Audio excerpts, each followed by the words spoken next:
Let me. Why can't I hear you through my? All right, say something now. Can you hear me? Oh shit.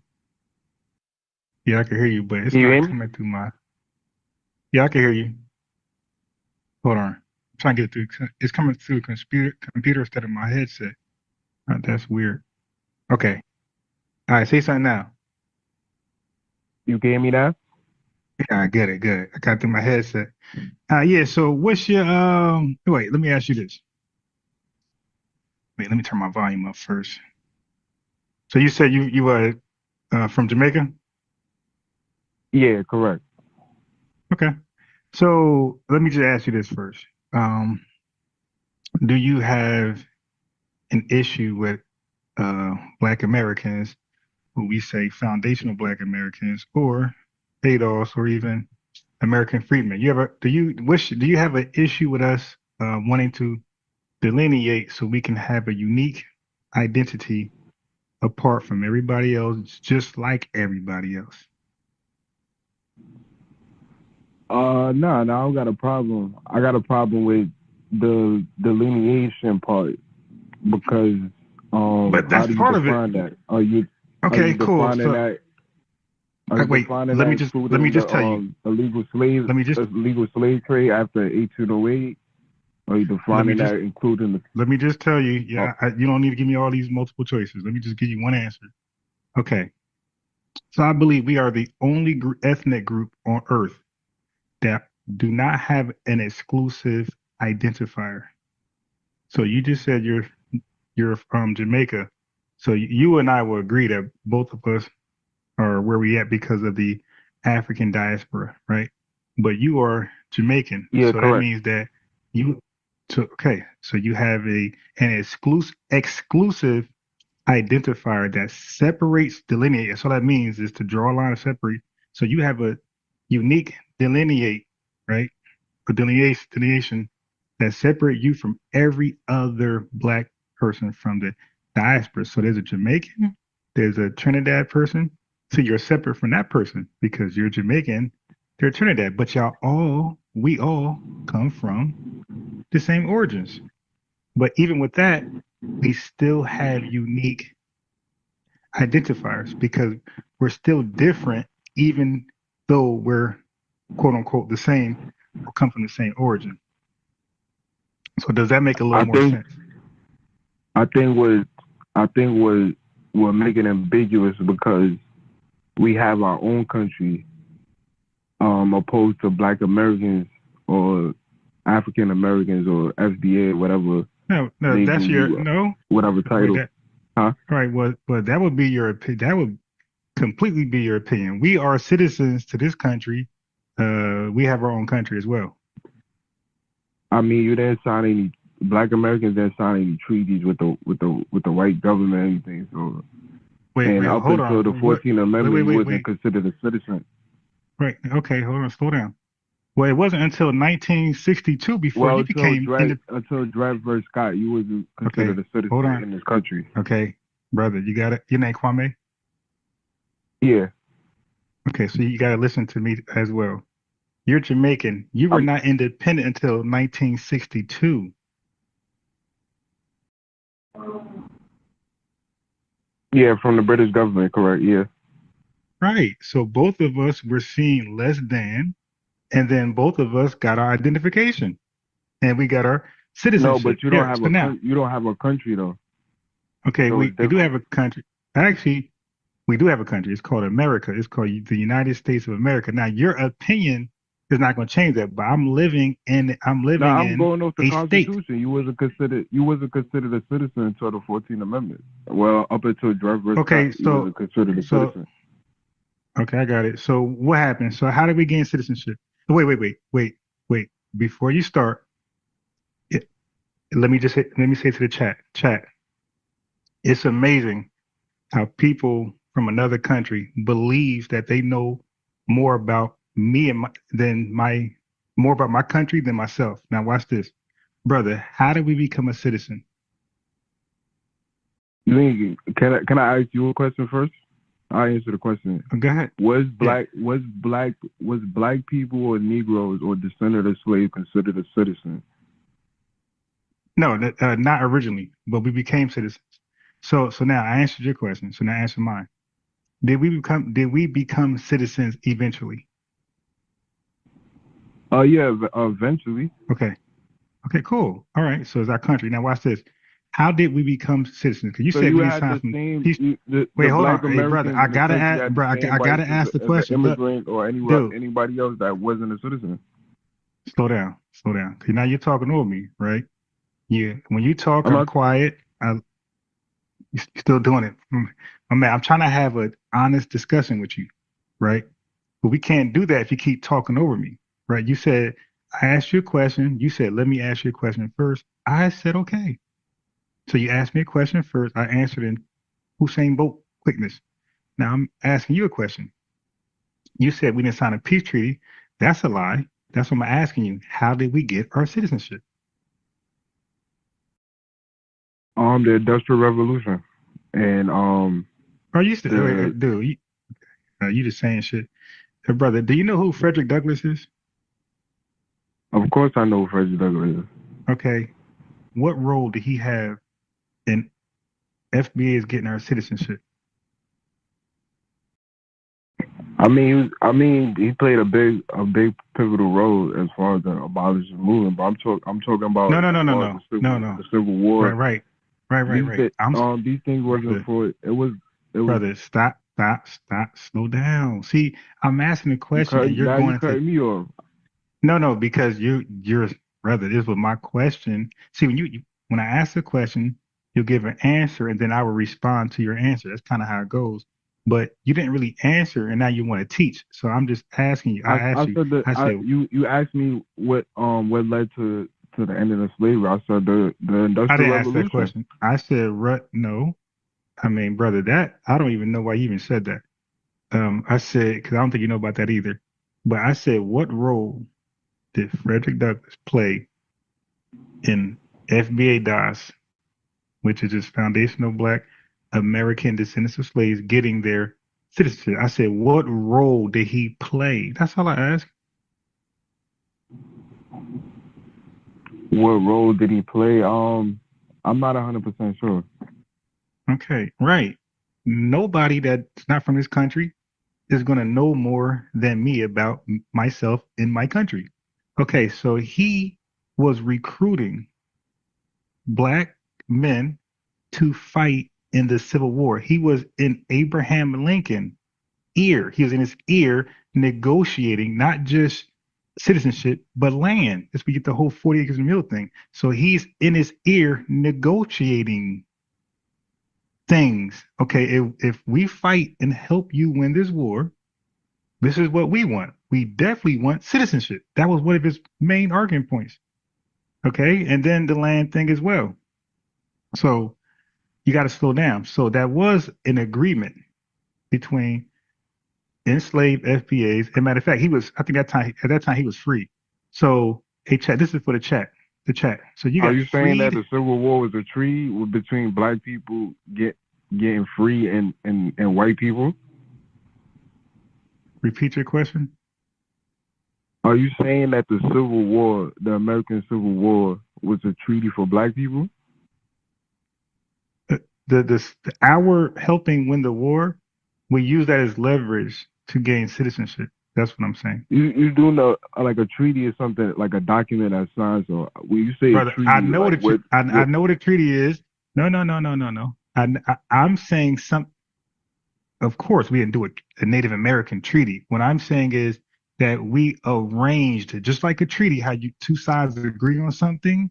So similar to a treaty, we arranged something where we got something and we participated in something. So it was a deal. It wasn't like a contract.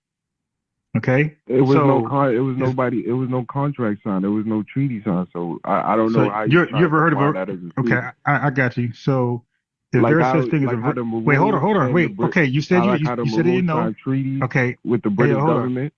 All right, got it. You in this treaty shit. But what you okay, forget about it. Let's do this.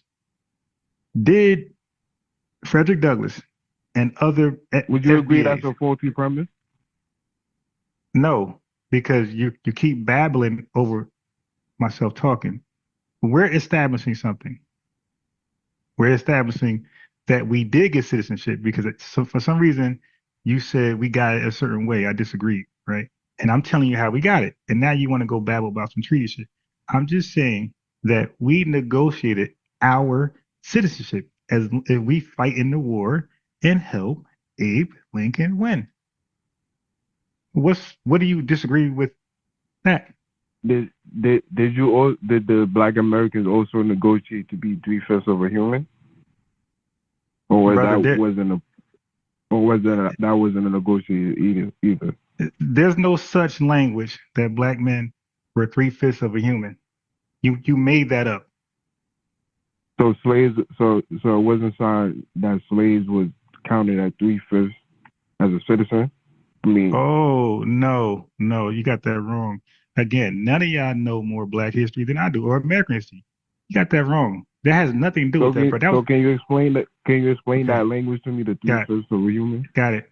Yes, because they were voting. It was the South, the Southerners, and the Northerners voting. And the Southerners, they wanted to count each of their enslaved person as one vote. The Northerners said, no, you can't do that. So they compromised. It's called the 3/5 compromise. You see how you name stuff and I just can't explain it on the fly? It's called the 3/5 compromise. So they said, okay, we won't do one enslaved person, one vote. What we'll do is out of five enslaved persons, we will count three as a vote. So that had everything to do with voting, not your actual status or your humanity. So out of 5 black people, two couldn't vote. No, they couldn't. No, they couldn't vote at all. So what happens is that white people were counting them against their will as a vote for a Southern project or whatever, a Southern official, whatever they had going on. They were using 3 out of 5 FBA enslaved FBAs as a vote for the South, for one vote. So 3 FBAs in voting only, not in their humanity. 3 in voting, 3 FBAs were counted as one white man. You can was say. The FBA voting. Did the FBA negotiate that too? Like how you said the Civil War? No. The FBA were this was before the They Civil was War. excluded from that negotiation. Yeah, the compromise. Yeah. So essentially, they had no power. At some point, yes.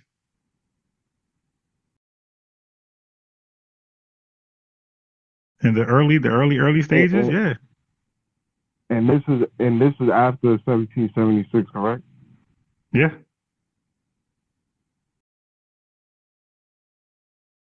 I asked you about the illegal slave trade because I wanted to know what exactly is the FBA. Are you counting the people that arrive here after the abolishment of slavery, or when do you count the lineage part? Yes, it's real simple. But because the ones that came after 1808, they was enslaved too.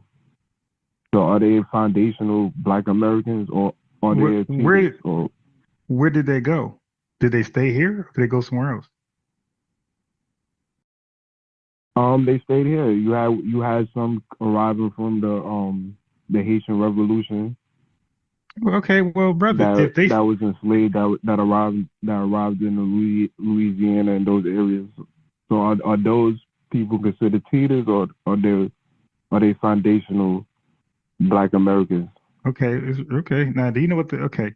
So I'm not going to ask you, but foundational means something. So if they played a part in the foundation of this country, and they could trace their lineage back to 1870, yeah. So it's kind of like an ambiguous term. So the people so the ones, the Haitians, the Jamaicans, the people that arrive here from the Caribbean, they would be considered FBA, correct? Even though they have lineage going back to the Caribbean. It wouldn't matter because of the ethnogenesis. So the ethnogenesis takes place. It overrides anything you're speaking about. So the ethnogenesis is what makes you FBA. It separates. So for example, let's say if you said Haitian or Jamaican, right? That came in the early 1800s. If they stayed here, so that means they went through slavery, right? And that means they were emancipated from slavery, and they stayed here from the early 1900s. They went through sharecropping, they went through the peonage system, they went through convict leasing, and then they went through Jim Crow, and they made it through all the way through, the Civil Rights Act, and they're still here. Yeah, that's a foundational Black American. They went through the ethnogenesis, and now they are uniquely different than what they were before. Even though they could trace their lineage back to Jamaica or Haiti or whatever, their lineage will be plantation they came from. Well, how long would they be? Wait, how long would they be? How long were they in Jamaica prior before they hypothetically? Because we're speaking of hypothetics. So, how long were they? Nah, we're speaking in facts. We speaking. No, well, you gotta. Well, no. Okay, you can. So you can prove that. People, huh? You can prove. Can you give me a name of somebody? I mean, I'm quite sure people in Louisiana that quite can take sure. their lineage back to Haiti. Well, then okay, then you gotta let them speak for themselves. And see, you're giving me some random hypothetical situation where I didn't mind entertaining, and I gave you the answer. So you could say if they trace their lineage back, it doesn't matter. They went through ethnogenesis. They became foundational to this country. Are you saying and now they're American? Are you saying that Black people wasn't transported from Haiti, Jamaica, and the Caribbean islands after 1808? Okay, so I already see how this discussion going. So I just talk, you ignore, and then you come back. No, I'm asking because Okay, there you go again. I talk a question. I talk, he ignores, and then he come back with. So are you saying, brother, you don't got to ask me what I'm saying. I'm saying what I'm saying. All right.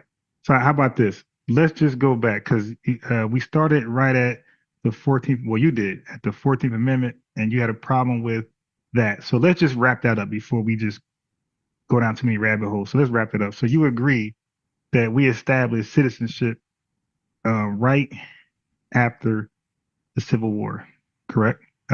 United States of American citizenship. You agree? That's simple, right? Yeah.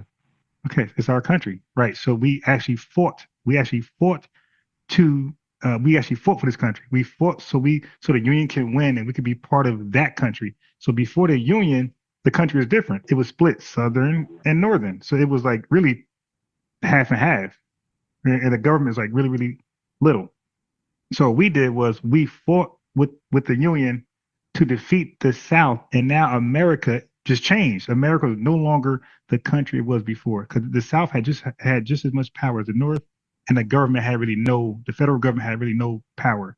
But once we helped the Union defeat the South, now the North and the federal government have all the power, and the states took a backseat. So when we helped the Union win, this country literally changed, and we're citizens of that country going forward. A Union-ran country where the South has little to no power. So yes, so we became citizens of that new America. So America had their own ethnogenesis. Yeah. Was Dred Scott after the Civil War? Dred Scott. What's that? I don't think so. What's that? 1854? I don't remember off the top of my head, but I don't think that was before the Civil War. I'm not sure, but we do know that Jim Crow. So let's say if it was after, it wouldn't matter because we know, well, some of us know the history, what happened in the South. Once the Union soldiers left the South, they pretty much let the South put us back in slavery again. Through different means. So like that's not really a gotcha moment. Like we know that we went under a system of Jim Crow where we were pretty much in slavery all over again. Well, essentially after the Civil War, FBAs wasn't technically a citizen or granted every liberty a citizen was granted. No, we were. See, you ever heard of Black Reconstruction? Yeah, So what's that? Talk to me. What happened? but I think that was a movement in the early 1900s. You mean early? You mean late 1800s going into the early 1900s, right? Yeah, yeah. Okay, okay. So were they citizens? Were they able to like get in citizen like mayors and governors and sheriffs like a citizen would be able to will be allowed to do? Did they experience those citizen rights? Yeah. Oh yeah, yeah. So what happens was when the Klan rose up, they just violated. So we were always citizens. Our citizenship was just violated. Like today, you got people citizenship being violated, but that don't So mean you're wait, not a so citizen. so what was what was the cause of the civil rights movement then? Which one? The 1960s. What was the cause? Yeah, The, the, yeah, if you had liberty to all, if you had if you was a well, I citizen to just all told you. liberties, like what I just told you our citizenship was being violated. So we were by the fighting for. Klan, No, it was by shit. Damn near all whites, but by the definitely in the federal South, government, or what? Like what? everybody. Yeah, you could say everybody. So the federal government didn't consider black people, well, FBA citizens, or No, granted no, all the no, no. So you keep, bro. Just listen to my words. We already established citizenship and with the 14th Amendment. Our rights were just being violated, and nobody was coming to our defense. So they were illegally. So they were being illegal, not legal. We were legal. They were being illegal. They were illegally violating our rights as citizens, like them. So we're both citizens, but our rights are being violated illegally by everybody who you just named, the government, the KKK, just random white folks, vigilantes, or whoever you want to name. But if this is your country, how could they violate your rights? If this is your country, Oh, oh, so in Haiti right now, any rights being violated? I mean, yeah, by the people, yeah, Okay, so it's okay, war so going on in okay, Syria. so in China, the history of China. I mean, bro, I don't gotta do this. Like we know many. What about Sudan? What about Nigeria, bro? With Shell, do you know Nigeria and the Shell BP history with the Agani Nah, not people? nothing. Right, right. So no, you don't have to. I'm not trying to like get you. I'm just saying, bro, that happens in every country. People rights get violated right where they live at. And they had, guess what? They had civil wars, they had coups, they have things that they overthrow the government or somebody come to their aid. Shit, the Jews in Germany, they were citizens and their rights got violated by Nuremberg laws. So that doesn't. So what you're trying to do is not going to work because what happened to us, It's not a got. people, It's not a got you. It's not right, a. I right, didn't come over here to but argue. I, To no, I'm argue. not I saying just came up here. that. I'm saying like what you're trying to establish is not strong because I'm showing you that other people rights get violated right in their country, and that don't make them less than a citizen. That just means their rights are being violated. And you got violators in this world, probably in every country. But let me ask you this quick. Let me ask you this question because I've been answering, and I love answering questions. But let me ask. Okay, you ever heard of the West Indies Federation? The West Indian Federation. No, I think no, I'm not familiar with Indian. that. No, not Indian. West Indies Federation. The West Indies Federation. Right. No, what does that pertain to? Okay. Yeah. See, now this is your history. All right. You have to know this. So this is how the term West Indian came about. So before this West Indies Federation, you were Jamaican. This person was Trinidad. This person was Barbados or Belize. You know, I mean, different countries. They were just that. So this was an attempt to do some like pan Caribbean thing where they was going to Are come you talking together. like CARICOM or something like that? Well, CARICOM came as a result of this because this failed miserably. CARICOM came as a result, but this was going to be bigger than CARICOM because you guys were going to come together as one person. Nobody's Jamaican, nobody's Haitian, nobody's this. Everybody is West Indian. But you know, it Okay. didn't happen. Do you know why it failed? Why? Tribalism within the countries. Y'all didn't trust each other. The Jamaica didn't want to agree to any terms to share the power. The little countries they violated the little countries' uh, rights in this West Indies Federation. So they were behaving like the white man, and Trinidad was following along. So like they were trying to pull rank because they had more influence in this thing. But it took only 4 years. Like they didn't even give it 10, 12, 15 years. So the unity thing, even amongst yourselves, that thing flopped within 4 years.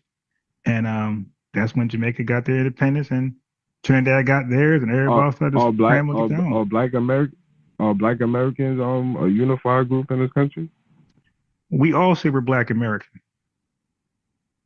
So that's unified. You all didn't want to say you're West Indian. So the Jamaicans would say I'm I'm Jamaican. talking politically. Like, Well, do I'm not every talking Black politically. American agree on No, reparations right, but or hold on, different hold on, or different hold on. civil rights or? I got you, but hold on. Okay, so my line of questions, you can't just do that. We're still talking about this. You can't just jump over here when we're not done over here. So I'm still this was we're still talking about CALCOM. Yeah, I'm trying to get to your okay. point that I, we I got it. all are tribal. That don't. That what? I mean, I don't really get the.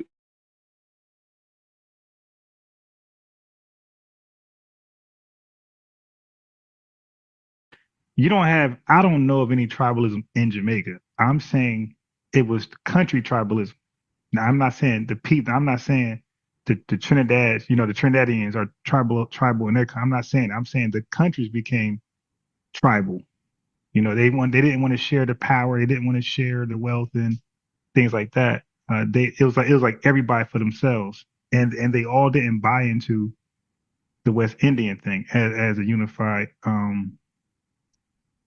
terminology. Like they said, nah, I'm Jamaican first. So I'm gonna give you an example. India. In India, there's everybody they're Indian like that. That's the national term for everybody. But if you ask, like it's like Nigeria. But if you ask them what they are, they're Yoruba, Igbo.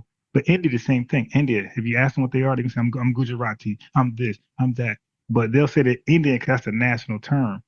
So that's what the West Indies Federation is trying to do. They're trying to give themselves a national term. And then, you peel that onion, we're all still Jamaican, he's Trinidad. But you guys, Are you okay? Pause. Are you trying to equate that to like America?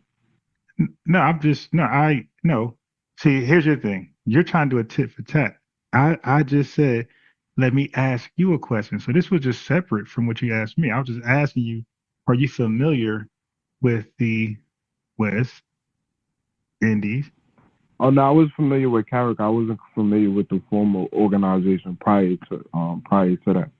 Right, that's important though, because that's how CARICOM came to be. Because when that failed, and then it inspired a CARICOM to come about.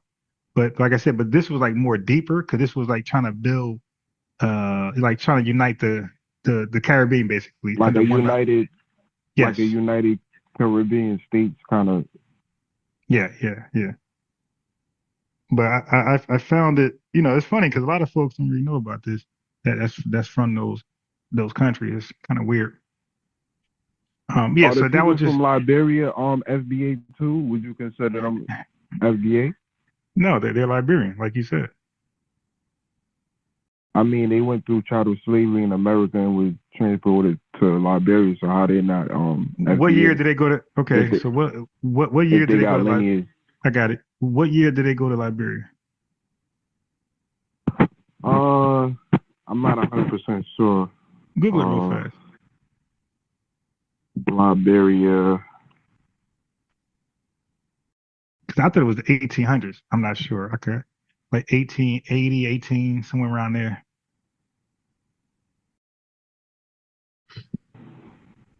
I'm not at my computer because I want my son to go to sleep. And I'm like loud.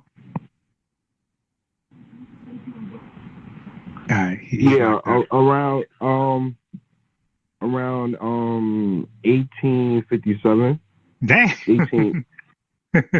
Wait, so they left before the Civil War? Okay.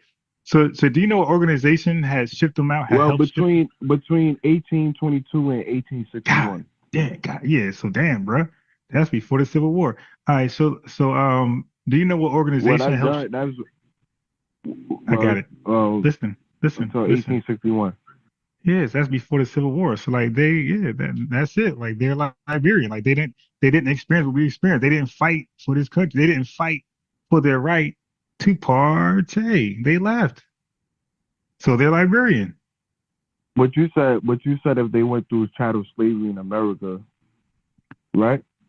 Okay, brother, what you got to do, right, is subscribe to my channel and play this back. What I said. I said when I said the Haitians, right, and the Jamaicans, I said, brother, if they went through chattel slavery, and then I kept going. I said, and then I said all the way to now. I said, yeah, I'm convinced they're FBA. I said all the way to now. That's why I asked you, did they ever leave? That's the question I asked you. I said, did they ever leave? And you said no. I said, okay, yeah. If they went through all of that and they're still here, yeah, in my mind, they're FBA.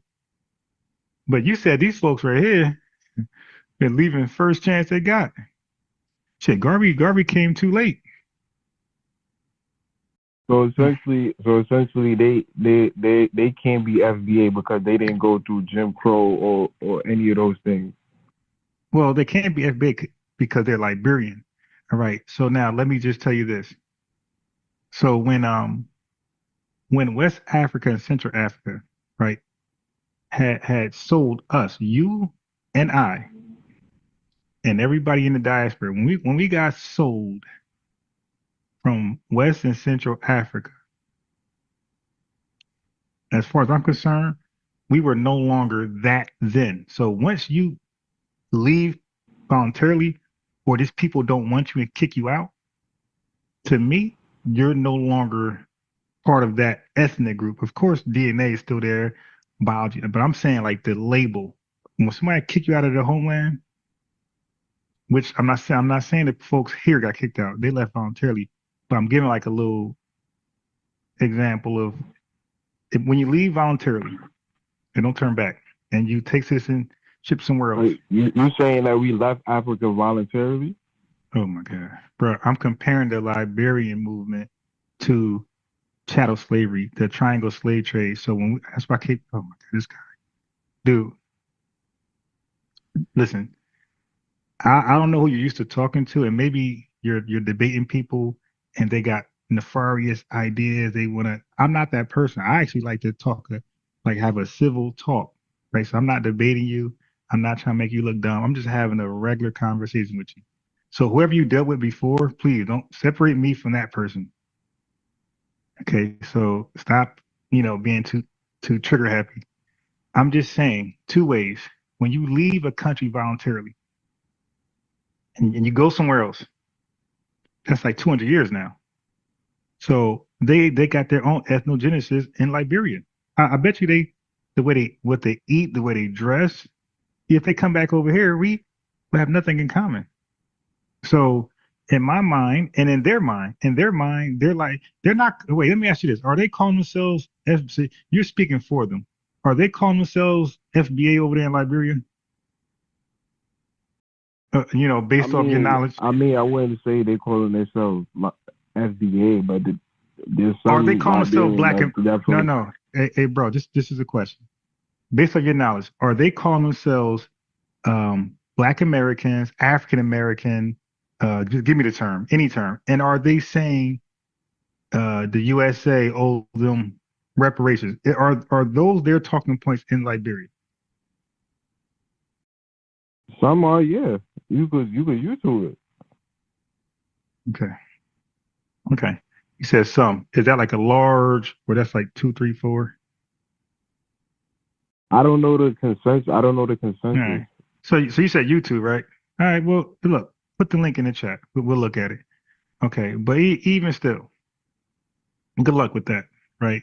And I'm not in their way. Guess what? I'm not in their way. If they want to make a claim, so you're asking me about them. I don't know, and I don't know, but they're by themselves, right? So they could do their Liberian claim, and maybe they will get compensated, bro. I don't know, but I know I'm not going to be helping. Like that's your separate argument from ours. We got a different case. Our case is different than theirs. So their class, act, good luck. Ours is different. We're a separate client. So I don't know much about how strong or weak their case is. I don't know. All I can do is speak on us in this country who never left. All right. And they didn't fight. So just keep in mind, according to what you read to me, they didn't fight for their citizenship because it was all about citizenship earlier. You was like, hey man, and now all of a sudden citizenship doesn't care. It don't count anymore since now the Liberians never had. So now, what's your take on that? Well, Earlier, wait. well, I mean, the U.S. government gave the freely slaves from America a choice to either repatriate to Africa, and some took the opportunity to do that, which created Right, Liberia. right. So they left. I mean, like to me, I'm just saying. To me, that's it. Like you here you go. And do you know that group was called the ACS? Okay, and they're just a bunch of racists, like really just got the get out of here, Negroes, and that's what they're trying to do. Send you, but look, thank you, goodbye. Yeah, and they fell for that. And I wish them the best over there, but I don't think they were done right. And as a result, Liberia is like one of the worst countries in the world. It's like literally a trash can. Like it's literally a trash can. Stuff they got going over there, like the trash that's piled up, it's bad. Um, You but gotta blame the descendant of the slaves. well, we could blame, racism. We could blame white supremacy. We could blame stuff like that.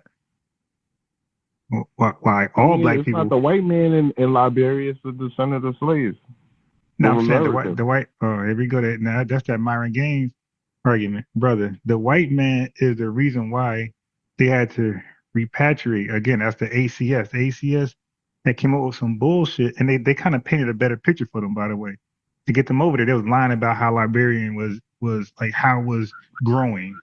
Oh, this is a growing economy. This, oh my God, it's brand new. You're gonna love it over there. That's what they did. They sold them like a lemon car. But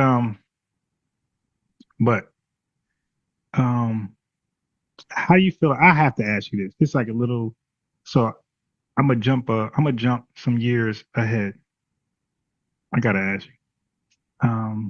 So because we're talking about repatriation, right?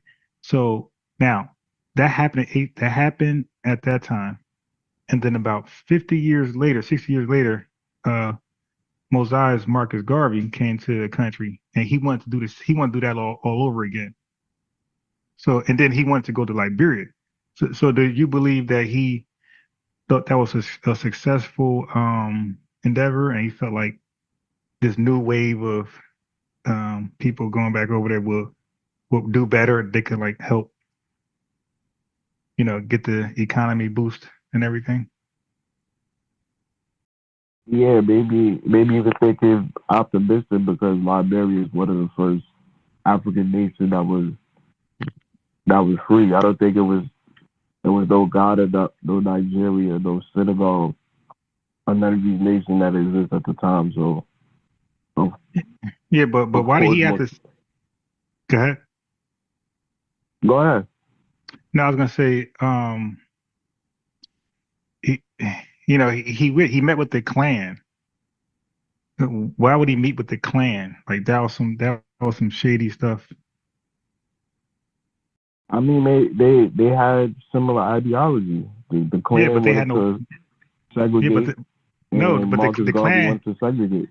No, the Klan went. No, that wasn't.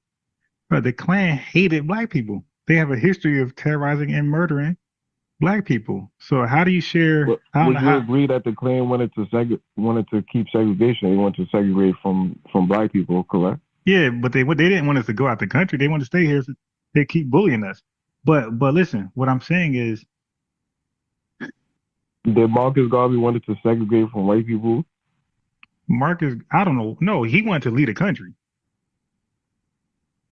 That is that a form of segregation? Bro, that's a form of picking up and going, right? That segregation is you stay over there, I stay over here.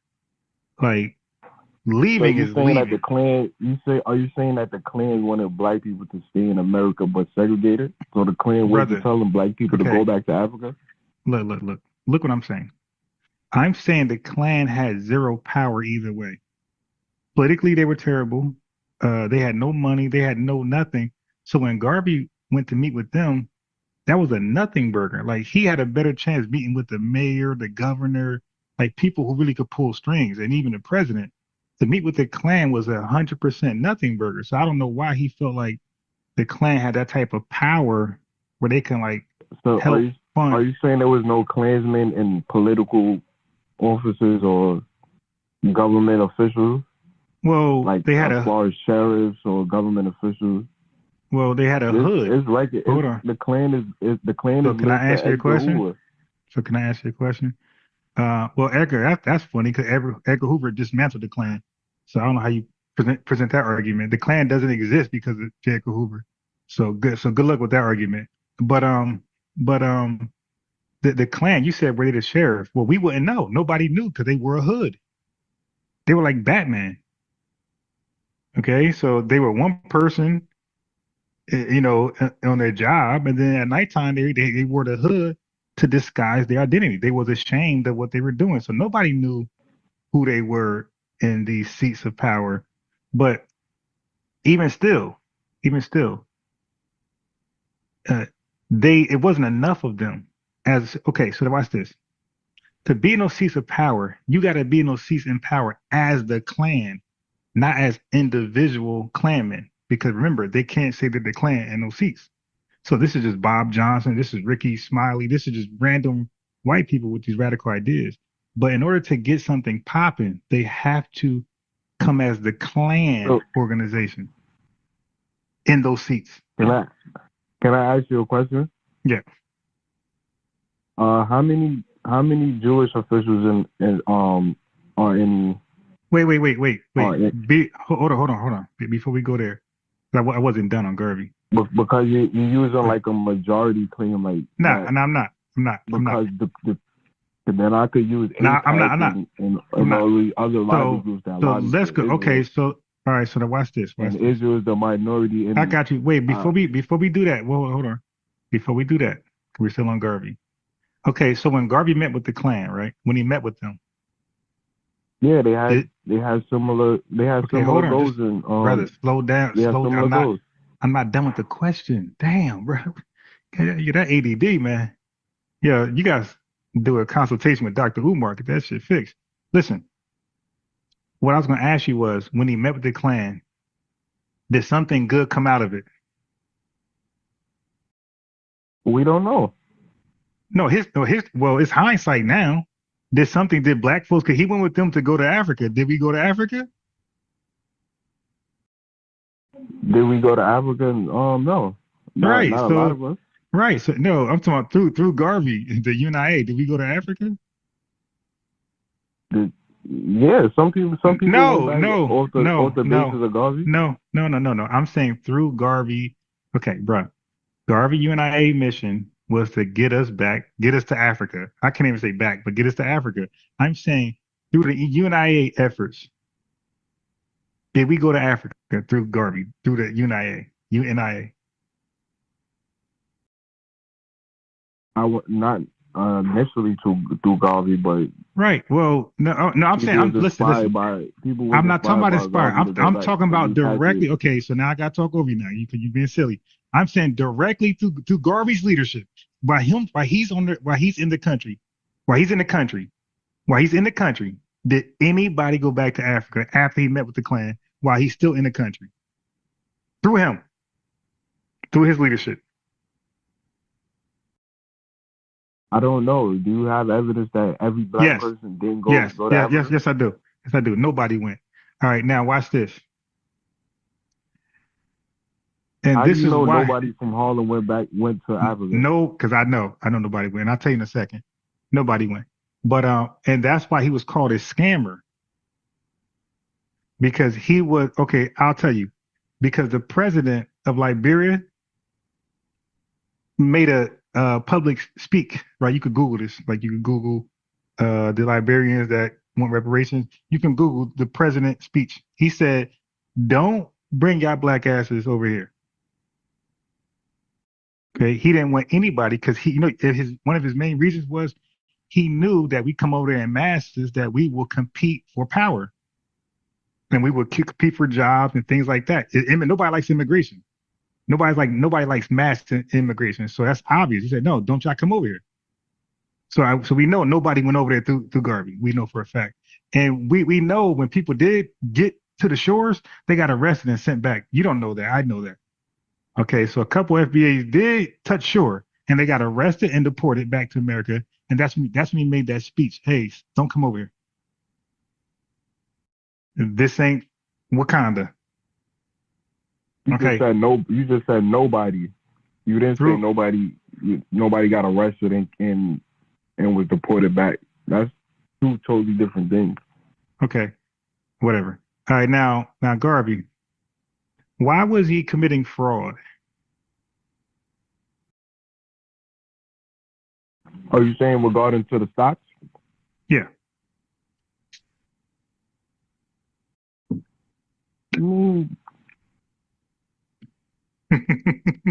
Take your time.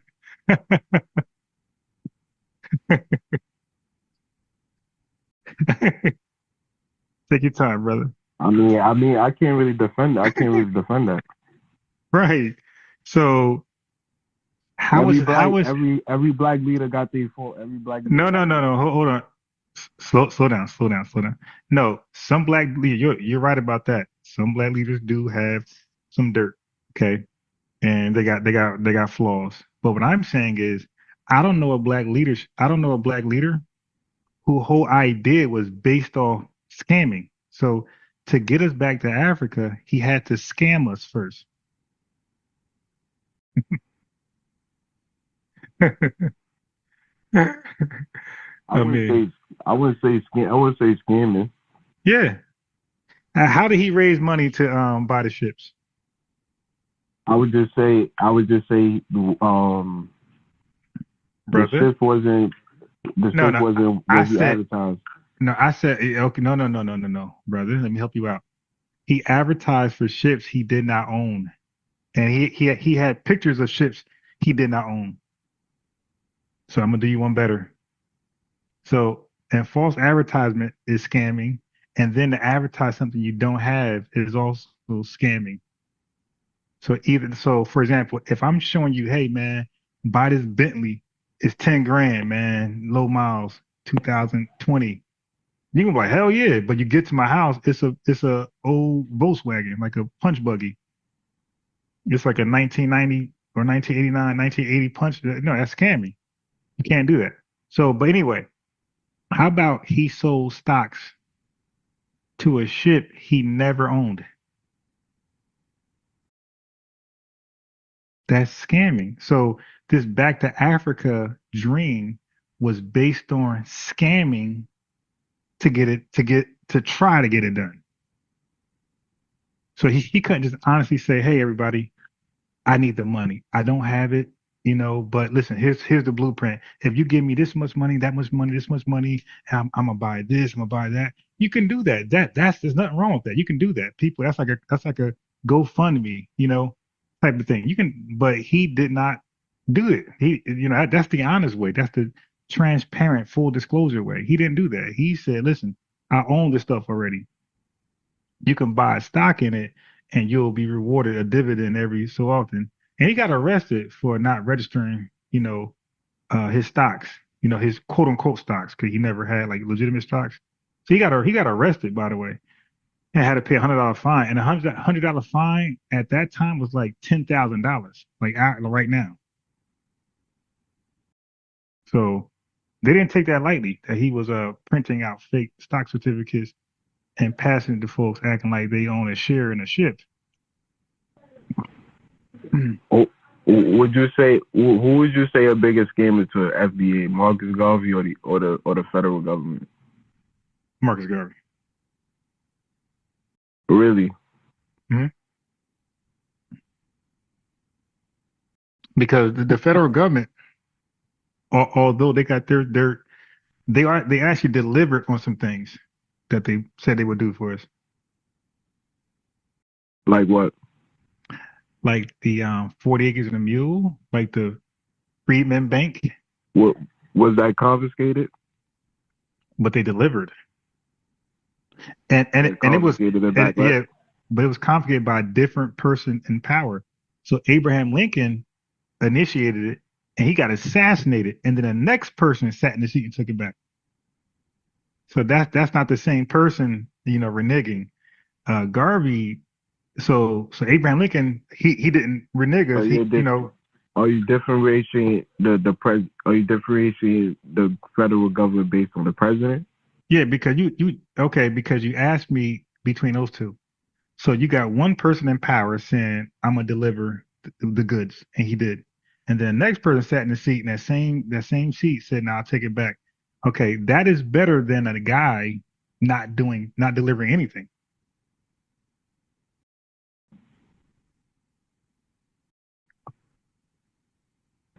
That's what you think. That's your argument. Yeah, I can't argue with that. Now look, the federal government was never a friend of black people, and they never pretended to be. Garvey pretended to be a friend of us and scammed us. So to me, I don't know about you, but to me, it hurts more when the person is a loved one to scam me than a complete stranger or a complete op. So the government that you pledge to and that you're quote unquote citizen of, you don't hold them to a higher. We don't pledge to the government. Garvey higher to a higher esteem. Yeah, because we don't pledge to the government. We pledge to the country, to the United States of America. That's what we pledge to. We don't pledge to the government. We pledge to the land that we help create. Okay, so that's what we pledge to. Do you pledge to the state, or you pledge to the United States of America? Like, what? I don't understand what you're saying. All right, so understand this. When Garvey got deported and went to Jamaica, right? Because he first pitched the idea of this back to Africa stuff to the Jamaicans, and they said, "Bro, kick rocks." Okay, so he realized I can't be honest. I gotta lie. So he came over here and he didn't be honest anymore. He started to lie about these ships. So when he got deported for scamming and defrauding FBA does, he got deported back to Jamaica, and they said, "Oh hell no, you got to go." And he went to London. Okay, and when he went to London, do you know how he went out? Because nobody talks about how he went out. This guy read his own obituary, bro. Writers and news journalists, right? They wrote that he was dead before he was dead. So he was laying in the bed, right, sickly, and he read his own obituary. It said Garvey died on whatever date, and he's alive reading it. So the dude just went out bad, and afterwards he had a stroke, whatever, and died. So the dude, so I don't know why people praise the guy when he failed in Jamaica, he failed in America, he went back to Jamaica, failed again, went to London and failed, and then read his own obituary and failed again. So this is not somebody who I would champion as a black leader or somebody worthy of honor. That dude is no better than Bernie Madoff. You said Marcus Garvey's no better than Bernie Madoff? Yes.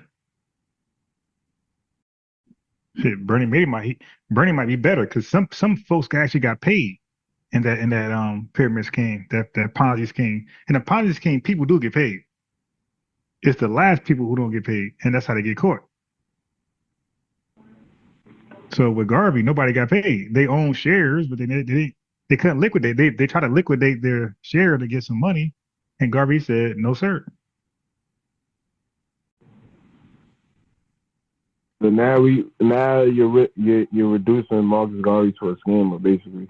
No, I'm not reducing him. He was a scammer, and he died of a 5-time failure. He was a scammer. We just admit that he did false advertisement. How was he a failure? Marcus Garvey was a millionaire. No, that brother. Wait, okay, you're right. You're right. But so was Bernie Madoff. Okay. So to say a black man, a black immigrant, black, white, a black Hispanic. immigrant at that, a black immigrant, probably 50 years removed from slavery, that was a millionaire, was a complete failure. Yes, that's a reach. Hey, brother, it's black people today that's not millionaires. Brother, was Bernie Madoff traveled to the country that Marcus Garvey traveled to? I got today. You. I got to you. say Marcus Garvey's a failure, hold on. And he was in the 1920s. Wait, hold on. Just relax. Was Bernie Madoff a millionaire before he got locked up? Yeah. Okay. Was he a criminal? Like, did he defraud people? Yeah, but you're comparing Marcus. No, Marcus I'm not. Yeah. I'm comparing fraud, bro. I'm not comparing the men. I'm comparing fraud is fraud. And sometimes if you're good enough with your fraud, you will be a millionaire. Now, brother, have you ever heard of a show called American Greed? Yeah. Right. Aren't a lot of those folks millionaires? But they go to jail. So just because Garvey had this money, a lot of people are not millionaires. They defraud a lot of people. But they get a lot of money because they won't be on that show. All right, hey chat, listen, chat. I am a diehard watcher of American Greed. I even bought the shit. I got paid YouTube shit, right? American Greed. You're not on that show unless you did a massive scam. So if you were not a millionaire, you got hundreds of $1,000s. Because you're not on that show with $10,000. You're on that show because you did something remarkable. Like your scam was a big deal. All right. So I don't know what he's talking about. Bias. What's the main problem with Pan-Africanism? Okay. So the idea I have no problem with. Right. The idea is a good one because you got pan-Euronism, right? You got a lot of white folks who get together under one umbrella to do something great. So the idea I have no issue with. Okay, I don't believe is first and foremost. I feel like everybody need to tighten up. I feel like Nigerians need to tighten up. I feel like Black Americans and America need to tighten. FBA's got to tighten up. I feel like we got to tighten up amongst ourselves, clean house, then come together on some more Pan-African bullshit. But I do not believe in leaving the country going to Africa. I don't believe that. What do you mean? What do you mean by clean the house? Yeah, well, everybody. Okay, so for example, you're from Jamaica. How many jackets you got? How many jackets you got? How many what? Jackets. Like coats? You know what I mean, bro. How many jackets you got? I would probably. How many jacket kids? How many jacket kids you got, man? Kids? You talking kids? I don't have no kids. So you don't know jackets means kids? No, I never heard that. I never heard that term, or I never heard that term before. Wow. I might question you being Jamaican then. Okay, Jagged. well, Like we say pitney and like I never heard anybody say jagged. yeah, you wildin'. All right, but anyway, so let's go here. Let's go here. You ever heard the term paternity fraud? Paternity fraud. Yeah. I'm familiar with the two terms, but I'm not familiar with the compound Okay, word. No. I got you. So let me explain what it is, and let me explain how Jamaica is related to it. All right, so paternity fraud is when a mother lies deliberately on another guy and say this is your baby for like financial gain. So she's lying, right? It's pretty straight criminal. So now, what I mean by clean house, Jamaica leads the world with that at like 34%. So Jamaica got the most highest cases of paternity fraud in the world. Got a clean Okay. house. Got a clean house. And Nigeria's number two. Now Jamaica, do you know? Okay, let's go America. America, we have Chicago, right? That city is very violent. It's like very, it's violent, right? Can we agree? Mhm. Yeah. So I would say we got a clean house. I would A say, certain portion of Chicago is very violent. I'll say yeah, that. yeah. Yeah. I mean, well, shit, that is more than in most cities, but we Black Americans need to clean house. Like we can't let that happen like that. Okay, that's what I mean. I mean, like everybody got something in their country that's like a wrinkle, a big wrinkle, and we need to like fix our internal issues before we can externally do something with each other because it's too much. Those things is a distraction for this unity, global unity thing. Like everybody got to clean their house up first. Like for example, over here in America, you just said a lot of Black people don't even like is on reparations. That's a problem. So how we gonna unite with somebody else overseas when a lot of us don't even see the value in reparations? So yeah, so that's a problem. So we got this internal fight amongst ourselves that we got to get this message out. Not just that. Look at voting wise, Democrat, Republican, we're all over the place. So we got So this internal. are you saying every black person has to be on the same have the Oh same my God, political view?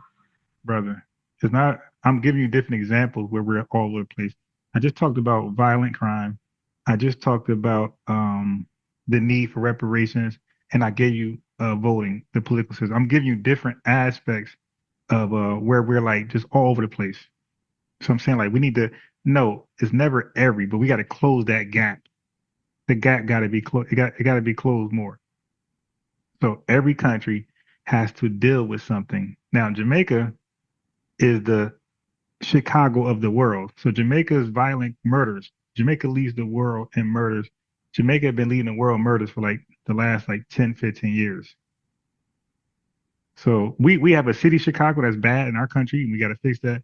And Jamaica got to like it's the murderous country in the world. Right? So Jamaica's the Chicago of the world. Nigeria is the scam country of the world. Nobody scam more than Nigeria. So, but I'm saying every black country or every black populated area, we got some dirt, and we need to focus on that because that thing right there is going to be has been the reason why there can be no true unity amongst ourselves or even reaching out our hand to other countries overseas. So I do know that Bahamian people see Haitians a certain way. Like they see them as disgusting people. Okay, so this is coming from Bahamians' mouths. Like they got this prejudice against Haitians. That prejudice can't happen for this global unity stuff. So that's what I mean. Like there's so much dirt in amongst ourselves that we got to clean house first. Because it's a dream to believe you can have that much dirt and still be unified with somebody else. And that's why these attempts don't work. We try it fails miserably. We try it, we fail, it fails miserably. It don't work. We got to clean house. So So essentially, um, for you, For you to unite with other black people in America have to fix their internal problems first before there any unity That don't with make other sense to black you? people. So let me bring it to a smaller sample size. Let's go unity in the neighborhood. Before this house can have genuine unity with the next house and be neighborly, they got to fix their household. They can't have domestic abuse going on. They can't have child abuse going on. They can't have adultery and secret affairs going on. That you cannot be neighborly and build a relationship with a household like that. So they got to first clean house. They got to straighten the house up first, and then they're able to be neighborly with the next house. So yes, it starts with you first. Can I ask you a question? When you Yes. say delineate, Mhm. is this also coincide with allegiance to white America? No, so I'm so glad you brought it back there because our minds was in sync for the first time this late night because I was going to go back there. So you went there. That's amazing. So now all that means, brother, has nothing to do with white people. Has nothing to do with the diaspora or Africa or whoever. It's all with what FBA does. All we're saying is this is who we want to be called or identify as going further. That's all it means.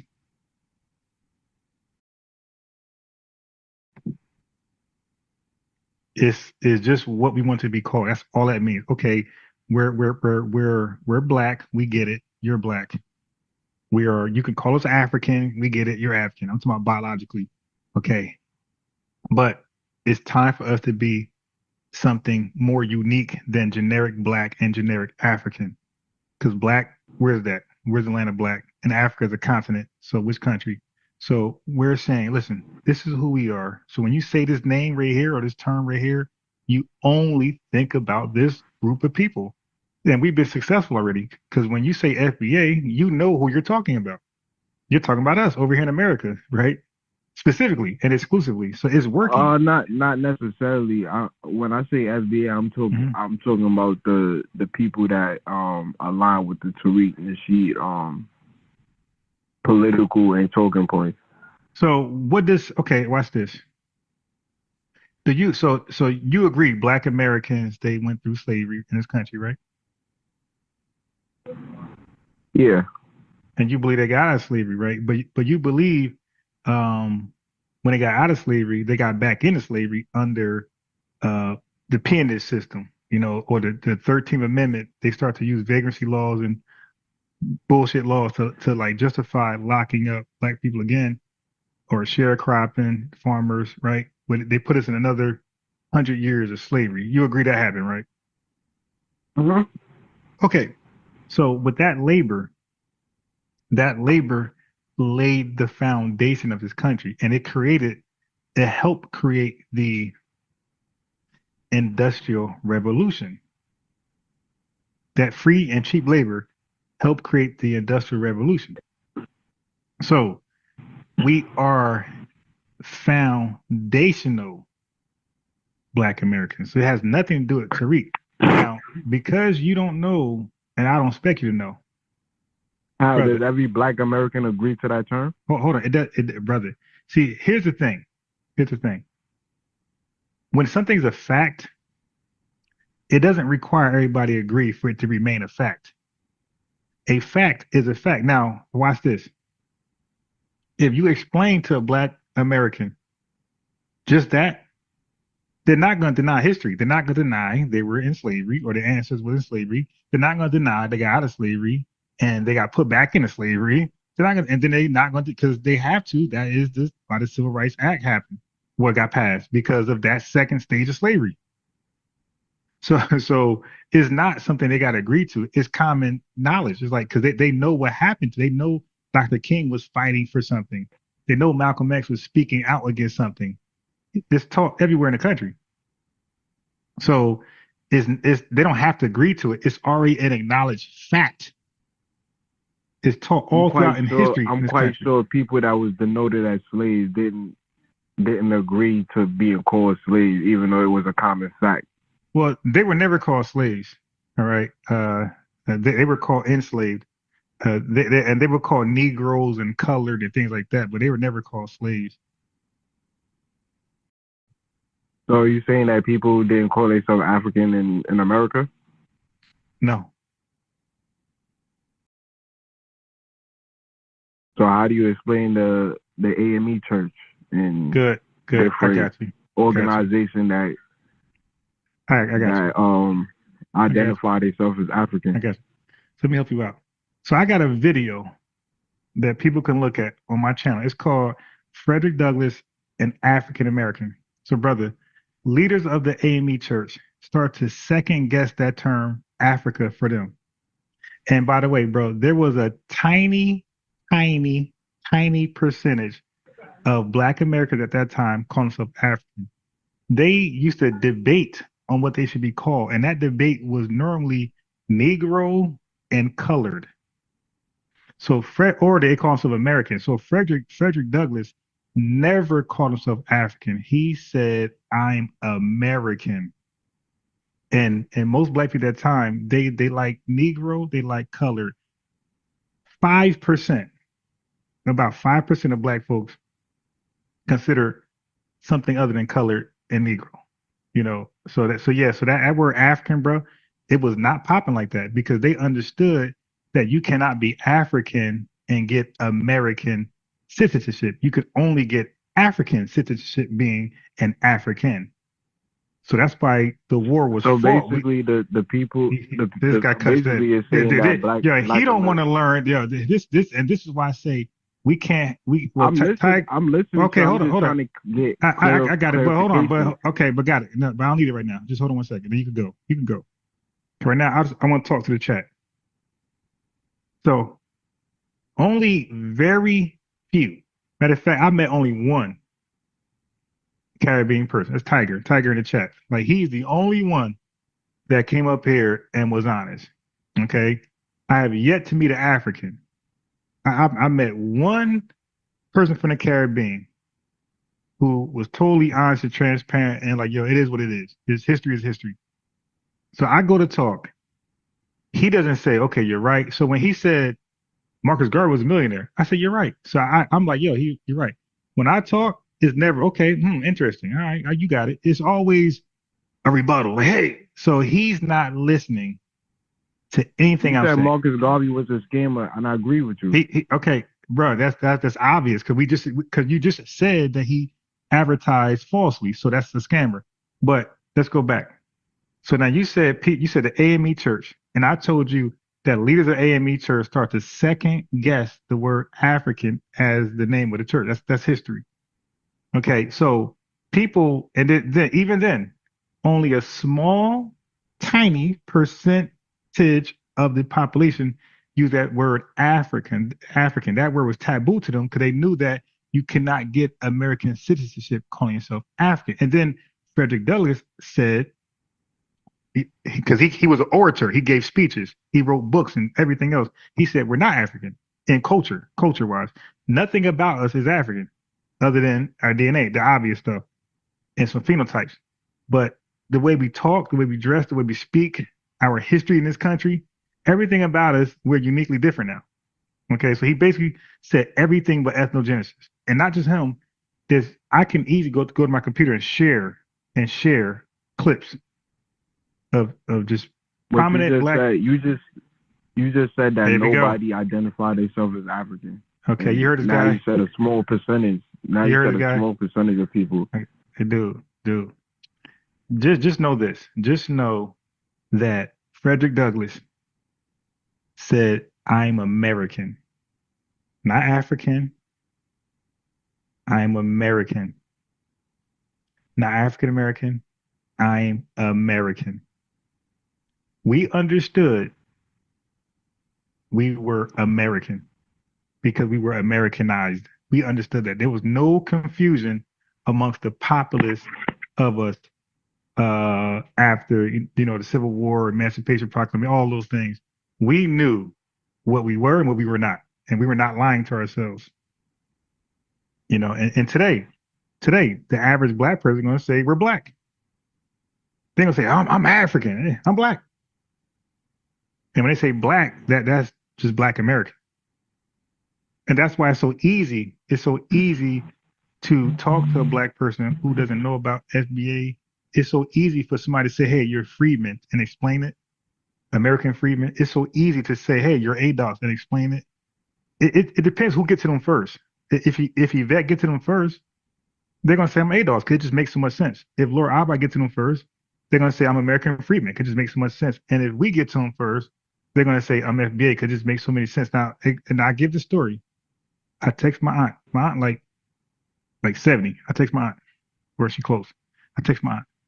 I said, Auntie, you ever heard the term Foundation of Black Americans? She said, no, what is it? She explained it. And I'm texting her. I'm not even calling. I'm just texting.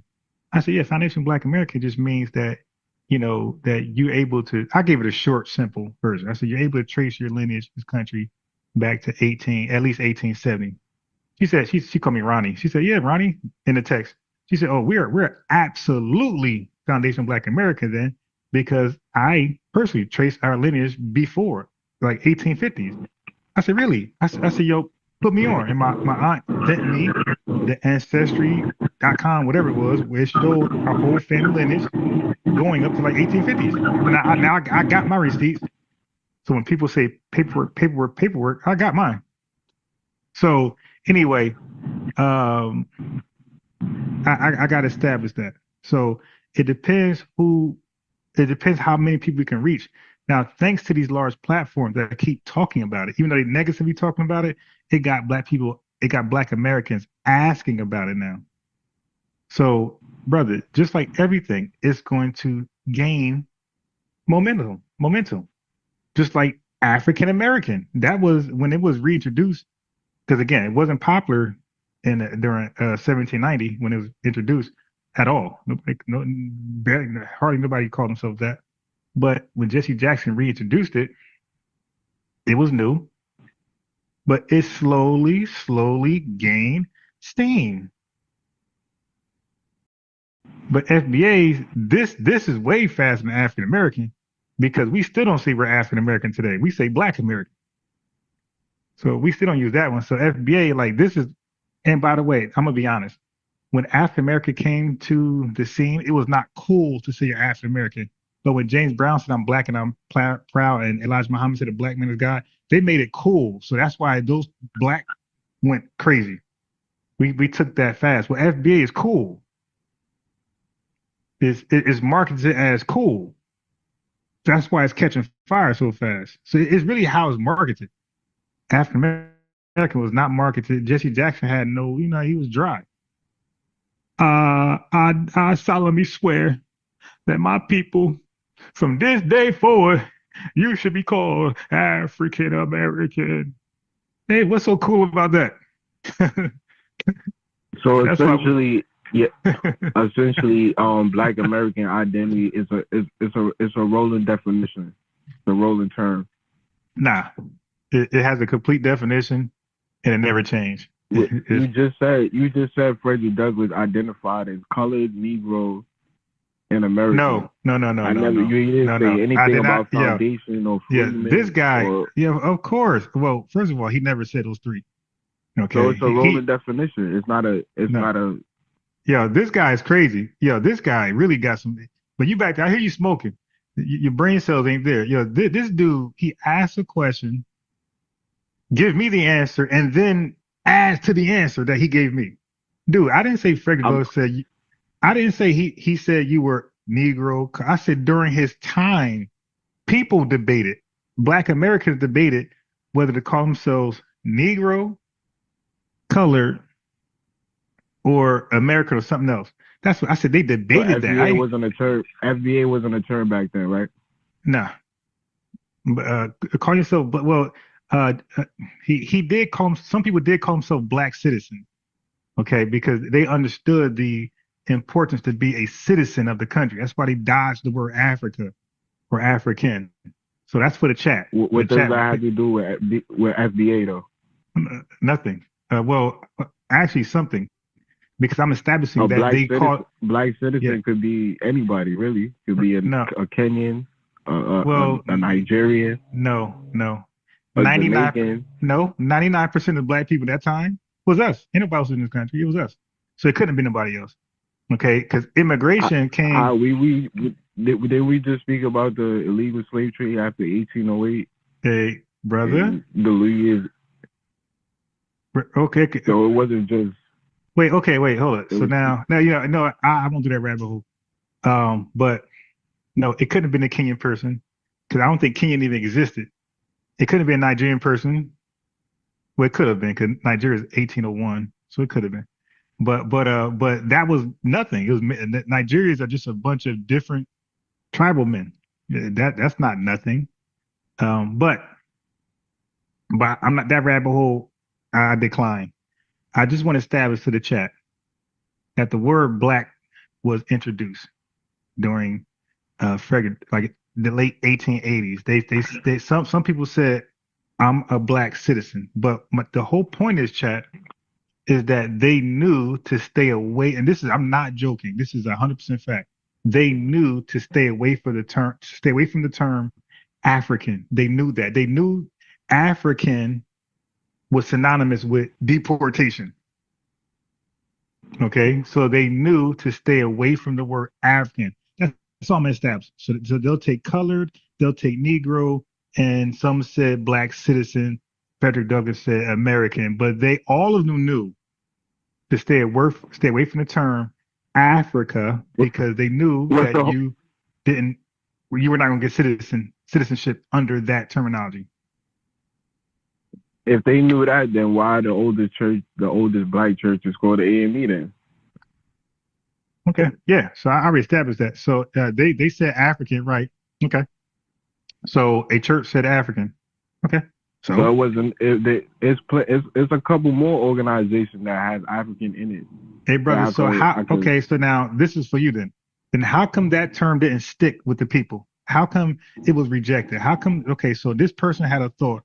This person said, "Hey, African Methodist Epistle, whatever." How come it didn't stick? Yeah. How come the masses didn't call themselves African? No. Not people. I said the mass. I said, how come it didn't stick? That for something to stick. For example, the white man was calling Chinese people yellow. Okay, it didn't stick. They called themselves Chinese instead. So for something to stick, it has to be adopted. Negro stuck. Color stuck. African American wasn't adopted as a term for identity. When? In this country? When? What year? I'm not quite sure the year, but are you saying that people don't identify as being African American? Brother, I'm at 1880. Where are you? 1880? So it wasn't people in 1880 identify as African? Okay, we just went over that. Brother, it's like 1% of the 3% of the population call themselves African. Everybody, the majority of the population call themselves Negro or colored at that time. And another portion said they're American, but Negro and color dominated. So what I'm saying to you, because you said the oldest church and oldest this, I'm saying, yeah, it was African. They said they introduced the idea of African. They did. They said, hey, we're African. And they have that right. Okay, so people would identify as African in the 1700s. Dude, you got to stop cutting me off, man. You got to, because I don't want to mute you, but let me land the plane, because I'm being respectful. I'm not being so long-winded. I'm giving information that I'm landing the plane, but you got to stop jumping in, because it's getting annoying at this point. All right.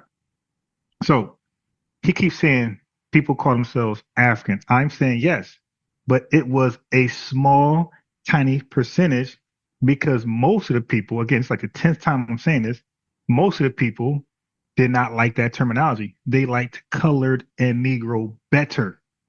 And that's why African didn't go anywhere. It stayed right there with that church. And the masses went with Negro and colored.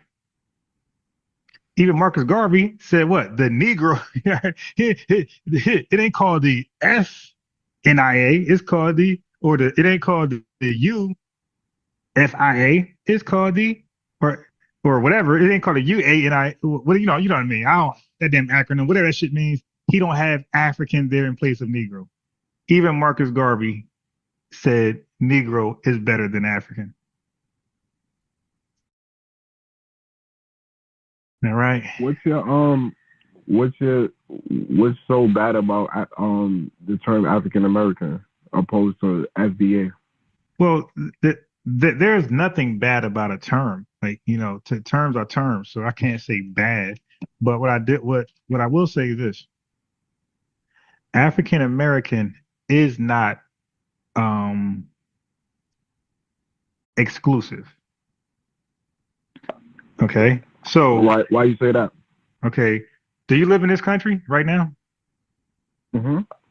When you apply for something and it asks you your ethnicity, does it say African American there? Yeah, so the African American, Black. Exactly. Right. But you're Jamaican, right? Yeah. Am I Jamaican? No, but they don't have exclusive term for Europeans or. No. Stop. It ain't about Europeans because the Europeans that you're talking about, it does. It says other. And brother, Europeans in this country, the Irish, the Italians, bro, they assimilated. I don't know, you probably know what that means, but they assimilated. Like they call themselves white. Okay, they rather be called white. But you got some Italians who will put other and put Italian. So it depends. Some people like if both terms are ambiguous, what's really about? I don't see you fighting. Stop. White American. Let me first answer your question, brother. So, let me finish the point. You answered the question. So you said you answered the question. I said the term African American is not exclusive. You objected, but then you said you fill that out while you're Jamaican. That's my point. It's not exclusive because if it was exclusive as a Jamaican man, you couldn't fill that out. So it's all inclusive. That's my point. So that's the difference between African American and FBA because FBA excludes the Caribbean and Africa. It does not include ADOS, American freedmen. Those terminology, they exclude the Caribbean and Africa. But that's not a bad thing because the term Jamaica, it excludes Trinidad and Tobago, it excludes Barbados, it excludes Haiti, it excludes America, it excludes Africa. So everybody term that identifies them excludes everybody. So now we finally got one. I don't see the problem. Well, I do see the problem, but it should be a problem. So what's the difference between FBA and Black Americans, if that's already a term, or African? Okay, so Black American. Right. So Black America has become interchangeable with African American. So that same application that you filled out, sometimes it says Black American in place of African American. So it's still inclusive. It's not all exclusive. So essentially you're saying Black is synonymous with African. Yeah. But even in your term, foundational Black America, it would be synonymous with foundational African American. Are you Black? Oh, colloquially, yeah. Colloquially speaking, yes. Are you African? Yeah, I have a direct lineage to Africa.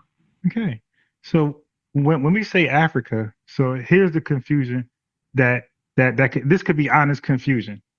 So when we say African, we're not speaking about culture.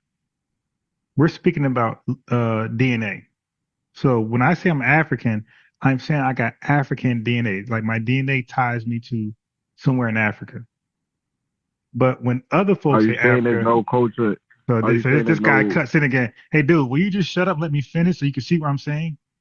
Let bro? me Because you finish. cut me every time I make Okay. a point, you cut me off. I don't say nothing. You actually were done with your You point say just hold now, up. and You I say was hold all up, right. and you cut me off. I don't say nothing. All right. So I'm gonna finish my point. Okay, I'm gonna finish with you or without you. All right, because this is getting annoying now. All right. So this is for the chat. I'm not even speaking to you right now, and I'm the host. Like I can say hold up.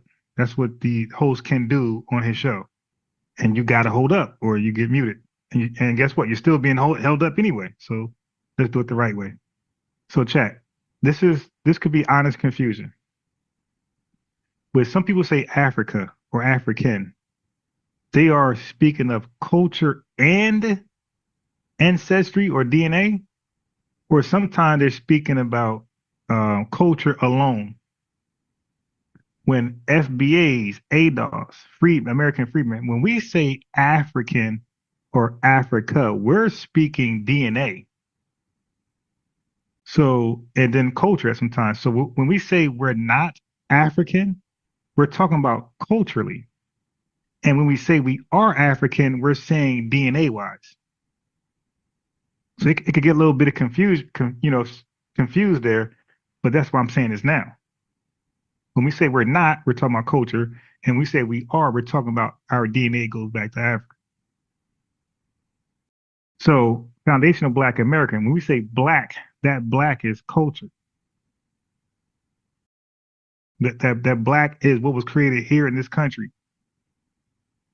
Your black was created in your country, but you even said colloquially you call yourself black, but you really don't, and which is no problem. But again, that's why the word black for us was exclusive. I don't, uh, if my memory serves me right, we were the first people to like call a race of people black. Nobody else really did that. Everybody else called themselves what country they came from. We said we use black as a identifier. So even now, if like they'll say that black man did it. That black man won the championship. The first black. See, black is the identifier. But as immigrants came in, as immigrants from Africa and the diaspora came over here, they started to be lumped up with black. So now black has evolved, or you could say mutated, to be everybody who's from the diaspora or the continent. But at some point, you guys were not. You guys were here small numbers where you didn't affect or change the word black.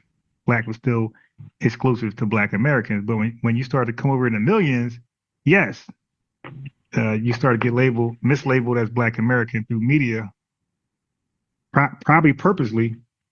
But nevertheless, you guys were started being called Black Americans too, or Black too, and that's why we have in Cobra and ADOS and FBA and American Freedmen for that reason. And again, like these guys take it offensively, and they shouldn't. We're just saying, look, he knows he's Jamaican. He knows I'm not, and he doesn't find that offensive, and neither do I. And I'm saying, bro, you're Jamaican, right, brother Kwame? You're Jamaican, right? Yeah. What am I? Can I ask you? Can I ask you Wait, a wait, wait, question? wait, wait. Not yet, not yet. You're Jamaican. What am I? African American. But aren't you African American? No, because So, I'm not American. so why do you fill it out? Huh?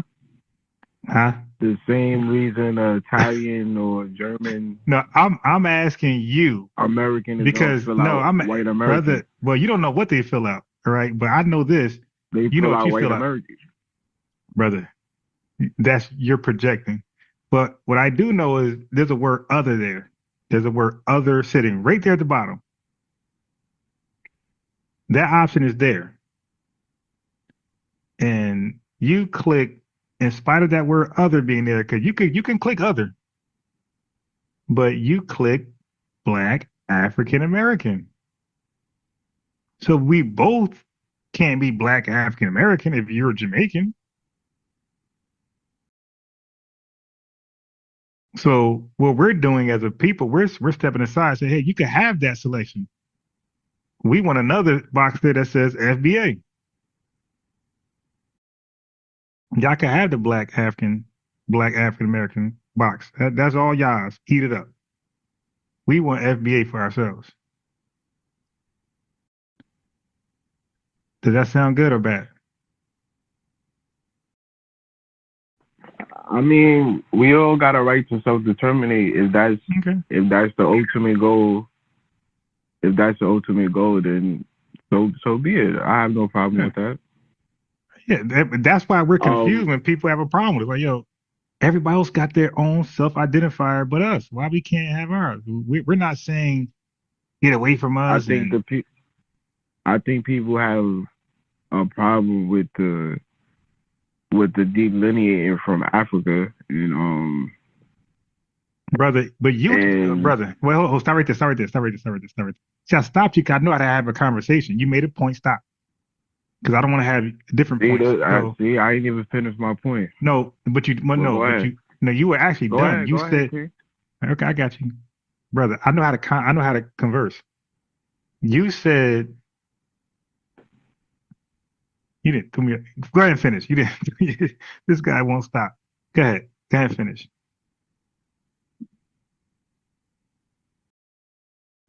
Stop smoking and go ahead and finish. Yo, what's Um, yo? What state are you in? I'm in New York. Yeah, because you got like a New York accent. All right. I'm in New York. Okay. What was I just saying? Okay. So I Because think you you said kind of so. cut me off. No, I didn't cut what you I was. off. I stopped your point, right? Because when you have a conversation and you make a point, you're supposed to stop. Like if you have a presentation, you have something called bullet points. You go over one bullet point one by one, but you're supposed to have a conversation, or you elaborate over one bullet point, and then you see if there's any questions with your audience. If there's no questions, you go to the next. So once you make a point, Oh I yeah, stop you. oh yeah. Now I remember. I said I have no problem with people self-identifying with whatever they want to self-identify. I And think then what people you have say a next? problem with the delineator Oh yeah, you or said for the Africa, right? Good. I'm not Okay, African stop. So I already explained I'm not rhetoric. African. No, it's not rhetoric. I already explained what that means. When we say we're not African, we're talking about culturally, right? So I just said Some we people do it, you brother. You're talking to me, not go some ahead. people.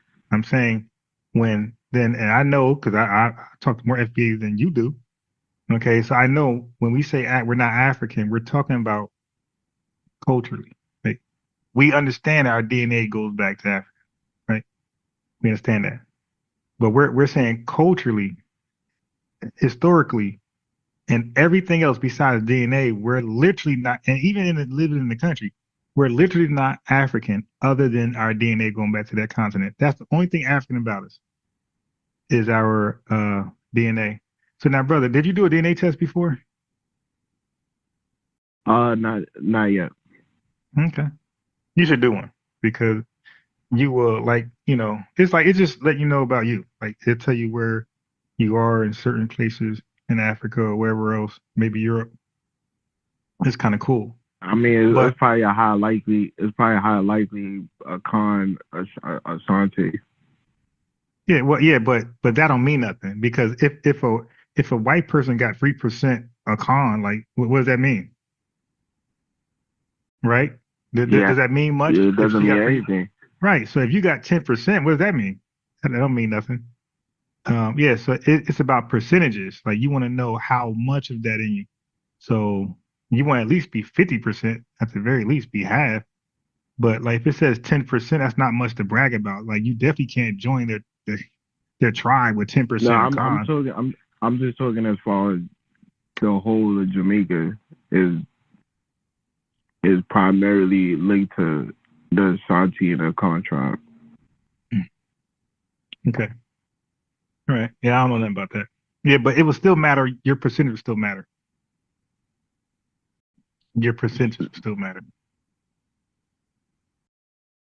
Mm. Oh my thing was how do you? What are your thoughts on what is a white American then?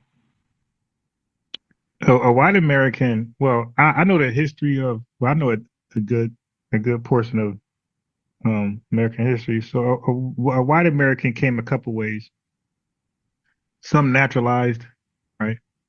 So they came from UK to work as indentured servants, and they naturalized.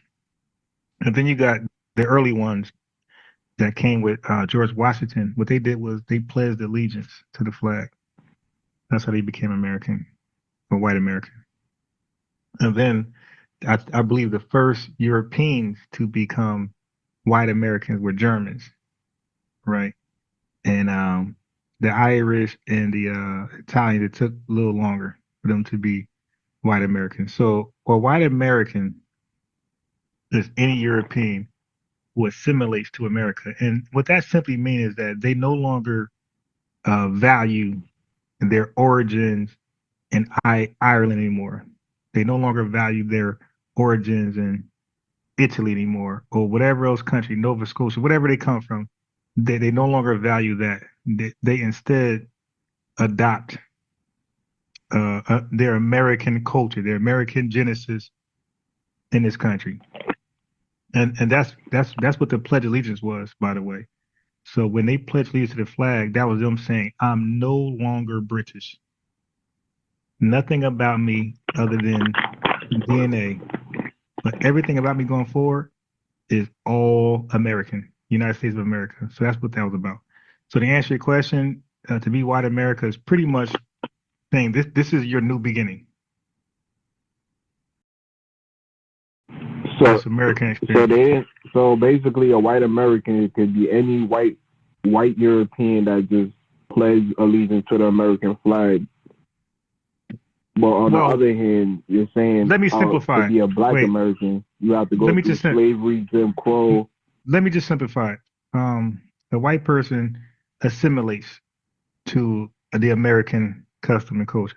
Right. So now, bruh, the way they want to do their stuff is different than ours. You know, that's on them. Like that got nothing to do with us.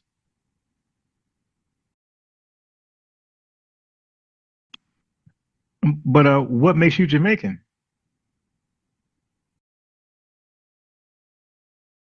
Well, I'm no longer a Jamaican citizen. I'm a citizen of this country, so I'm no longer a Jamaican citizen. I didn't ask you about citizenship. I'm asking about your ethnic identifier. Oh, what makes me? Well, that's the country I was born in. So if okay that's But I don't hold a Jamaican passport. I'm a citizen of this country. Yeah, but that don't mean anything. What I'm getting to is this. So if somebody's born in Jamaica, they're just Jamaican? You have different ethnic groups in Jamaica. You got Chinese Jamaican. You got right. So wouldn't a Chinese person be called Chinese Jamaican? You got Irish Jamaicans. Yeah, you said it. So they're Irish, but they're Jamaican by culture, right? Yeah. Or something close. Okay, cool. Yeah, something along those lines. Yeah. Oh, similar to us, huh?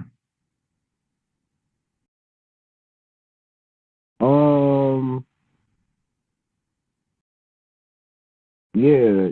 I mean, yeah. I mean, okay. they're not indigenous to the country. Neither are we either. Who laid the foundation to Jamaica? Was it the Jamaicans or the British?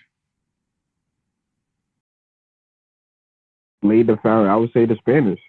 The Spanish laid the foundation. Then the Dutch and the British came, and then the Africans on the island essentially kicked off the British and the Dutch. Okay.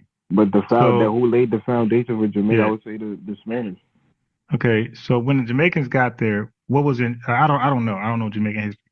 So when the Spanish got there, what was in Jamaica? Uh, the indigenous people, I think the No, infrastructure. Taínos. No, infrastructure. What was in Jamaica? As far as infrastructure, I'm not sure. Yeah. I don't think it was any large cities Okay. or roadways or things like that. All right. So then, but so whoever puts that there, whatever labor force put it there, they're foundational. So the Spanish would be foundational to Jamaica. That's what you're saying. I don't know. I don't know. I don't know your history. Well, So yeah, the Spanish so was the what first did you to guys? colonize Jamaica. Okay, so damn, bro. You about to make me. I hope you don't give me that much ammo. Let me find out y'all ain't do shit. So what did you guys do in Jamaica to make it Jamaican? To make it Jamaica? What are you talking about as far as slaves? The No. African slaves that came to Jamaica? Yeah, I'm saying like what did you guys contribute to in that country where you could say, hey, we're responsible for this?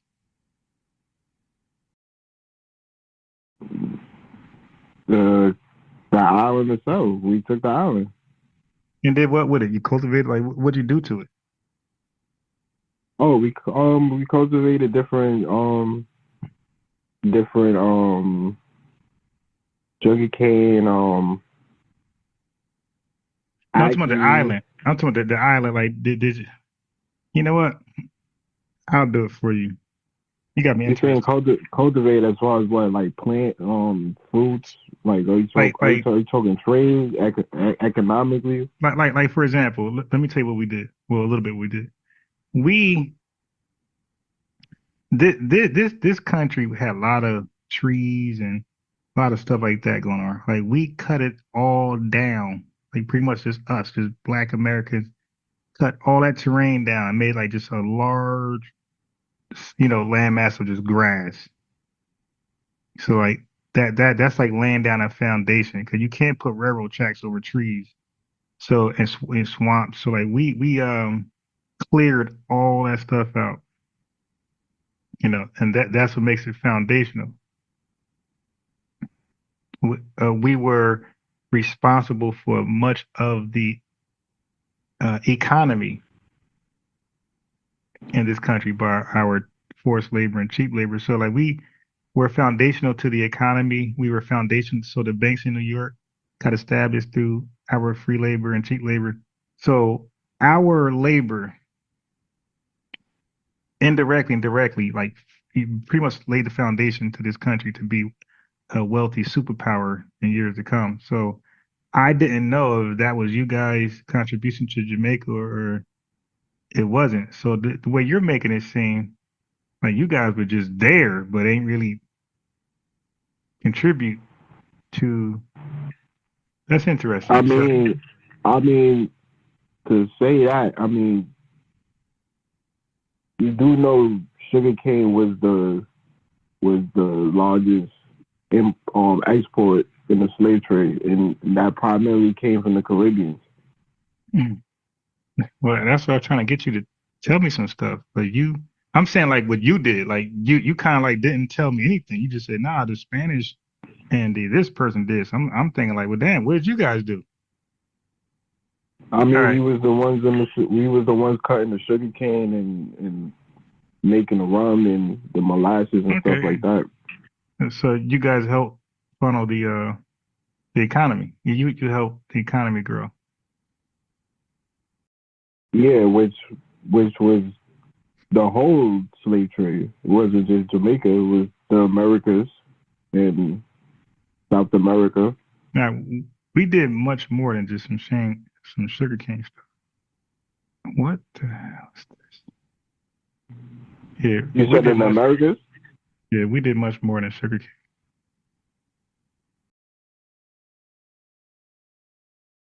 It was sugarcane plantation in America? Yeah, I wasn't aware of that. We did. Yeah, we did sugarcane. We did sugarcane, tobacco, cotton. Yeah, sugarcane. Yeah. Well, yeah. That it was one more. Tobacco is another thing in Jamaica. was a large export from Jamaica, Cuba, and the Caribbean islands. Yeah, so I'm helping you out. All right. So now, let me just go over with a. Are you familiar with the term ethnogenesis is? Yeah, I'm familiar. Yeah. Okay. Does it make sense to you? Yeah, somewhat. Yeah. Okay. I'm gonna read it for the chat. I think it's kind of problematic because the term makes sense though. Wait, so how's it problematic if it makes sense?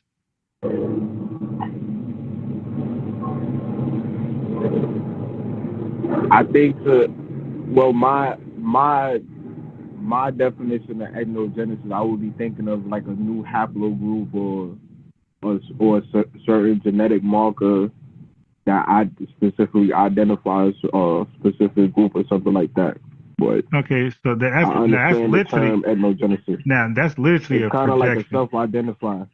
Huh? Yeah, but what you just said was when you say projection, you just did that. You said, "I know what it means. I know there's an official definition, but I got my own definition, and I want to project it on whoever." Yeah, yo, bro, that was horrible. Certain terms are ambiguous.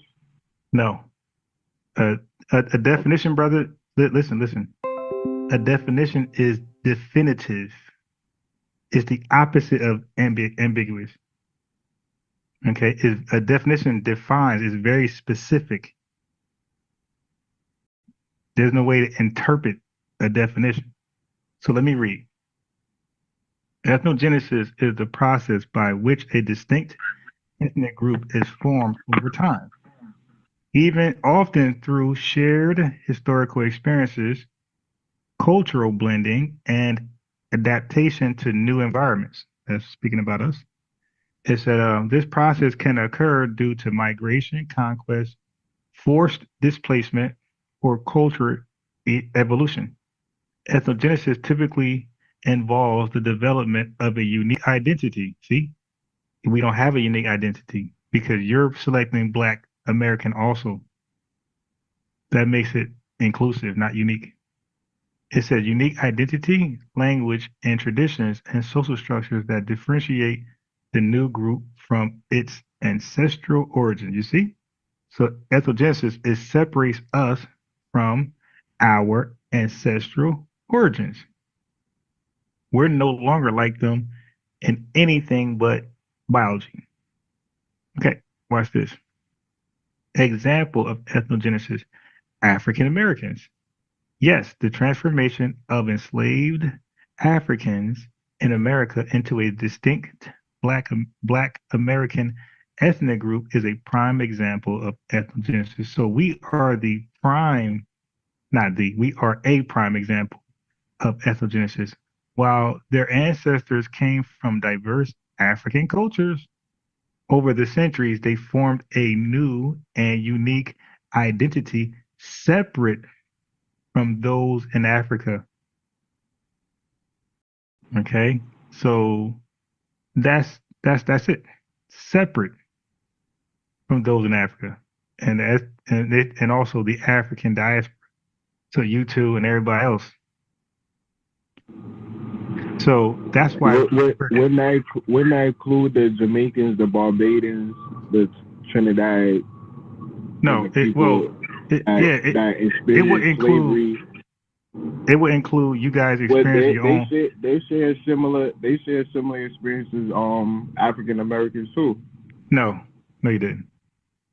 What you guys did though, Jamaicans shared similar experiences with themselves. People from Barbados. We went through slavery. Okay, so brother, did you not read some of the? Okay, so let me keep reading then. I got you. See, I was gonna stop reading, but damn, I gotta keep going. Okay, so how African Americans emerged as a distinct ethnic group. So, brother, you have to know what words mean. Distinct means not like you.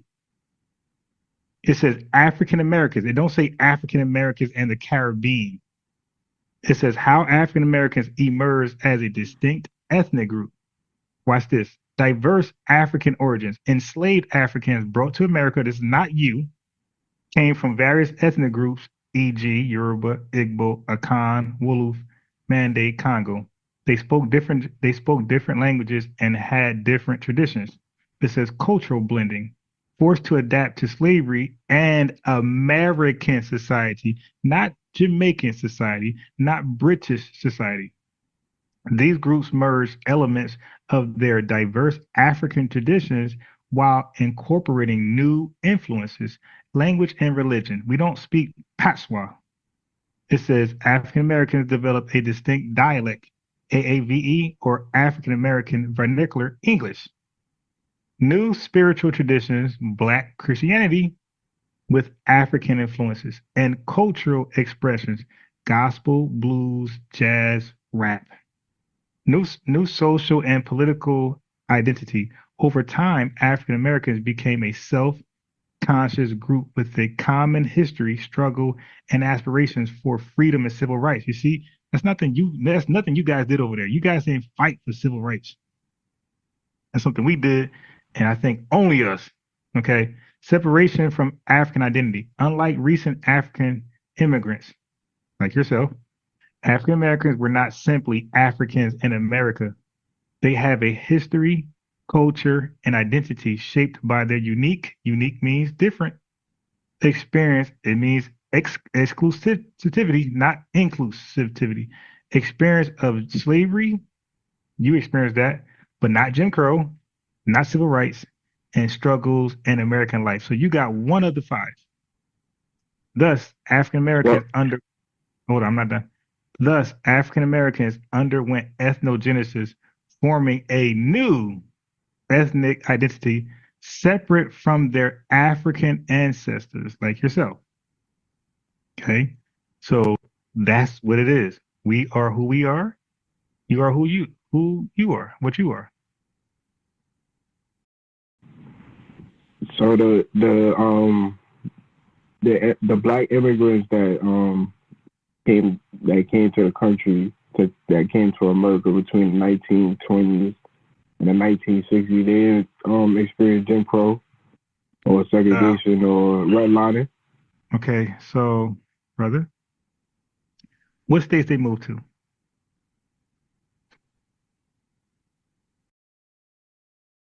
I'd say a vast majority probably went to the East Coast and possibly to the South. No. What states specifically did they go to? It's only three. What states? It's only three For states. me. Okay. Massachusetts, New York, and Florida. Now, they were most numbered in New York at 100,000, 20,000 in Florida, and probably less in Massachusetts. So, brother, in New York, no. To answer your question, the majority of guys were in New York, so the answer is no. New York, So Jim essentially, Crow. the black people from the East Coast, they're not FBAs either, by your definition. Brother, there were no black. Okay, oh, here we go. There were no. They are because they're in America. Okay, so they were always in America, and they served as slaves before they got their citizenship. You just said Did they go through Jim Crow? The form of it, yes. But listen, there's two different Jim Crows. Now I wouldn't expect you to know that. He's laughing like, wow. Yo, the stupidity with these guys. There's literally two Jim Crows. There's called North Jim Crow. Dude, you do know there was a North and South Civil War. Now you got the North and South, the Republicans and Democrats. Yes, you have a North Jim Crow and you have a South Jim Crow. You're laughing like I just made that up. You could Google that. Google the difference between Northern Jim Crow and Southern and watch that. An answer come up there. He laughed like I made it up. Did the black immigrants go through Jim Crow? Did the black immigrants in New York go through Northern Jim Crow? Northern, yes, but Northern Jim Crow was nowhere near Southern Jim Crow. Okay, so and that's where I'm getting to. But to answer your question about FBAs in New York, they came to New York as slaves. They didn't come to New York as on a damn ferry boat to Ellis Island like you guys did. So Okay, it wasn't you freemen. guys, It wasn't freemen in New York, in Massachusetts, in these places. It wasn't free black people, black men in these places. at what time? What year? Um, what's the time period with Dred Scott? The Dred Scott case. Then you just research. Oh my God, this guy. All right, dude. 97% of us was living in the South. Okay, so that's to answer your question. I think the other majority of us was in New York. Okay, and if we were anywhere else, we were in spots. But the majority of us were in the South. Okay, because the South is where most of the slave labor was. That just makes the most sense. So, but New York had slavery as well, but it was different than obviously Southern slavery. Okay, but let me just share my screen If we for the go chat. back to your bulletin point, with Yeah, the FBA, you said they had to go through the transatlantic slave trade. They yeah. had to go through Jim Crow. Wait. No. All right, I'm live chiming in right now. Okay, because he keeps bringing up Dred Scott, and I know he don't know anything about it. Okay, so let me share my screen. This is a live cut-in. I don't normally do this, but I feel like I have to because he keep bringing up Dred Scott. All right. So what? Listen. This is why you can't fake being smart. You can fake being dumb, but you can't fake being smart. Fake being smart. Okay. So the Dred Scott ties into the Missouri Compromise. Okay. So it's like really embarrassing because it makes me get out of character and start calling names. Because what I don't like people who fake being smart. Okay. Okay. It just like because you're disrespecting me. Like you're acting smart and you don't know what you're talking about and you're disrespecting me because you believe it's working. You believe I think you're smart. All right. So let's go. Let's go. Let's just do it.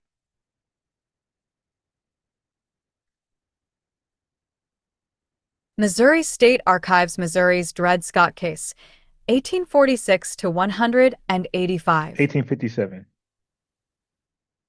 Okay. Here we go. Let's get it. In its 1857 decision that stunned the nation, the United States Supreme Court upheld slavery in United States territories, denied the legality of black citizenship in America, and declared the Missouri Compromise to be unconstitutional. All of this was the result of an April 1846 action when Dred Scott innocently made his mark with an X, signing his petition in a pro forma freedom suit initiated under Missouri law to sue for freedom in the St. Louis Circuit Court. Desiring freedom, his case instead became the lightning rod for sectional bitterness and hostility that was only resolved by war. Okay. So, like, I don't feel like doing this tonight.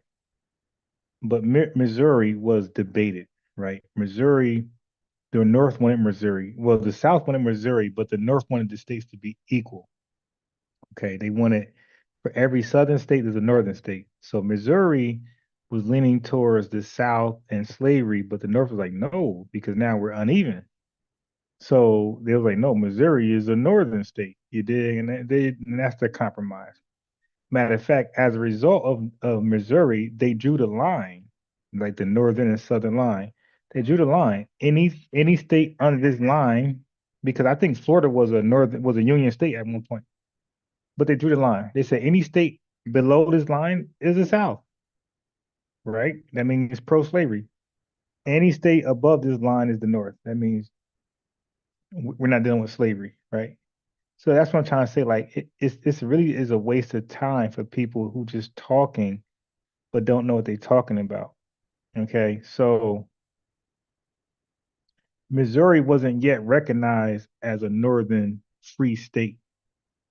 So Dred Scott, let me just let it tell it for itself. Okay. It just really is annoying to me because I don't like when people play smart. It really disrespects me because all the research I do, all that hard work, all that research I do, I don't like anybody, FBA, white, black, Hispanic. I don't like anybody cosplaying as a researcher who put in the work I put in. Like I sacrifice a lot of freedom, right, to do this work. That's why, yeah, I'd be like, yo, you know what I mean? Support the Cash App because I put so much time in. Like I sacrifice so much of my freedom, what I normally like to do behind this right here. All right, so here we go. Let's go into it. Let's go into it. And like I said, yo, when Tiger call in, yo, let's look. We could talk about anything. Watch how I pretty much know about everything. You got so much research I do. Like we could change the topic. Y'all change the topic on me. Like just try me. Just change the topic and let's talk about random shit. And you're gonna see that your boy is like well in tune. Okay, with most subjects. Missouri State Archives, Missouri's Dred Scott case, 1846 to Okay, so 1850. we already did that. Right. So now let's go down here.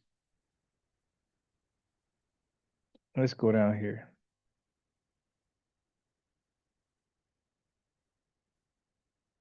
Dred Scott, a man of color, respectfully A man of states, color, not he is African. claimed as a slave. Petition to sue for freedom, April 6, 1846. Initially, Scott's case for freedom was routine and relatively insignificant, like hundreds of others that passed through the St. Louis Circuit Court.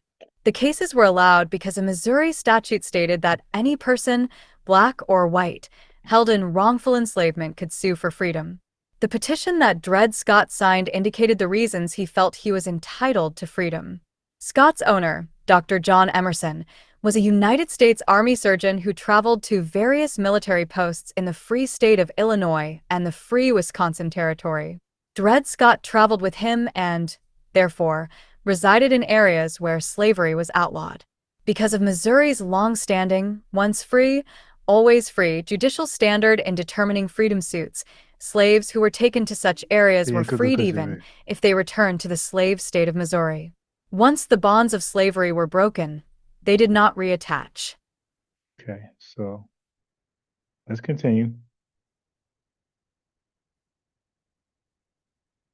Dred Scott was born to slave parents in Virginia sometime around the turn of the 19th century.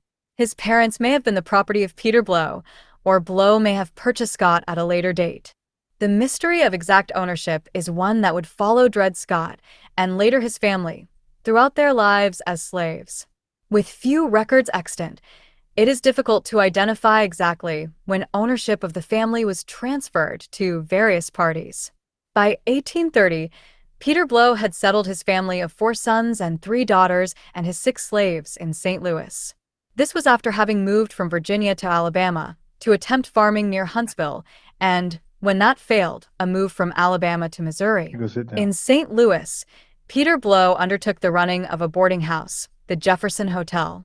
Within a year, though, his wife Elizabeth died, and on June 23, 1832, Peter Blow passed away.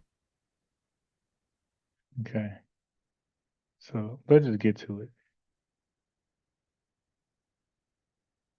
This is live. He Blow children remained in St. Louis after the deaths of their parents and became well established in the city's society through marriage to prominent families. Charlotte Taylor Blow married Joseph Charles, Jr. in November 1831. His father had established the first newspaper west of the Mississippi River and had been a leading opponent of slavery while editor. Charles, Jr. operated a wholesale drug and paint store, Charles and Company, later Charles, Blow and Company. When brothers-in-law Henry Taylor Blow and Taylor Blow became partners, Martha Ella Blow married attorney Charles Drake in 1835. Drake is better known in history for his role in the creation of Missouri's 1865 Constitution. As a leader of the Radical Republican Party after the Civil War, he was determined to... Let's stop right there. Listen, I know a lot of tethers don't know that there is a constitution right? And then there are state constitutions. I know they don't know that. They don't know that states got their own constitutions, and they differ from state to state. I know Texas don't know that. That's what I'm trying to say. Like, yo, y'all can fake. Like, I know what's going on in this country, but stop. Punish those considered Southern sympathizers. The Constitution he helped author took away many of their rights, including enfranchisement. Peter Ethelrod Blow married Eugenie Laubaume in 1833. She was from an old French banking family. Her oldest brother was a wealthy businessman who, in partnership with Blow, formed Peter E. Blow and Company. She had two other brothers. One was the St. Louis County Sheriff for a time in the 1840s, and one, Charles Edmund Laubaume, was a St. Louis attorney who played an important role in Dred Scott's freedom suits. All of these St. Louis connections proved helpful to Dred Scott.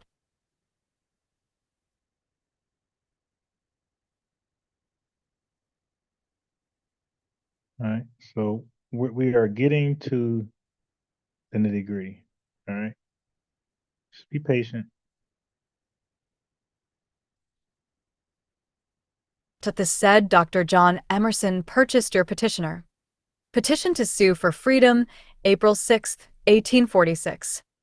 One of Dred Scott's ownership mysteries concerns the date of his sale to Dr. John Emerson. It was sometime after the Blows arrived in St. Louis in 1830 and before Dr. Emerson reported to Fort Armstrong in Illinois on December 1, 1833. There is no extant record of the sale, although several theories have been posited. It is possible that Peter Blow sold Dred Scott to Emerson before his death. It is also possible that Blow's heirs sold him from the estate. On June 30, 1847, Henry Taylor Blow testified in Dred Scott's Circuit Court trial for freedom that Peter Blow sold Scott to Dr. Emerson.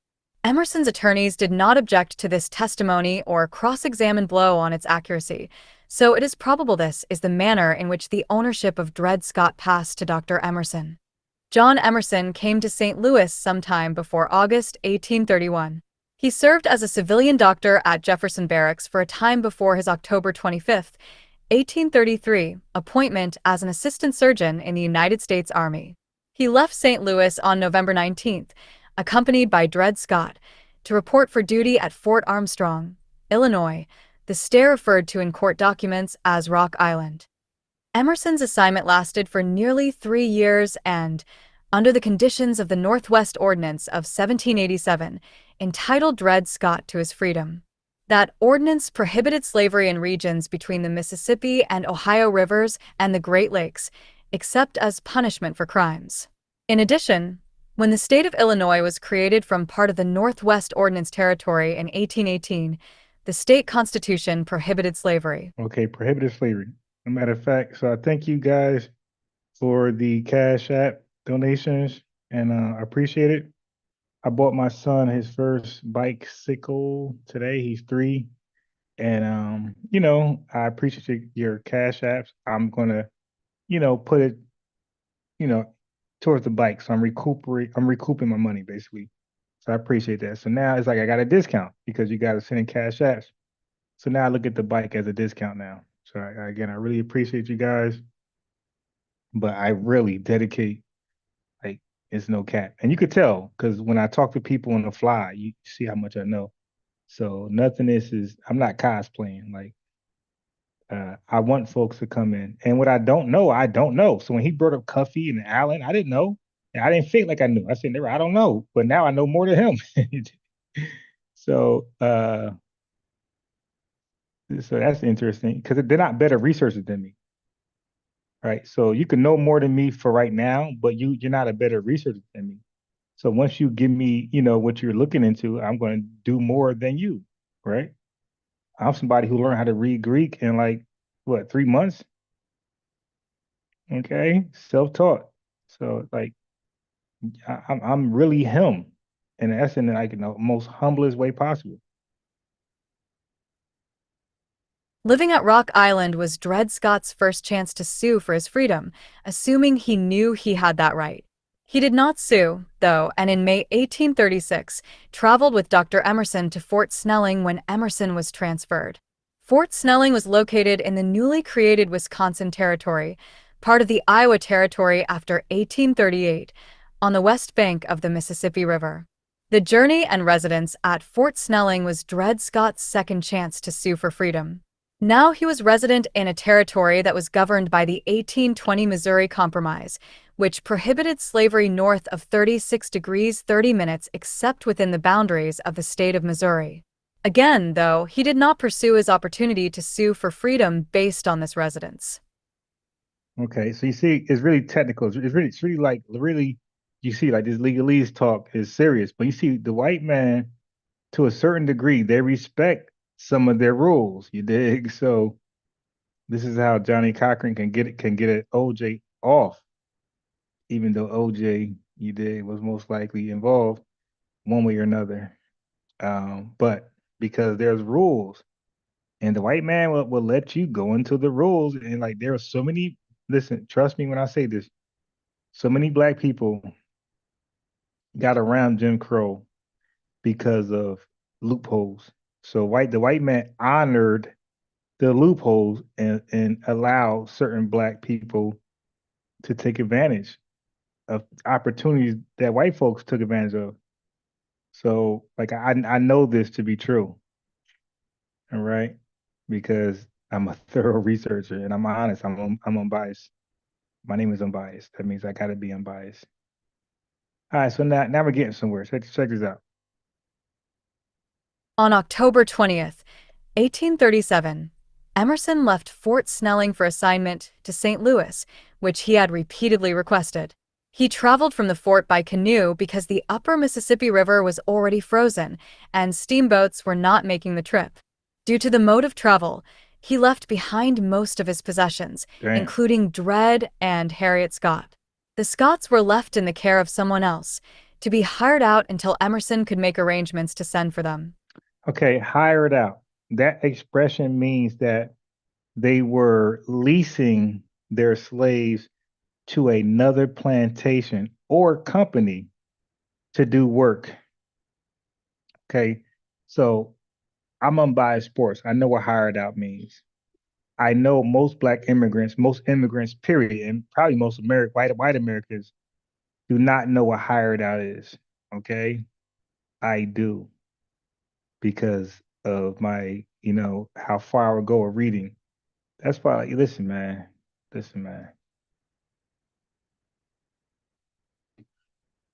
Hired out is a owner, an owner of a slave or slaves plural, enslaved, not slaves, my fault.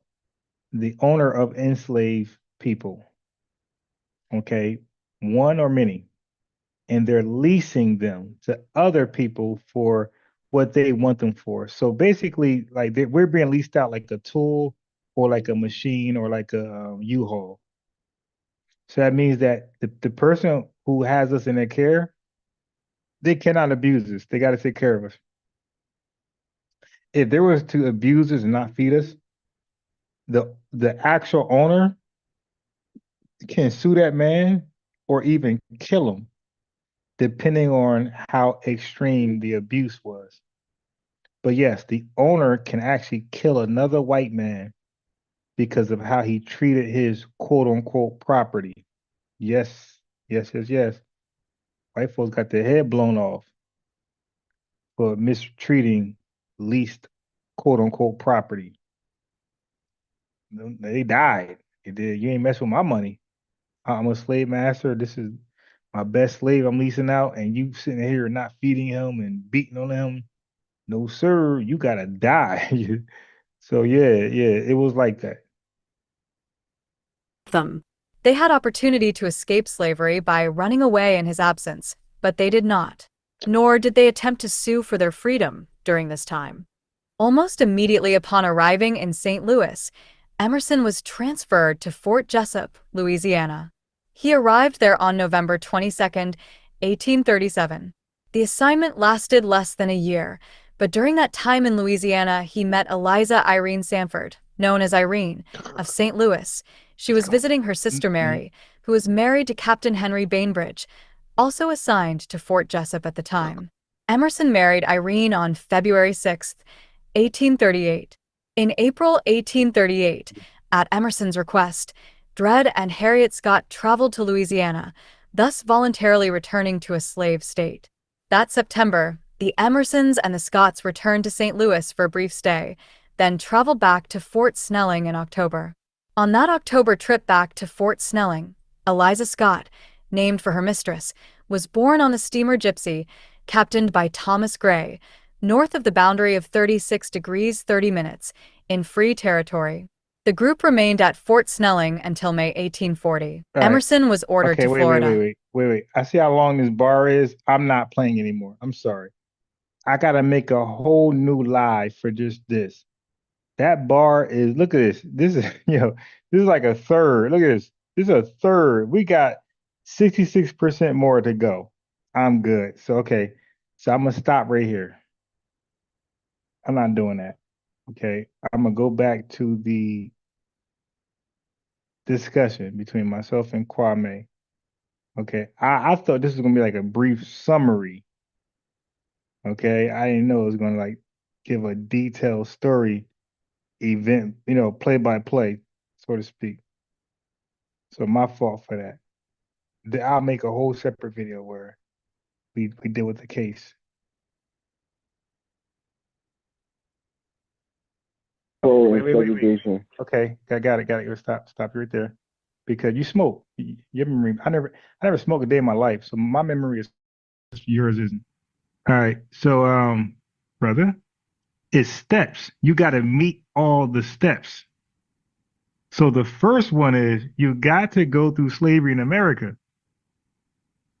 Okay, and then you got to be emancipated while you're still living in America. We all check that box. You don't. And all those immigrants who came, well, the few immigrants who came through Ellis Island, none of them checked that box. Okay, and then they went to the safest state in the entire country. They went where all the Union soldiers were. They went to New York, the most safest, secure state in the country. So I'm sharing my screen. So my screen shows you the estimated KK membership by state. 1920s peak. So he said 1920s. I'm saying 1920s. He said they peaked to 4 to 5 million deep, the KKK. So Jim Crow was mandated largely by the KKK. All right. Now, I color coded where the KKK were and who also lived there. So they were most populous in Indiana. Black Americans and West Indians, we were there, probably tiny numbers that don't make a chart. Same thing with Ohio, same thing with Illinois, the same thing with Texas. But Tennessee is where they originated from. Tennessee had 120,000 KKKs. Now, that's a lot of racist white folks. Okay, guess what? We were there in Tennessee. You weren't. They were 100,000 in Georgia. Guess what? We were there. You weren't. They were 100,000 in Alabama. We were there. You weren't. They were 80,000 in North Carolina. Both of us weren't there in large numbers. They were 70,000. That's a lot of goddamn people. That's like Wembley Stadium. 70,000 people, KKKs in Mississippi. We were there. You were not. 60,000 in Louisiana. Neither one of us there in large numbers. And South Carolina at 50,000. We were there. You not. You literally were in the safest states in the 1920s you can possibly be in. And even though Florida was not safe, you were there in tiny numbers. You barely existed at 20,000. In Massachusetts, you had 10,000. So, but where you guys came lying by large, you came in New York, Harlem and Brooklyn, where Jim Crow was not even mandated. That means you could drink out of a water fountain that says white only and possibly nothing happens to you because it's not enforced. Just like jaywalking is not enforced. Or throwing, like, let's say, a piece of chocolate out your car. Like that's not enforced in a lot of states. Or even tinted windows not enforced everywhere. But mandate means they have to act on the crime. All right. So Jim Crow was not mandated in New York for sure. So this is how you cook on people. So brother, try again.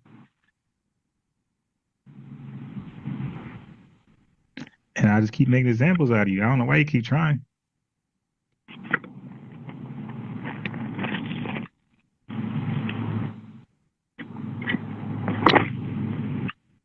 Now let me ask you this. You asked me questions. Let me ask you.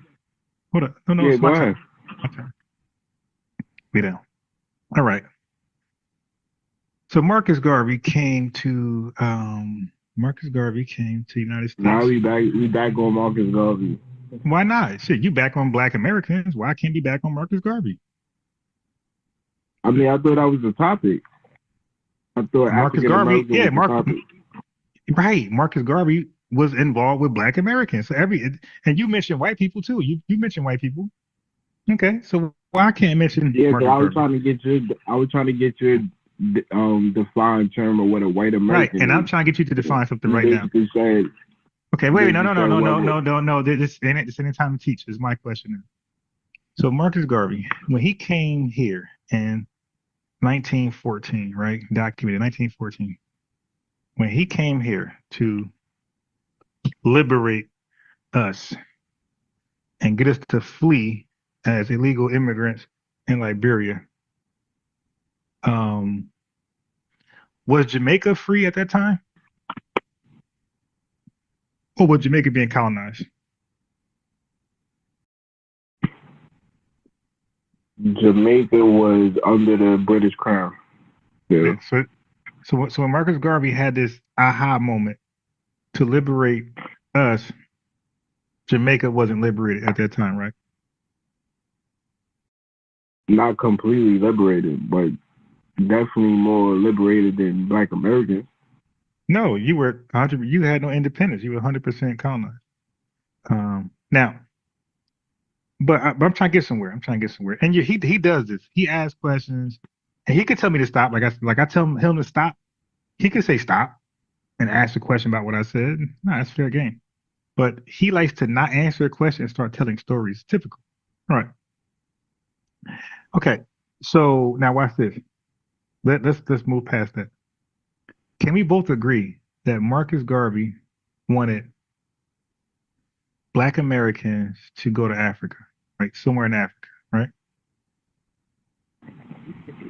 Yeah, he wanted black people from around the world to repatriate back to Africa.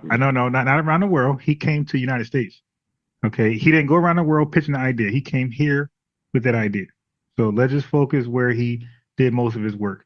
So he was over here trying to get Black Americans to go to Africa, right? Yeah. Okay. How come? Would you agree Booker T. Washington was his hero, so he wanted to meet Booker T. Washington. So Booker T. Washington was America. Yeah, but Marcus Garvey was a Pan-Africanist.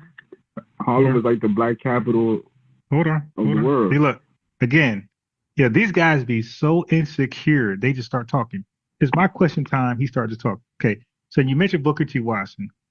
Was Booker T. Washington a Pan-Americanist or a Pan-Africanist?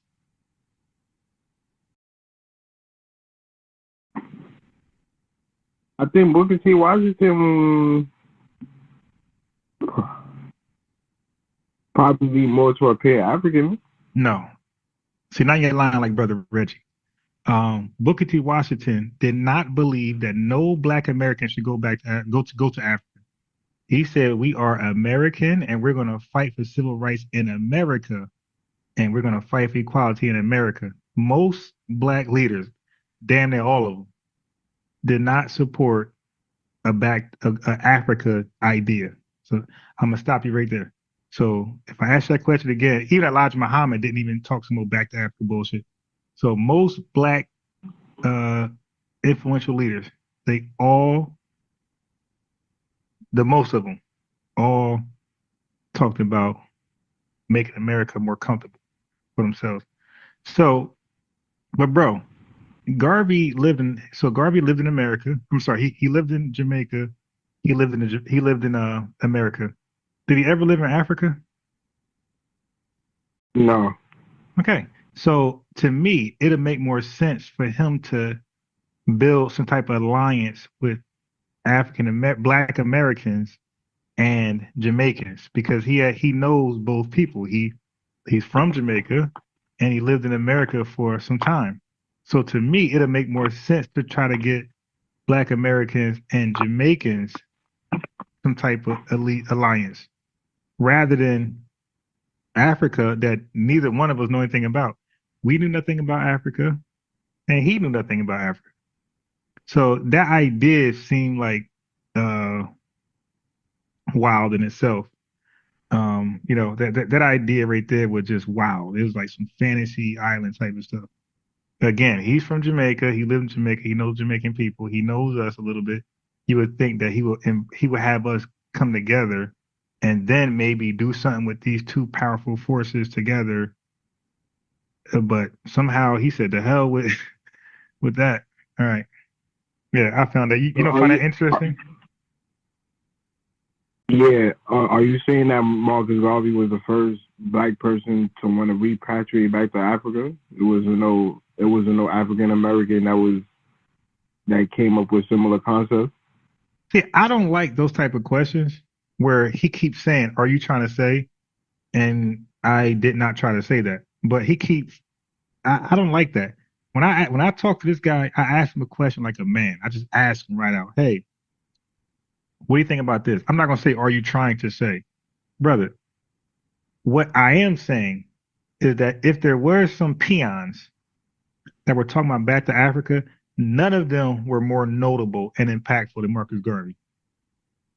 Okay, none of them did. Marcus Garvey was the most influential in that. That's his area. He's the king of back to Africa. Nobody else. We don't care. We don't care who why did. you against repatriating? Well, that's the dumbest idea. Why? Where are you going? To Africa. Where?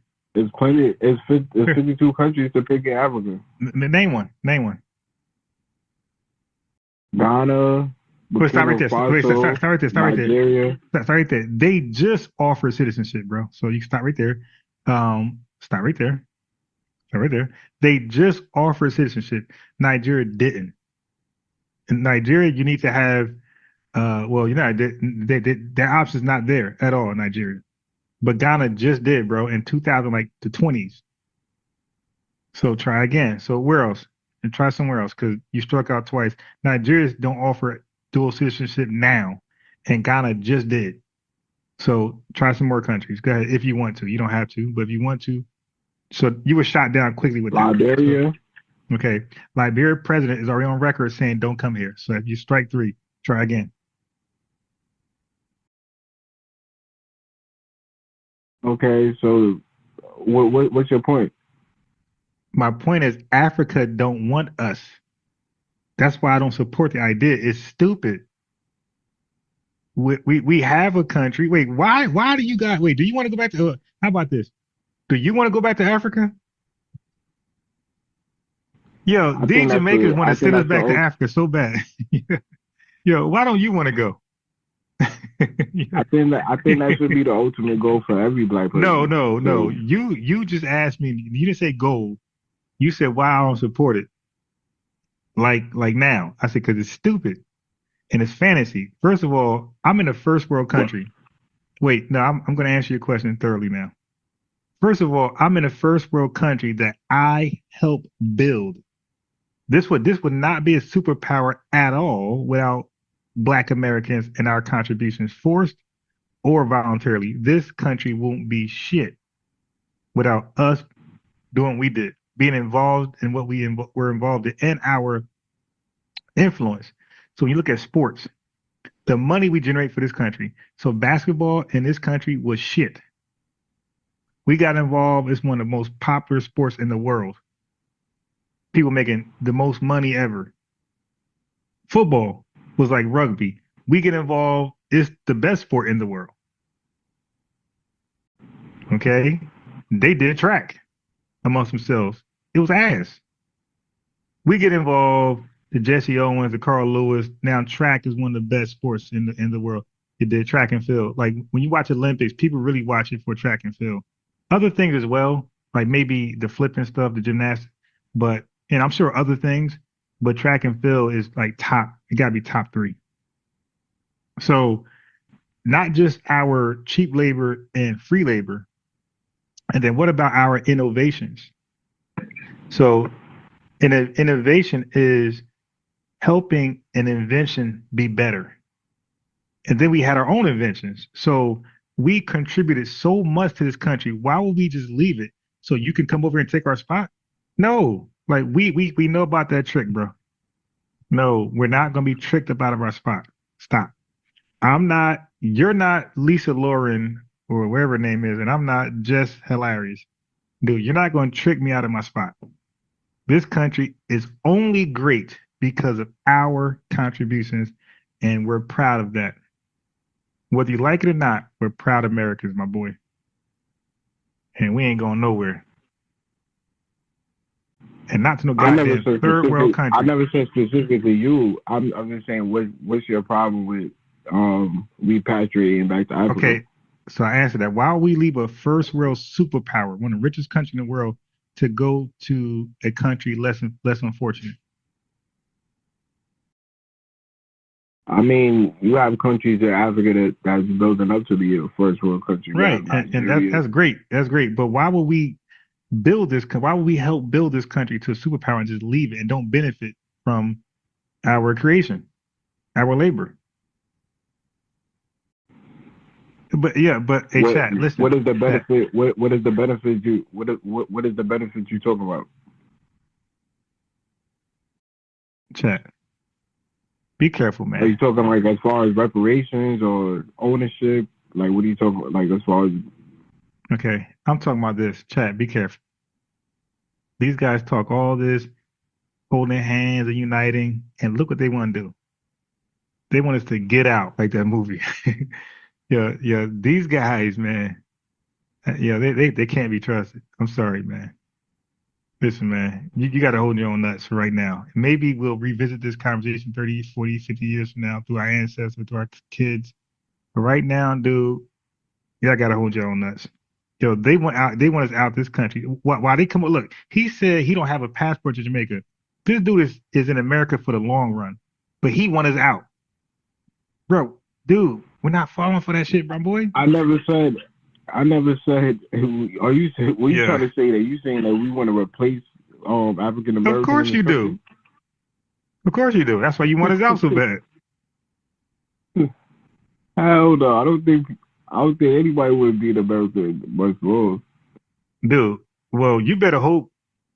You better take advantage of what you got so far, cause the way Trump talking, you gonna be back cutting sugar canes in Jamaica. I hope that don't happen, but well, are you a Trump supporter?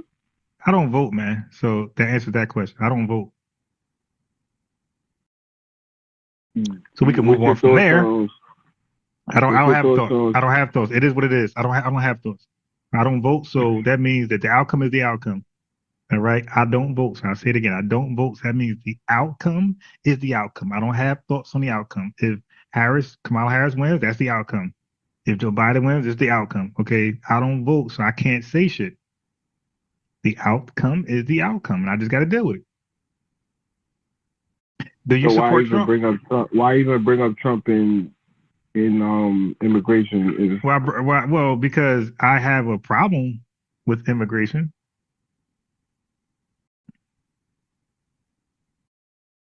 That's why. What's your problem with immigration? Well, I have a problem with the way it was used in this country.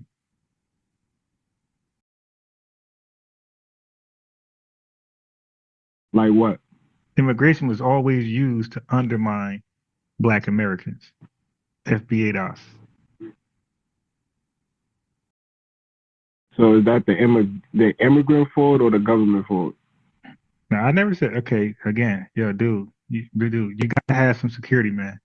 I said how it was used. How the hell would an immigrant use it? I said the way it's used. The way it's used to undermine FBA dollars. So that means the immigrants are just pawns. The king is the the government and whoever else, Congress, whoever else is. Cause you can't just everybody involved. Okay, so the way immigration now, chat. By the way, I've been studying for a while now the history of immigration in America. So that's why I can make such a conclusion, right? A summation of my issue with immigration. When we look at it, every time, like for example, when Northerner FBA does got their freedom in New York, we started to populate New York. We went from 5% to like 15%. And once we started growing numbers, guess what? Here comes Ellis Island to smother our numbers, to make us, and that brought us back down to 5%. So they have always used immigration to undermine us. Always. Every time we got some steam going, some things our way, here come mass immigration. And this is why our leaders, our early black leaders were always against immigration, from Frederick Douglass all the way to Booker T. Washington to A. Philip Randolph to Tariq Nasheed, Yvette Carnell, Dr. Clark Anderson, right now. So now, just to correct you real fast, so chat, I'm gonna play a small video real quick because I want these guys to stop pinning delineation to Tariq Nasheed. Like, this is his idea and we're all just cult members. Dude, this idea has been, I'm gonna show a video, 1989. Now, brother, I challenge you to show me Tariq Nasheed in 1989 explaining how Black Americans are different from Africans. Okay, I want you to try to find that video, and I'm gonna help you out. It does not exist. So this idea is long before Tariq Nasheed. All right. So I'm gonna share this video. Not that long. In the chat. I'm gonna show you clips so I'm gonna show you 1989. Then I'm gonna show you guys in the 2000s, like 2000, around Barack Obama when he first declared he was gonna run for presidency. Okay, so I'm gonna take you back. All right, so let's just go here real quick. So Tone got the numbers and I like that. Tone got the numbers, I got the clips. I got the clips. That's why, like, these guys really can't do nothing with me because they just talk. I talk and pull up. So they Tariq Nasheed, the cult FBA. Whoa, wait a minute. There were people 20, 30, 40 years before Tariq saying the same thing. They just didn't have a term for us. They were trying to come up with a term, but they didn't. It was not there. They kept saying, it was funny because they'll say us African Americans, and then they'll say, but those African Americans. Then they'll like try to, they didn't know what to call y'all. So that's why it was very clever to say ADOS. All right, so just give me a second to just pull. It's a small clip. It's like 8 minutes, but you'll like it. Okay.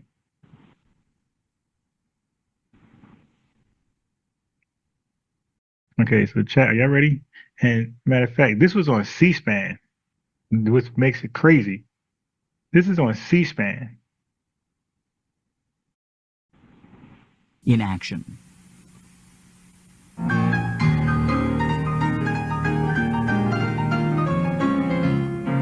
Coming up next, a forum titled The New Black Voice of the 90s, three panelists debate the topic, staying black or becoming African American. Presenting the pro-black point of view will be Ali Muhammad, a spokesperson for the Nation of Islam. It is with the... Okay, so see that title? I told this brother, nobody called themselves African American. So they're debating, should we stay black or should we become African American? You can't make this up. So Tone got the numbers, I got the clips.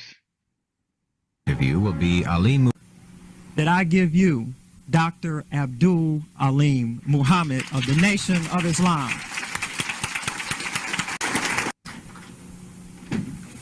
I'm so glad that we... Matter of fact, let me put because, I put in some long work. Let me put my Cash App in there for my supporters. You dig? So you can thank me for this clip I'm about to play. Okay, so you guys if you want this clip, let me know. So when they try to pin it all on Turkey Nasheed, stop, or Yvette, stop. This is 1989. We are having this opportunity to discuss the issue that has been put on the agenda of whether or not it's time to change from being black into something that is being called African American. I am very happy to see that. Okay, look at the date, October 10th, 89. That's why I say, like, no foreigner is going to know more black history than me.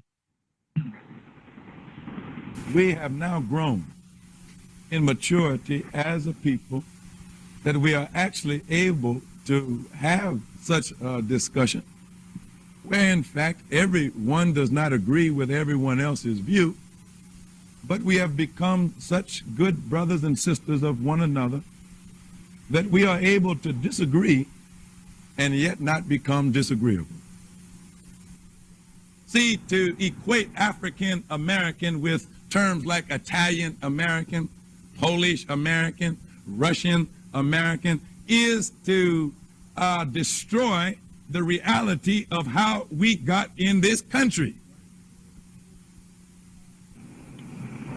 We did not get into America with our nationalities intact. Africa is not a nationality. If you are from Nigeria and you have become a naturalized American citizen and you want to call yourself a Nigerian American, well, you help yourself. Uh-oh. But that's not how we got here. We did not pass through Ellis Island. Uh-oh. Didn't this guy right here talk about Ellis Island? Oh, so what makes y'all foundational black Americans? Because we didn't pass through that one. Well, I said it's steps. And one is we didn't come through Ellis Island. Go ahead, brother. Go ahead, cook them. We did not take the course that qualifies you to take a test for citizenship. That's not how we got here. The H1B1, all the type of visa and tests they take over there. That's not how we got here. Keep cooking. To equate the immigrant that you might have in the Greek American or the Russian American with the so-called African American is a gross distortion of history. And he tried that. He tried to say, well, white Americans, how they become white Americans. So, okay, if that's how they become white Americans, then you FBAs know that's a gross distortion of history, my boy. Keep cooking them, Ali. We're not no damn immigrants to this country. Uh-oh. 1989. We're not no damn immigrants to this country. 1989. We're not no damn immigrants to this country. We were brought here against our will. We didn't come because we had booked passage on a passenger ship and we were so glad to be here and this was the land of opportunity and like this brother on the phone. Freedom and equality and justice for us, and we were looking to jump into the melting pot. That's not our history. We are those that were kidnapped, and we were brought in chains in the holds of slave ships, and we were kicking and fighting every step of the way, and when we got here, we could not be held down except by the most brutal methods. And even today, when you look and see what is used to hold the black community in check, it is the most ruthless and violent and brutal of methods that are being used today to hold us in check.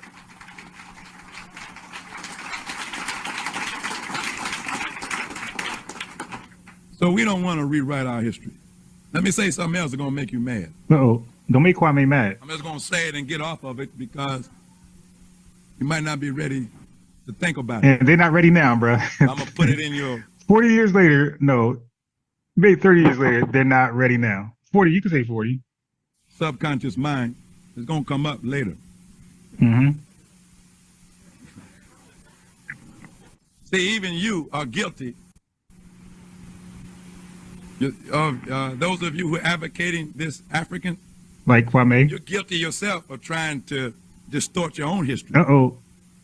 You want to pretend like you are the same people that was brought over here 400 years ago. That's called ethnogenesis. Yo, he is cooking.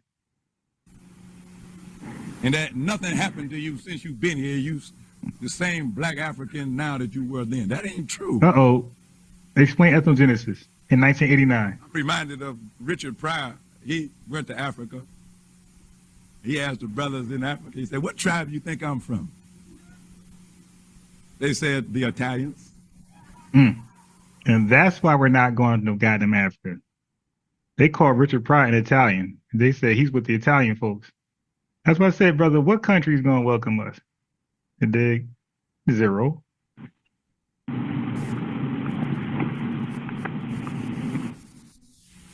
You want to disguise your own history. Not us, not FBA. You want to pretend that you did not have people who rose up on the plantations in rebellion to slavery, who fought and killed and died to be free, and some of them were only able to run off in the swamps with the Indians, and they set up their own independent kingdoms right here in North America, right down in South America, in the Caribbean islands. It was the black man in league with the red man. They set up armies to fight against the slave master, and in many cases they won, in other cases they were defeated, but they left a legacy of struggle to be free. And now you want to forget all about the red man. You want to forget all about him, like your blood and his blood are not intermixed so much that you have really become like one people. Ethnogenesis. I bet if I ask you the question, there's not one of you sitting up here that does not have the blood of the red man flowing in your veins. That sounds like Tariq Nasheed to me 40 years ago. Yeah, this is why I do what I do. And now you know I'm coming to something else too. Yeah, but you don't hardly like to admit. You're just as bad as white folks. Oh yeah, we've been saying that. Also don't like. We've been saying that they have become just as bad as white folks. That's why we call them out and hold them to the same scrutiny as white folks. They try to make us focus on white supremacy only. No sir. Yeah, I borrowed the talking points of white supremacists. So to us, you are team white supremacy. Just as bad as white folks. Who also don't like to deal with it.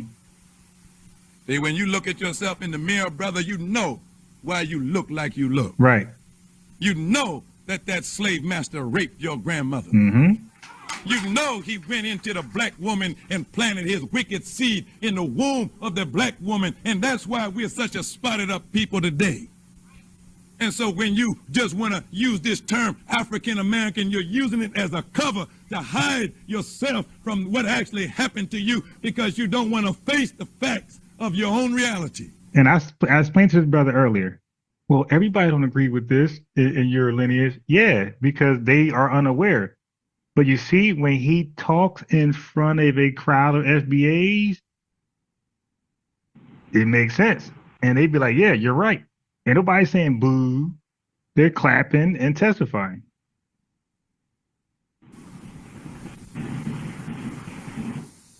You're letting the slave master off easy because you're scared to call him a rapist. You're scared to call him a murderer. You're scared to lay on him everything that he did to us to destroy us as a people. But you yourself bear witness to it just in who and what you are. So don't deny yourself, man. What are you? Yeah, you are some of those people that they might call black Africans. That's part of your heritage, ain't no doubt. You also got that red man's blood in you too. And they don't. According to what we've learned, they trace their family history. The Honorable Elijah Muhammad said they came here 16,000 years ago from Asia. They're Oriental type people. And you got that slave master's blood in your veins too. So it means a whole lot of you walking around with European genes. I told you wouldn't like it. And I told you ain't ready to deal with it. But it's the truth. And so it means that you need to look at what God has produced in you. If we're living in a time of universal trouble and universal confusion and universal revolution, then there is a need for a universal teaching and a universal vision. There's a need for a universal people to rise up out of the earth, FBA, to become the universal rulers for all people. And that's what they're afraid of. And there is no other people who qualifies on the face of the earth other than black men and women in America. Hey, he just said the only qualifiers are FBA dots. That's what he just said. 1989, before 40 years before Tariq. There's you. That's your destiny. And the sooner you are willing to face up to your divine destiny and play your proper role in the evolution of world history, then the sooner we will enjoy a kingdom of peace and happiness and true brotherhood. And then I explained to Kwame earlier, I said, bro, we can't unite with you guys until we clean our own house. That's exactly what he said 40 years earlier. We got to clean our own house first so we can be qualified to lead by example. Now, one more video. This one is smaller. This is like less than a minute. All right. So this was 89. Now I'm going to give you 2003 or something like that. This is way before Tariq Nasheed.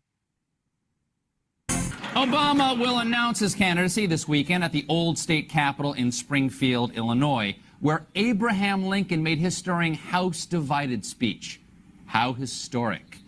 At a building made famous by the man who freed the slaves, Obama isn't the descendant of slaves. Hold on. A white man acknowledged Abraham Lincoln emancipated enslaved persons, and Obama is not one of them. So this delineation is clear. People know it. Black immigrants just act dumb, but white people know this. He just said, "Oh, but one more time." So he basically said Obama cosplaying as an FBA, and he ain't even one. That's pretty much what he said in today's term, today's language. At a building made famous by the man who freed the slaves, Obama isn't the descendant of slaves. His father emigrated from Kenya in 1959, and his mom is the Swiss Miss Girl. Some are even claiming that the senator has not lived the, quote, black experience, and it may affect... And he used black. How he used black? He used black like black American, separate from black people across the world. Like I said before, bro, black was an exclusive term that got co-opted. All right, because Obama's so black. The Spanish wasn't using black, wasn't using Negro or black before I'm not entertaining you. Now look, so that's him. So now watch his guest, Deborah Dickerson. Watch this.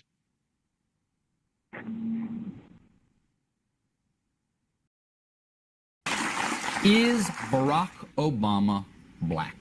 No, he's not. In the American political context, black... Hold on, let me pause it. You see?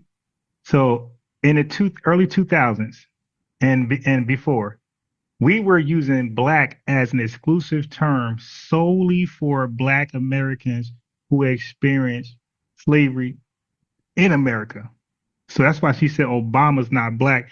Now, none of us would dare say that today because black has been co-opted. It just means black people from the continent of Africa or the diaspora. Okay, but black originally was exclusive for Black Americans only. That's why she can say Obama isn't black. Now listen to her try to explain the best way she can, but she don't have our verbiage today. Listen. So Tone got the numbers, I got the clips.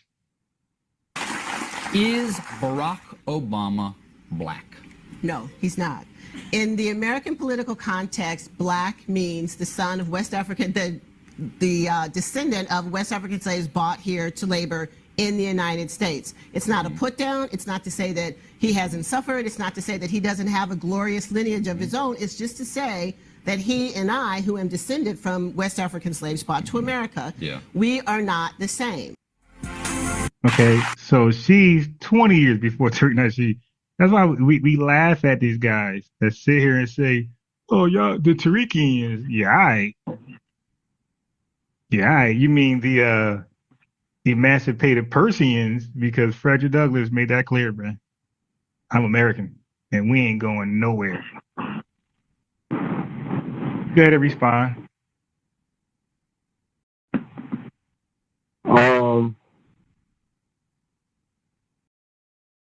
Do you have a problem with the term foundational African American? Yeah. Why? I got the same problem with the term African as my ancestors did. African, first of all, it caused confusion.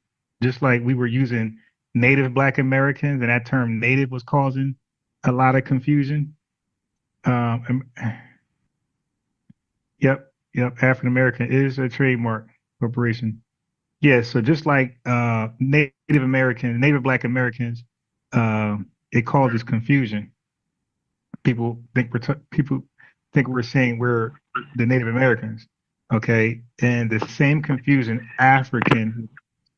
So no, we reject that term. That term was not created here in America. Black was, but Africa was. If you add but if the foundation is on the front, wouldn't that already separate you from an African or a diaspora from Tobago or Jamaica? No, I'll tell you why. Because Jamaicans largely don't call themselves African. The Caribbean people largely don't call themselves African. Neither does the Haitians. So nobody in the diaspora leads with the word Africa or African to describe themselves. Most people who lead with that word, that term, are living currently in the continent of Africa. So we know that we lead with Africa, it causes confusion. It can almost say we immigrated here, because Africans who are here, it's foundation. If it's foundation on the front, yeah, but that's a contradiction. That's and this is why Italians can't say that they're foundational American, like they be trying to say. It's like, dude, you can't have a homeland and you say you're foundational. So, or you can't be an immigrant and say you're foundational. So, to say you're African and foundational, that's a contradiction. You are foundational in Africa, in one of those 54 countries. You're not foundational in America. Also, if you're African, you're an immigrant. So African and immigrant are almost interchangeable. Or it could be seen as interchangeable. But again, you might be right, brother. But what I'm saying is the fact we gotta add qualifiers to it is enough to say, now let's just drop it and let's stick with something where no questions are asked once we say it.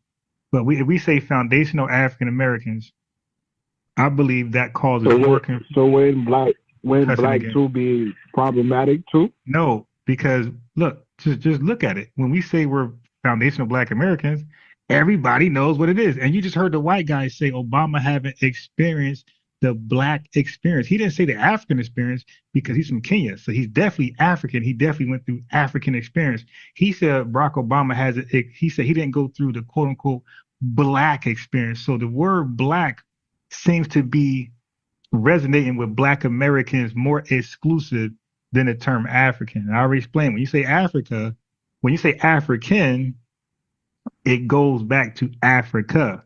When you say Black, that stays right here.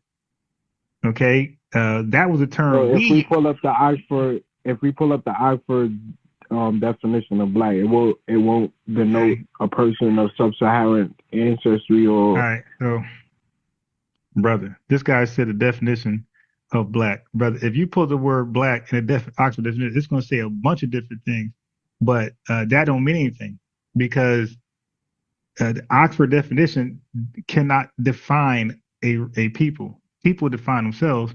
Eritreans, they call themselves that. They were Ethiopians. They had some political disagreements in the country, and they decided to get independence and call themselves Eritreans. Brother, we're the same way. We have differences in opinion from people who call themselves Africa from the continent and from people who call themselves West Indian from the Caribbean or Haiti or, the country Haiti. We have differences of opinion with you guys. And we have differences. But people in America is not exclusive to the term black or Negro. It's other people that self-describe themselves as black and Negro. But they can't. Yeah, but they co-opted, bro. Okay. That have no got it. American ancestry. Got it. Who were called Negroes first? Wait. Stop. See, I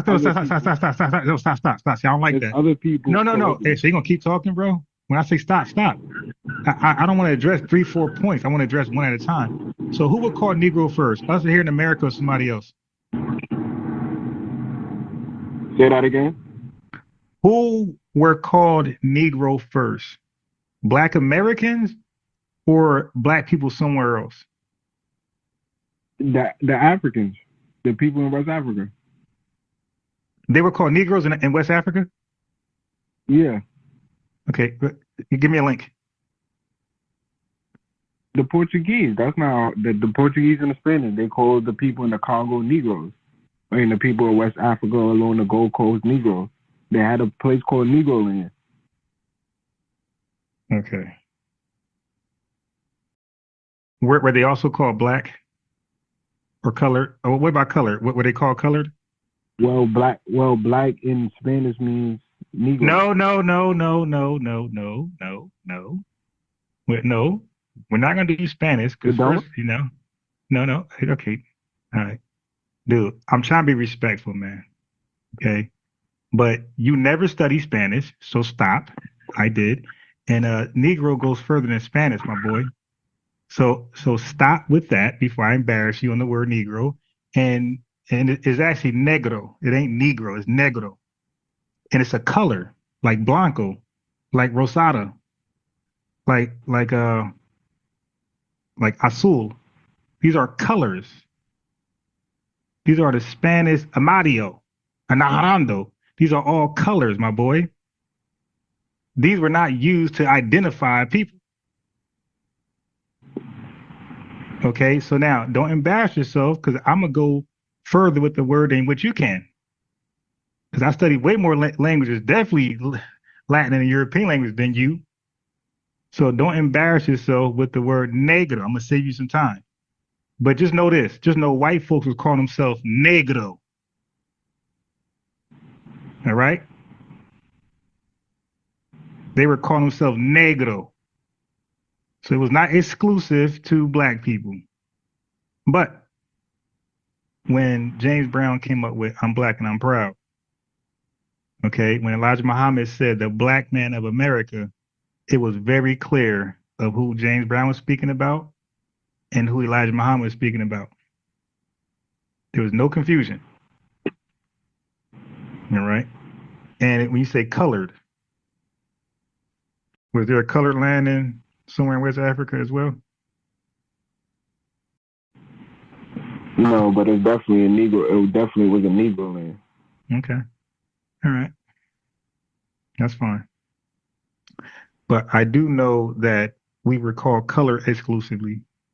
We were called black exclusively, as you just heard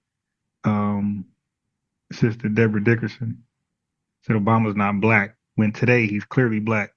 But that was our position at that time. We reserved that word just for us in America because it was like the white guy said, it was a black experience.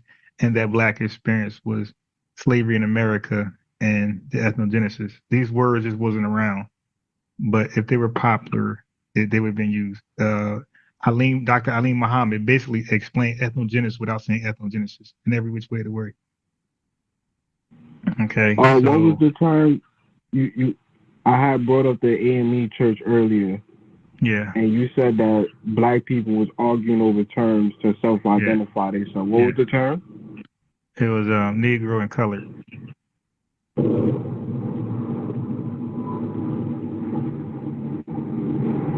All right.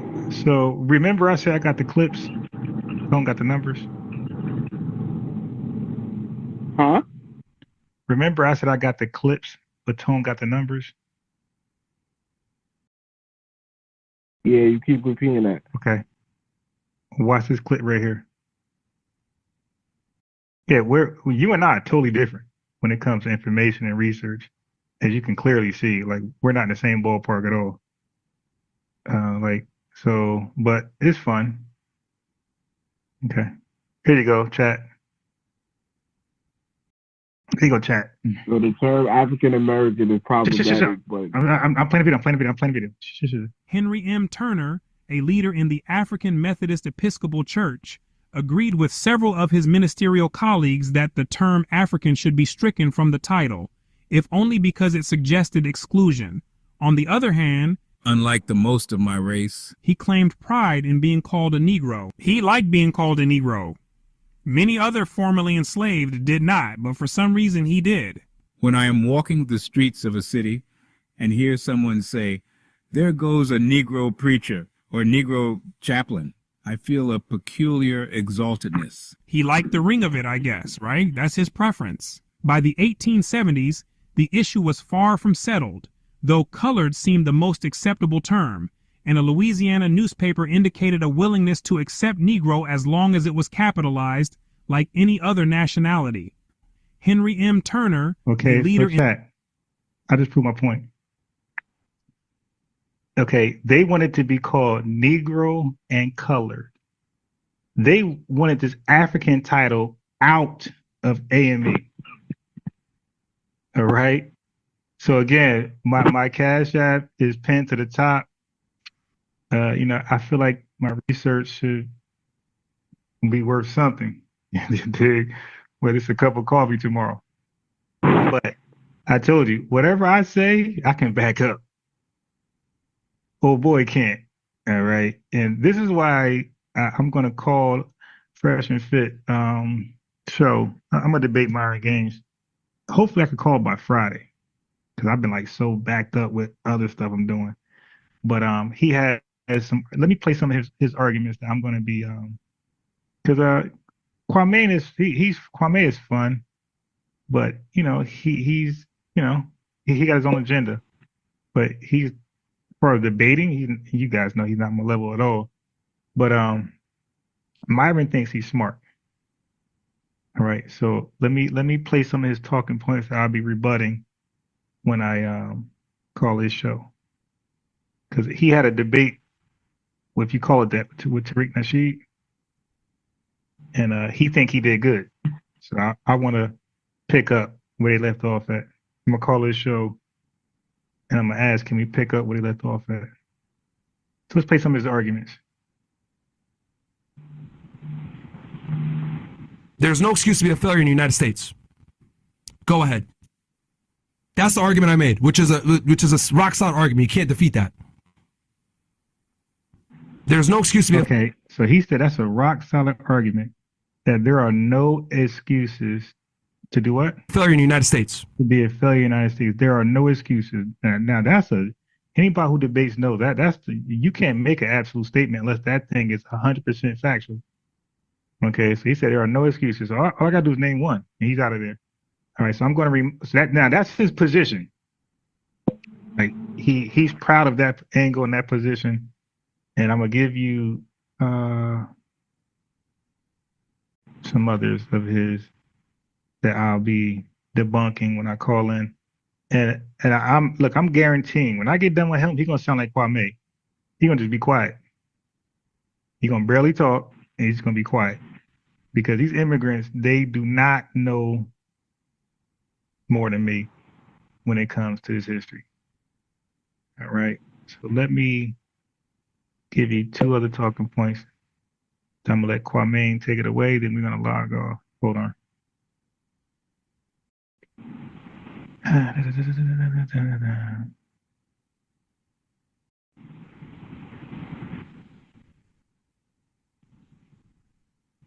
had just sent these to my boy.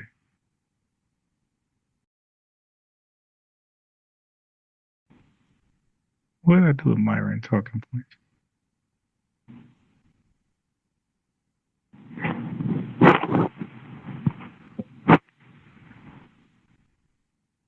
So okay.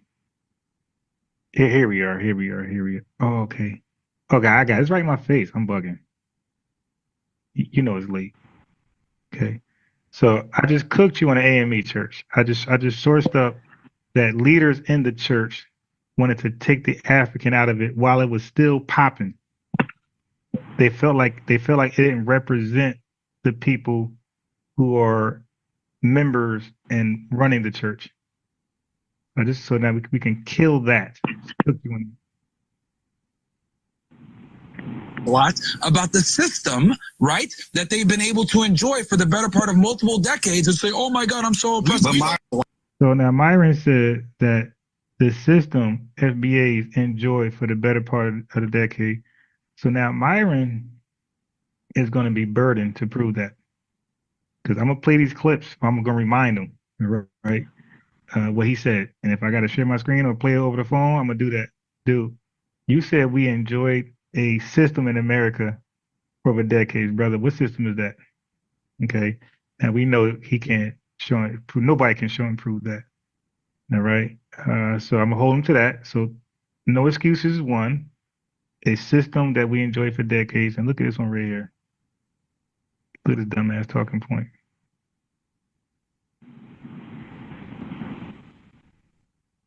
They value the nuclear family. That is the biggest thing here that the FBAs don't see. Nigeria has the highest fraternity fraud in the world. Y'all be beating y'all bitches up, man. Cut it out. So Tariq and them cooked them on that one. And I was trying to explain that to Kwame about fraternity fraud. So Myron, the Nigerians, like they're so family oriented, and they remind them like, no, the hell they ain't. They second in the worst when it comes to the family structure. Jamaica is first, Nigeria second. So he's like, yo, no, these are. So I'm gonna bait him to bring this back up. So I'm not gonna remind him of Tariq no rebuttal. I'm gonna just bait him, and which I know how to do. I'm gonna bait him to say that again. I'm gonna say, well, Myron, show us an example of black people being family oriented. He's gonna say the Nigerians. I'm gonna cook them. All right. So yeah, so that's my goal. My goal is to debate Myron Gaines, embarrass him, have him silent like Kwame, and then get off. Kwame, you got any responses to anything that was said or played? I wanted to ask you about Paul Cuffey. Who? That's Paul Cuffey. Who's that? You're not familiar with Paul Cuffey? Nah. You should do a simple Google search over Paul Cuffey. I'm not. You brought him up. You can tell me. I'll put it in the chat. Yeah, but you can tell me though. Now, see, when I talk to you, I just tell you. I don't put things in the chat. I just tell you. Tell me and tell me why it's relevant. Go ahead. Paul Cuffey was born January 17, 1959. He died September 17, 1987. Was an African American and one of businessman, whaler, abolishers, and born free into the multicultural family at Cuddy Hunk Island, Massachusetts. Mm-hmm. Paul Cuffey was influential in the Back to Africa movement. This was before Marcus Garvey, and this was an African American. Influential. Okay, so how do you measure that? How many people he had with him? How many people did he have? Marcus Garvey had hundreds of thousands. How many people he had with him sold on this idea of Back to Africa? 4,571. 4,000? who arrived in Liberia between 1820 and 1843. Okay, so you said 4,000. Now, what was the total population of FBAs at that time? So what year was that? That was between 1820 and 1843. Wait a minute. Dude, this is before the Civil War. This is before the Civil War. Yeah. Why do I give it? Yeah, okay. This is after the Revolution War. Okay. So chat, listen to my stance on this. Okay, I understand some of us fought in the Revolutionary War, right? Okay, I understand. The war that we fought to have citizenship in this country, where our allegiance, our pledge of allegiance to this country was during the Civil War. More specific, to help win the battle at Vicksburg. Okay.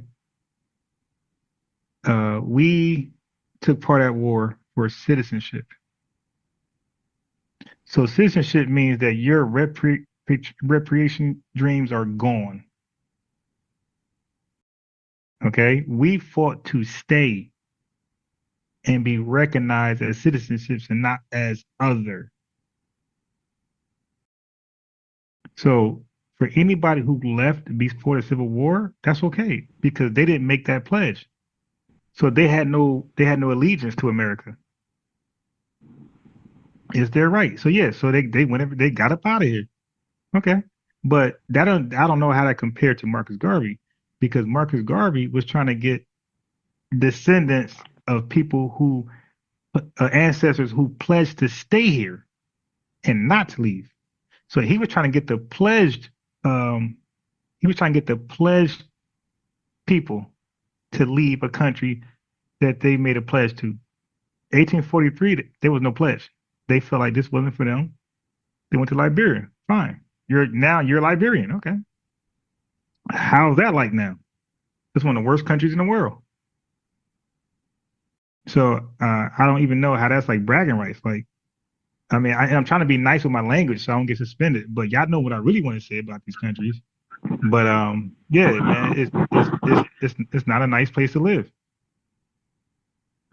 And I bet you they're regretting. But brother, 4,000, and I'm not going to downplay that because at that time that's a lot of people. And I thank you for giving a name. Thank you for providing some information that I didn't know. Great. And I'll look into that myself and see where that could fit in my timeline. But I want you to know that fighting in the Civil War was pledging your allegiance to America, that this is your homeland, nowhere else. So without that pledge, without having an ancestor that took that pledge, then this isn't your country. And somewhere else is. And they don't have any citizenship. So I don't know how they're going to get reparations without having citizenship to a country that they claim wronged them in any way. Now, how do you spell his name? Paul Cuffey, Paul, last name Cuffee, Paul Cuffey. Okay. Now I'm a fact check. He was a wealthy businessman from New England. I got you. That was a part of the American Colonial Society and the Free African Society. Oh, okay. I got you. And with him and Richard Allen. Yeah, thank you for that name too. And Allen was it Allan or Allen? En. Okay. I'm sure I do real research. The Free African Society was founded in 1787 in Philadelphia.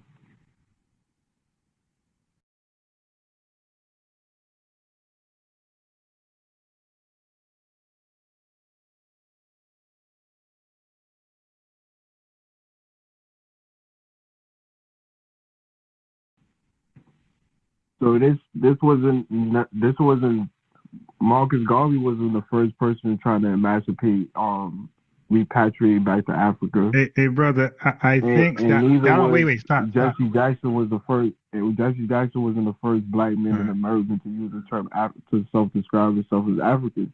Brother, nobody said African first. Society is 1787. Hey, brother, nobody said first for either one. I never said Marcus Garvey was the first. I said he was the most impactful.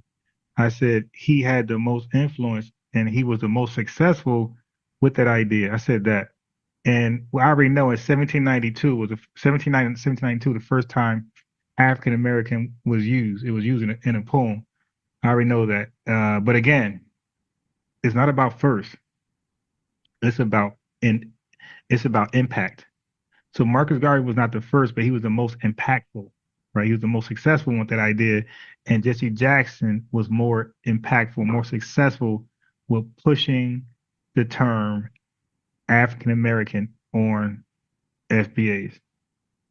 So, Paul Covey took 4,571 immigrated to Liberia between 1820 and 1843. I got it. Okay, so Marcus Garvey, do you know where his numbers range from, brother? As far as what being in America? About his influence on, you just said 4,000. Do you know Marcus Garvey, how many followers he had basically? Do you know the range he had? I think upwards to like 20,000. Probably No, what are you talking about? Yeah, his numbers range from 200,000 to 2 million. Yeah. Yeah, so what you mean? So he packed out Madison Square Garden. So, so right. So I'm saying, how are you comparing 4,000 to 200,000 to 2 million? So I don't know how my words not registering with you. I said Marcus Garvey was the most impactful person pushing. He was not the first. It's not about the, so chat, listen, it's not about the first all the time. It's about who did the most with it. That's the person who'll be remembered the most. Like you had boxers who were champions before Floyd Mayweather. They're not TBE, Floyd Mayweather is. You got boxers before Muhammad Ali. They're not the greatest Muhammad Ali is. So the first doesn't always mean that you were the most successful or the best. You had basketball players before Michael Jordan, before LeBron. You had scientists before Albert Einstein. You had singers before, I could keep going on and on and on. You had all type of stuff. So first don't mean you were the best. It just means that you get credit for having that idea. Like, that you were very innovative to come up with the idea. Like you were a genius, but it doesn't mean you're the best. So the person with the idea is not even the best person with the idea. Somebody else could come with the idea and turn that thing upside down and do some crazy stuff with it. So, I don't want you to confuse first with successful or success. Marcus Garvey, hands down, was the most successful back to Africa activist, you can say. The other guy did good for his time, but he can't measure Marcus Garvey. And look, brother, and here's the other fact. Everybody that's in this country know about Marcus Garvey. Even Jamaica and Jamaica, you could say the Caribbean and America for sure know who Marcus Garvey is. Bro, I never heard of Paul Covey, and that just means that he was not that impactful. When you're impactful like Hitler, your name, bro, there was people probably worse than Hitler. But their name is not as, what about Cortez that deleted all those native, like, come on, man, like there's people who worse than Hitler, but it's the impact. And it's and the time when you do it. Some folks were before their time. It wasn't appreciated. Okay.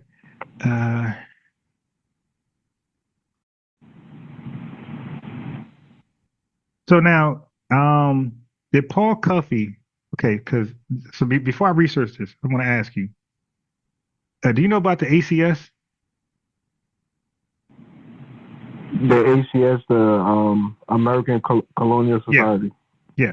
Okay. So that was their idea. It wasn't any. So okay. So the back to Africa, that was a white man's idea. That was not a black man's idea. Because the white man, there's the ACS idea to convince black people to go back to Africa after we didn't lay the foundation, or we're laying the foundation, and probably already laid it. Okay, so now they wanted us out the country for whatever reason, right? They didn't want to, because I guess they knew that some type of repayment was going to have to happen eventually. So they wanted us out the country. So before I researched this, was it their idea? Was it Paul Cuffey's? So in other words, did they convince Paul Cuffey, or did Paul Cuffey convince them to do this back to Africa thing?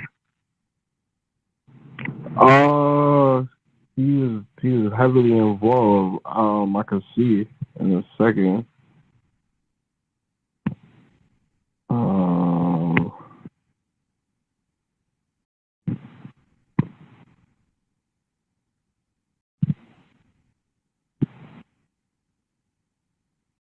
Okay. Paul Cuffey was before 1816. Paul Cuffey started in 1811.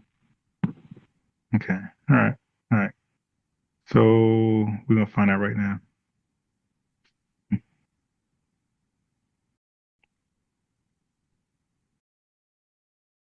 So now watch this. What was Paul Cuffey? Was he enslaved, or was he a free man?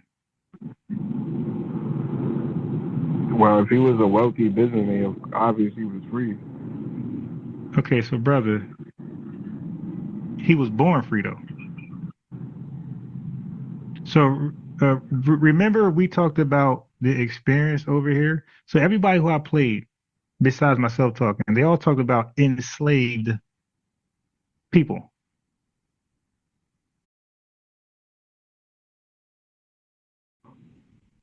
The guy was born Paul free. Cuffey had to be a slave, so he's not an FBA according to your. No, he's not FBA based on his history. Okay, so yeah, I don't know why black immigrants think they can tell us who's FBA and who's not. Like, so what is Paul Cuffey then? Okay, he's whatever he is. What country did he go to? I think Sierra Leone. But then that's what he is. So, that's an easy answer. Okay, so let me see. All right, and he was mixed, right? You know he was mixed, right? That's what they say.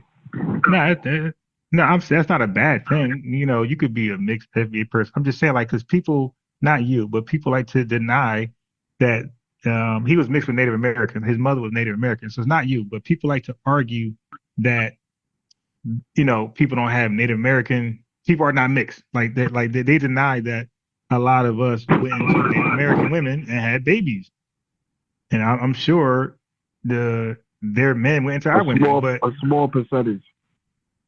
Brother, what's a small percentage? Definitely nowhere close to half, to 50%. How do you know that they were reclassified as one of us? So technically they're not even Native American anymore. They're African, quote unquote, with the quotations. When you reclassify them as African, how do you measure it now? Could we come to you said you did a DNA test, right? Okay, yeah. So we use your conclusion? But I didn't even look at. Let me see how much. Oh, shoobity wop. Let me see. Where did I put it? It was so my phone. I got it somewhere, but I had it on my phone. I broke my phone. I got a new phone, so I know it's on my computer somewhere. Yeah, call in tomorrow, and I'll have it. Yeah, but you can't use me as the model for people mixed I with mean, Native American. you were African American. I could use you as a sample. I'm definitely not African American. I'm gonna tell you why you can't. Because Yvette Carnell DNA test came back. She's 37% Italian. Matter of fact, there's nothing more stronger in her than Italian. She's 37% Italian. Everything else is like 20, 15, 20. So that's why I said like you can't use one FBA person for everybody else because we all got different mixed lineages. Some of us are mixed with Italian more than others. Some of us are, we're mixed with different Europeans more than others. So that's why you can't really use one person for everybody. Yvette's Irish. I don't think I got any Irish in me. So you can't really use that. And then we just said, look at this guy. Look at Cuffy. His mother is Native American. So how can you use him for everybody else? Who got a mother? So he's actually 50%. So that's why you can't use one FBA for everybody because we're like mixed up, and that's what makes us American. But let's look up let's look up Cuffy. Let me share my screen so we can look at this together. We're gonna see if this dude is official or not. Okay. How did he come up with the idea? As a wealthy ship owner, businessman, so he owned a ship. Shit, Garvey got ticked, and a abolitionist. Cuffy believed that free black people in America, who? He believed free. Hey, brother, can you see my screen? Yeah, I also see African American too. Brother, no, focus on this. Was his idea for all black people or just free black people? Free black people. It says free black people. Yeah, but weren't more people enslaved? Yeah, well, this is after. Hey, see, chat. Listen, my cash chat is at the thing. Go ahead and hit your boy. Listen, this dude was about freed black people, okay? Not black people, not the Africans he brag about. He wanted free black people. Okay, brothers. Oh yeah, yes, that's the difference. Okay, so a freedman, but I'm so glad you asked that question, bro. So free black people pretty much bought themselves out of slavery. That's actually a good question. I'm not like being sarcastic. So free black people bought themselves out of slavery or were never in slavery. A freedman was emancipated. But I'm so glad you asked that question because I know people had confusion with that. So a free black person, or they either bought themselves out of slavery or they never were in slavery. But a freedman was actually literally a slave or enslaved, not a slave, but enslaved and was emancipated. So chat, I'm sure somebody was confusing that. Let's go on. Cuffy believed that free black people in America faced systemic racism and limited opportunities. He saw colonization in Africa as a way to establish self-sufficient black communities free from white oppression. He saw colonization. All right. His inspiration for colonization came from his interactions with black leaders who felt African Americans would never receive full equality in the U.S. His Quaker beliefs in racial justice and self-determination, Richard's efforts in Sierra Leone, where free black people from Nova Scotia and London were settling. All right, so he's hooking up with black immigrants. That's who gave him the idea. All right. So let's keep going. See, you gotta know what to ask. And that's what I'm good at. I know what to ask. So how did he help black Americans return to Africa? Cuffy used his own money and ships to transport. Okay, thank you for this. You just helped me cook Garvey even more. Oh my God. It took a black man to do it the right way. Oh my God, Garvey is done. Oh my God. This dude, so we can't do the ship stuff anymore. Well, Garvey, the ships. No, he had ships, and they could have sold some bullshit too. They didn't. They took this businessman serious. Cuffy used his own money and ships. Yeah, I'm gonna use him against Garvey. Thank you for that. Cuffy used his own money and ships to transport black settlers to Sierra Leone. In 1815, he personally financed and organized a voyage that took 38 black Americans from the U.S. to Sierra Leone, making him the first person to carry out an organized back to Africa movement. This says 38. I hope we get to your number. You said 4,000. Okay. So I'm gonna keep reading. So maybe it says it somewhere else. Or maybe, but right now we got 38. Okay, black Americans from the US to Sierra Leone, making him the first person to carry out an organized back to Africa movement. He met with the US British. Now this what Garvey didn't do. So that's what I'm trying to tell you, my boy. Garvey never did this. He did it the right way. He had his own money. He didn't scam. He met with U.S. and British officials to gain. Yeah, I'm gonna use him. Oh my God, you didn't messed up. Oh my God, I gotta do a new Garvey video. Thank you. He met with U.S. and British officials to gain support, though the U.S. government largely ignored his efforts. His plan was for Black Americans to create prosperous trade networks between Africa and the Americas. However, Cuffy died in 1817 and his efforts were cut short. Brother, where's 4,000? Go to the wiki. Go to his wiki page. No. Wiki's old news, bro. That's bullshit. That 4,000 is bullshit. Okay, so you lied about that. How we go from 38 to this is way more official than Wiki. Okay, 38 Black Americans. Do Wiki have sources? Do Wiki have sources? Wiki, we all know. Because Wiki told me, Wiki has some shit about Garvey and the Klan that's 100% false. Do you know Wiki also used Foundation Black American for people like this? So Wiki, chat, I kid you not. I was reading some history of our ancestors in America, like around this time, and it used the term foundational Black Americans to describe, like, let's say Frederick Douglass. Oh my God, yeah, Wiki. But Wiki had me like going backwards on Garvey. Wiki said some things about Garvey that's false.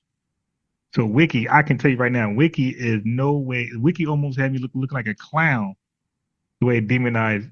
Like, it lied about Garvey and the Klan. It said he did worse things with the Klan, which he did not do. And so yeah, you have a source. That don't mean shit if the source is bad. But Garvey, but the stuff that Wiki said the Klan that he did with the Klan, y'all could Google it right now. Google Garvey meet with the Klan. Watch it say some wild stuff he did with the Klan, which is untrue. It said that he praised the Klan and all this crazy shit, which he did not do. Okay, but that's what Wiki says. So I knew Wiki was done after a couple of researches there, because brother, that was my go-to. But Wiki, you never donated. I did donate to Wiki. And Wiki used to always ask for more donations, and it warned in the donation message that if we don't donate, it can't keep up its integrity. You dig? And people, fact checking it, and that's why Wiki now is a joke. Richard Allen, 1760, 1831. So the 4,000 people, that's a goddamn lie. We know it's 38. So Richard Allen, 1760, 1831, and his role in the movement was Richard Allen free. Richard Allen was born into slavery. And so, in Pennsylvania in 1760, he bought his freedom, in 1780, and became a prominent religious leader. Okay, so he's free. He's free. How did he come up with the idea? As the founder of the African Methodist Episcopal AME Church, Allen was deeply invested in improving conditions for Black Americans. Notice it's not saying African Americans. However, he was skeptical about he was skeptical about mass immigration to Africa. His interest in colonization was influenced by, chat, we got it. Though, so he was even down for this shit.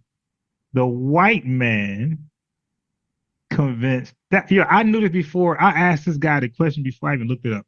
I said, did the ACS play a role and influencing these guys to go to Africa, or did they convince the You ACS? said Paul Cuffey. I asked for both of them, bro. Okay, so anyway, but my thing is this: it's really for anybody. It's not just them, bro.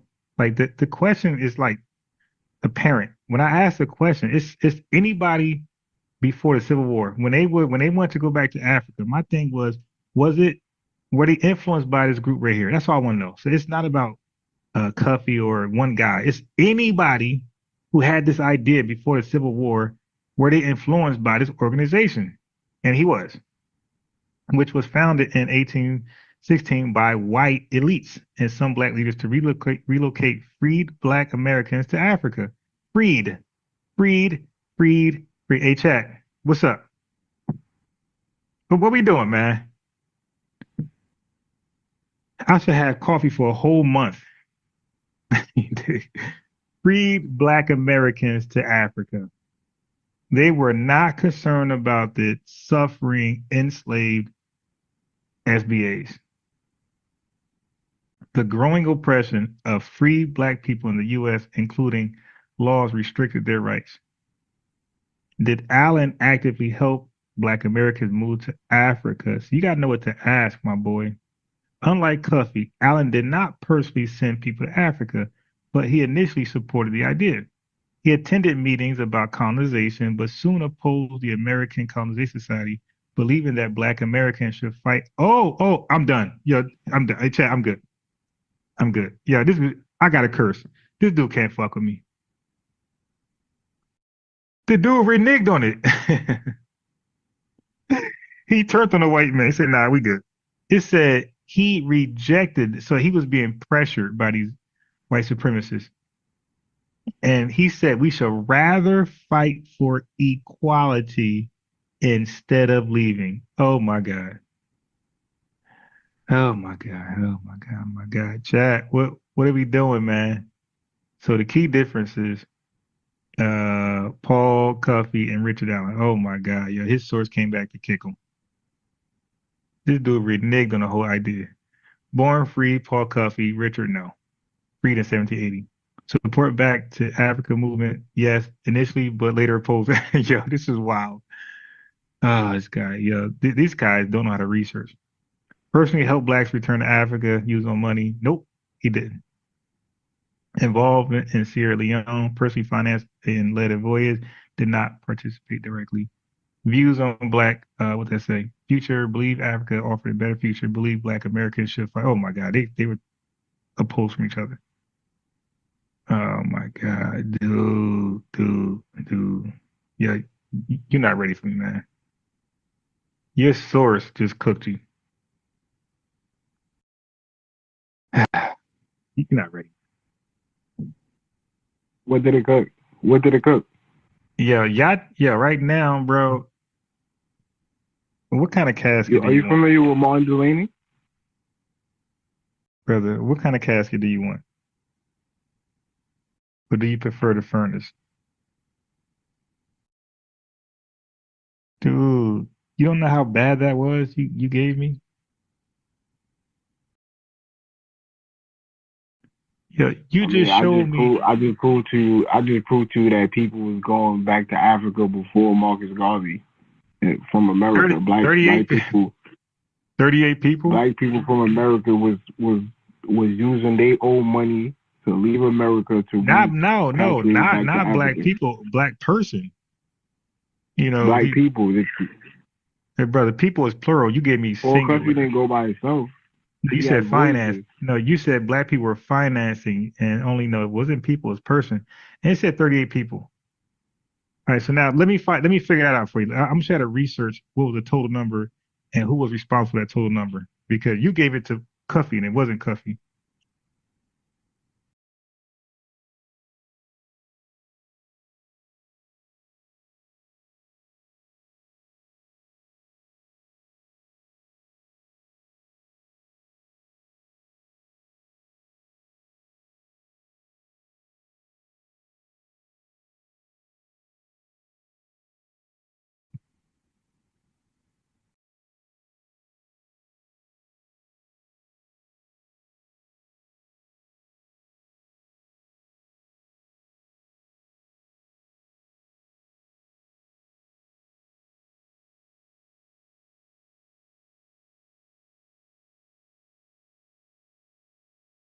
Hey, you familiar with Martin Delaney?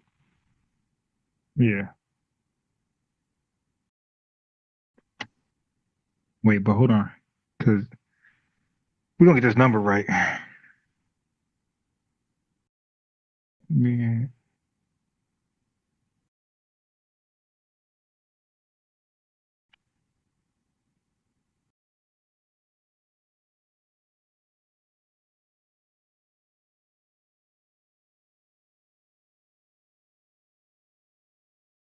All right. All right, my boy.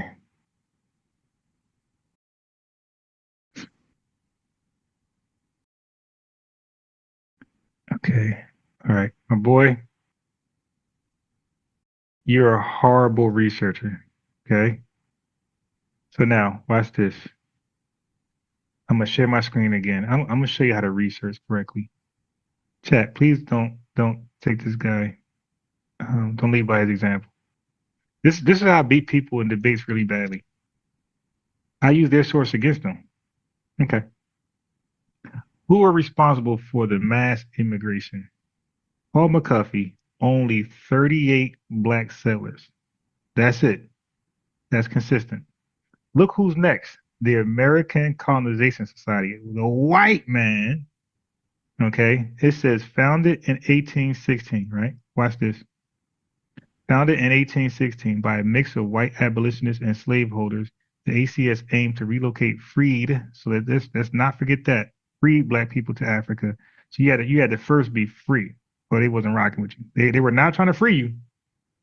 After you freed yourself, they'll say, hey, we can help you get out this country. They received funding from the U.S. government.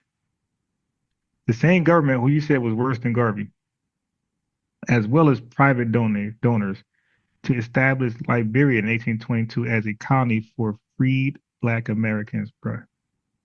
Okay, between 1822 and 1867, the ACS transported 12,000 black Americans to Liberia.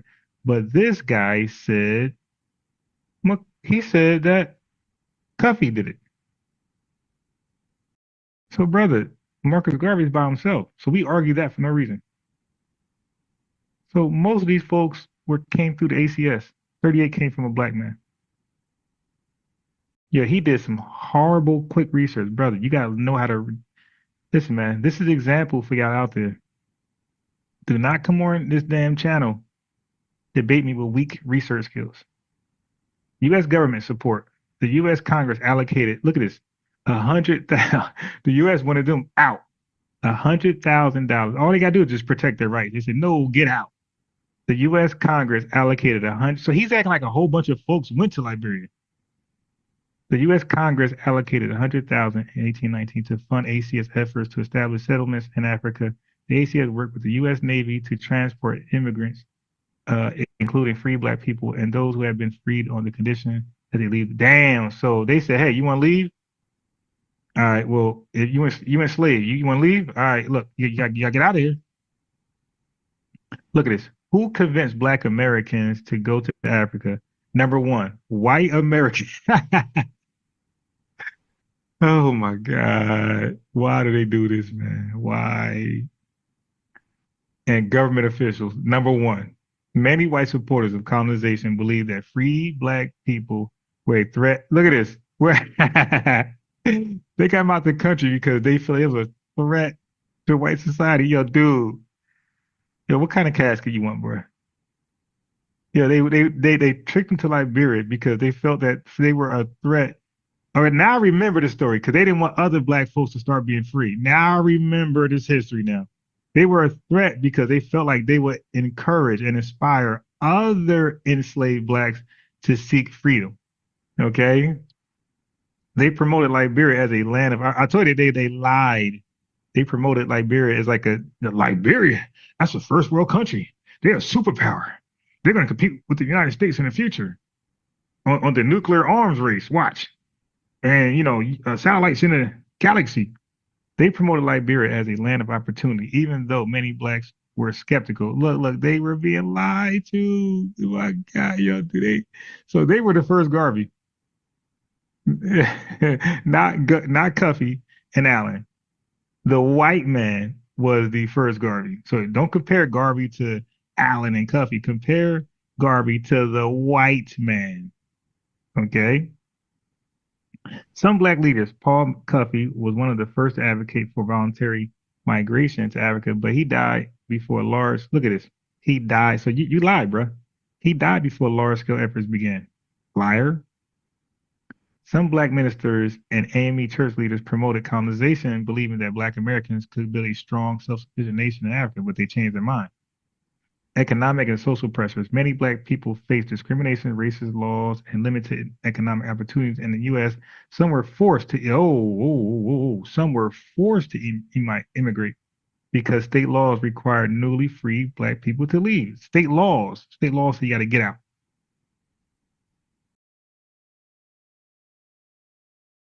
By what means did they go back to Africa? So we know about Paul Cuffey and his 38 people. So here we are. American Colonization Society, ships 1820, 1816. They chartered ships to transport free black people to Liberia. The first ACS sponsorship, the Elizabeth, carried 86 black immigrants to Liberia 1820. Over the next decade, ACS continued transporting immigrants primarily using U.S. government funds at $100,000. The Navy provided military protection for the first settlers. The U.S. government offered financial backing for ACS-sponsored voyages. Dude, in total, look at this. Yo, don't let these guys lie to you. In total, 13,000, 15,000 black Americans immigrated to Africa in the early 1800s, primarily to Liberia. The movement was organized by the American Colonization Society, backed by government funding, the government, and private donations. Some black leaders supported the idea, while others strongly opposed it, believing the black Americans should fight for their rights in the U.S. rather than leave. I told you, this is most black leaders in America. We were against some back to Africa savage idea.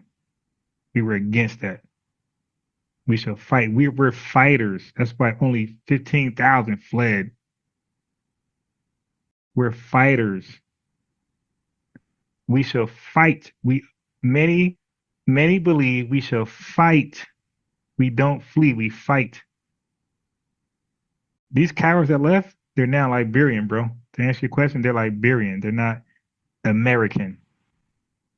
They didn't make that pledge by fighting. You know why? Because we fight. And we fought to become an American citizen. Right? Nobody else fought to become a citizen. We fought. So, any other lies you got? He hop off.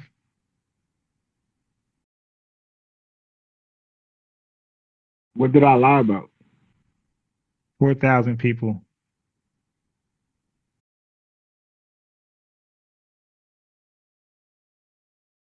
If you can't find the source, that's on you.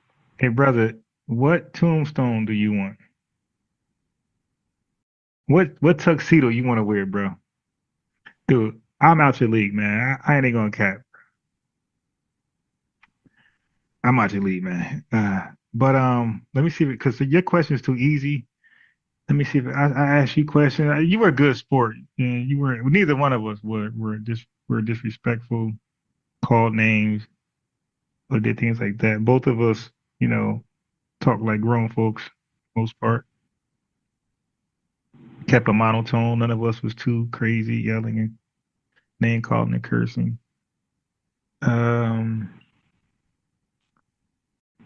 Let me see.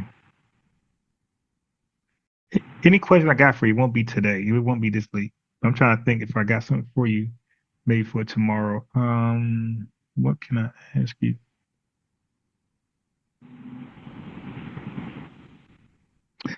Okay, I would like to ask you about the state of Jamaica tomorrow. Are you okay with that? Yeah, we can do that. Is it true that you guys can't, well, you're over here, but is it true that residents over there, citizens, natural citizens, can't go to their own beaches? Of course they can.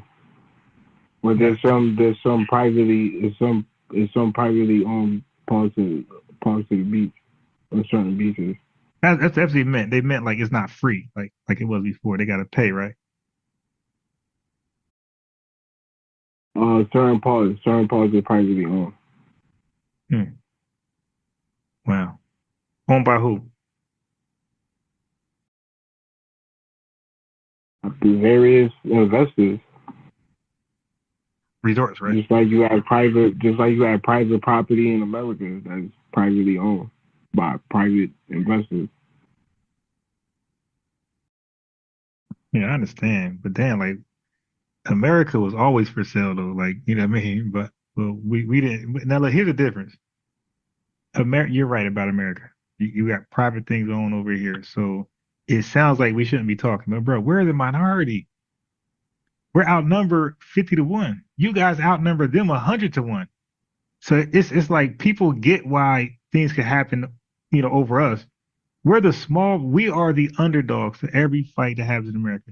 You guys are the overwhelmingly favorite. And not just you. Mostly all black countries are the overwhelming favorite. You outnumber your oppressors 100-1.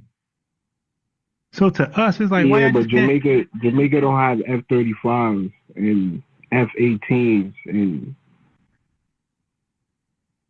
Well, neither did Haiti. But there's two totally different time frames. Like you're talking about a time where people had muskets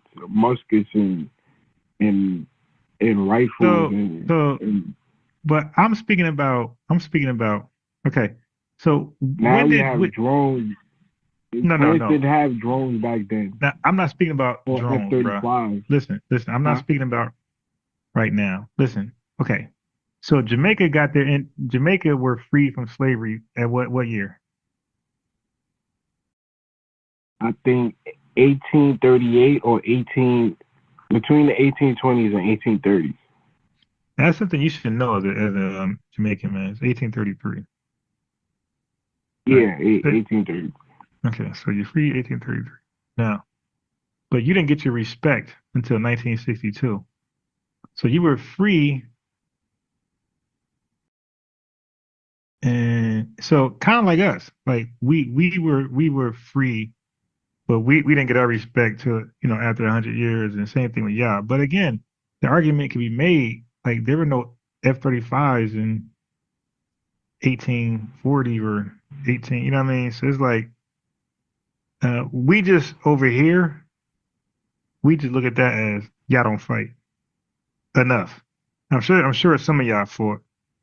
But we don't think I fight enough because we're the majority fighting and dying and, you know, race riots and all types of rebellions. Like I mean, not to be disrespectful, but how could you come to that conclusion when most of the revolts in America was inspired by the Caribbean revolt, right? That basically ended slavery around the globe. Well, I was not limiting it to a revolt. I was okay, so what revolt led to us voluntarily joining the Civil War? The Haitian Revolution, that black people in America seen that black people in Haiti revolted against France and established their own nation. No. The Nat Turners, most of those revolts came after the Haitian revolt. No, and the Queen Nanny and the Tacky Wars in Jamaica. The Civil War is not a revolt, man, it was a war. Okay. I was talking about Nat Turner and those. Yeah, but I wasn't though. But Nat Turner, like what did that do? Like that didn't go too far. I'm talking about a successful involvement and a successful result. Like they was looking towards the Haitian Revolution as inspiration to being free. But 1863, we were not thinking about no damn Haitian revolutionary, bro. What the Haitian revolt happened in 1804. Yeah, right. So I mean, like 60 years later, we're not thinking about that when we start to fight. Well, what about when we fought in the Vietnam War, bro? But what about the Revolutionary War? That was before 1804. So who inspired us to fight in that? The Vietnam War was before 1804. Brother, you got to slow down. I named two different fights. I said who inspired us to fight in the Vietnam War, and who inspired us to fight in the Revolutionary War? That was before 1804. So we look like we inspired y'all. I mean, you had you had the Tacky Wars, you had the Queen Anne Wars. That was before the American Revolution. That was happening in Jamaica. Yeah, but did they win? I mean, if the British government has signed treaties, of course they won. You don't sign treaties with slaves. You don't sign treaties with slaves unless you lose. I don't know about that, man. I question that right there. Yeah, but back to what we don't get is folks being outnumbering their oppressors 100-1 and being colonized in the first place. Like, we don't get that. I mean, Jamaica, the Caribbean island wasn't always 100-1. It was more white people. They just ran off the island. They got ran off the island. Brother, no. Now you pull that, brother. What I did was I researched Nigeria's history and Jamaica's history, and like recently Sudan's. But Sudan issue is different than Jamaica and Nigeria. But the Nigerians and Jamaicans, for sure, bro, were the majority, the overwhelmingly majority. I don't know about Nigeria, but possibly Jamaica, because you had a lot of the triangle slave trade. A lot of slaves was coming in from Africa to the Caribbean and transported to the Americas. But now, in hindsight, I probably got to read that over, because some of that research, and this is before I knew Wiki was trash. Some of that research is from Wiki, so I take that back. I take what I said back about Jamaica and no, not Nigeria, because Nigeria, I read that over. I read that over in a university, I think, at Alabama University. I forgot, but I read that over in a correct. So we don't do Wiki, bro. We do universities now, and .orgs and shit, EDUs. We leveled up. We don't do Wiki. We just go straight to the source. So we try to find a university. We try to find places that values their credibility and integrity. If a school is like blatantly lying about something, is Britannica good enough? No, Britannica is close to Wiki. But again, look, brother, stop being lazy. And I just told you what you should do. I'm just giving you some advice on research. What you should do is go to a university, go to a college, because a college, they want to maintain their integrity. Like, they want people to, register and enroll. So you can't be on record like being wrong. Like, who's going to pay that money to go to that college? So you should want like a college to like back the research. So when we study on this channel, when we did Rwanda, the Hutus and the Tutsis, we looked at universities, bro. Research on that. When we looked at Nigeria, it's university research, man. Like, we didn't go to Wiki because, again, Wiki's been tampered and compromised. And I'm not lying. It's trash. Like, I don't go there, chat. I don't go there for anything. I don't go to Wiki for anything. And that used to be my thing. But my first, I still got videos now that's like unlisted or private about Jamaica and Nigeria from Wiki. And it was trash. When I did better research, I was embarrassed. Like, God damn. It lied so much on Jamaica and Nigeria. Like, it's just wrong. Lying and over exaggerating. But it was embarrassing. In Britannica, what was your point on the outnumbering and the population? I was trying to hear you land a plane on that. Fight. Go fight. It's your land. It's your freedom. Fight, man. But we fought and took the land. When? You just said that we gained our independence in 1833. So obviously, Brother, it was before no, it was no. I was see now that was a trap. That was a trap, brother. I just told you the West Indies Federation, my boy, that failed.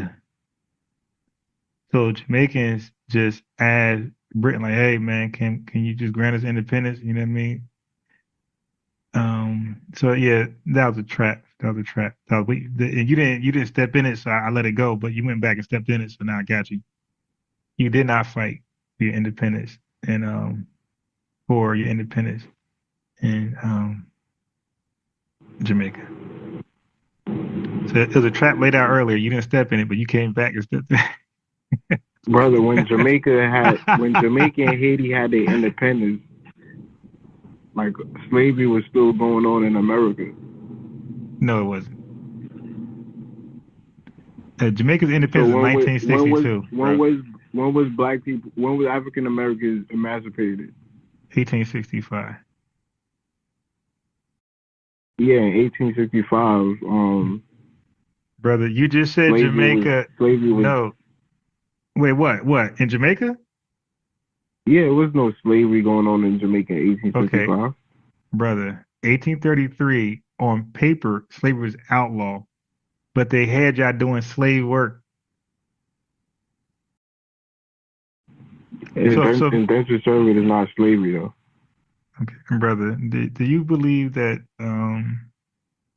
Do you believe that you guys were indentured servants to the British? Yes, at a point. Okay, now you do know indentured service means you're voluntarily being a slave, right?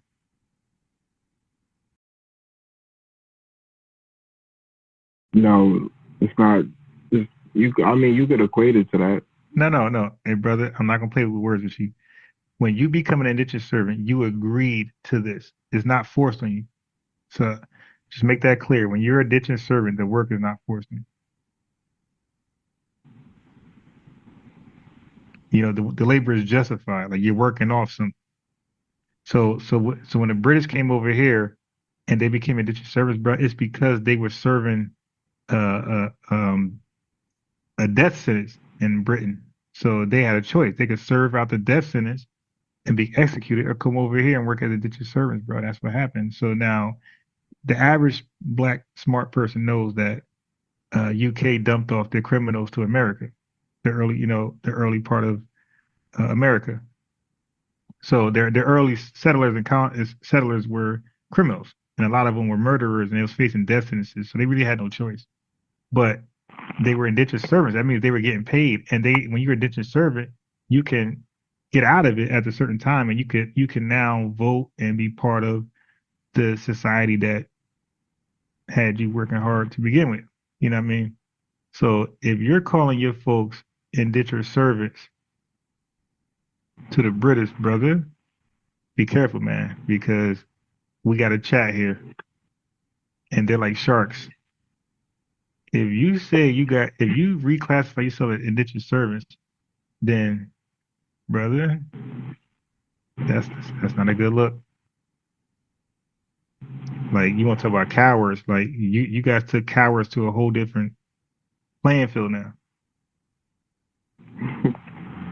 There was nothing about us that was indentured servant. Everything else was forced.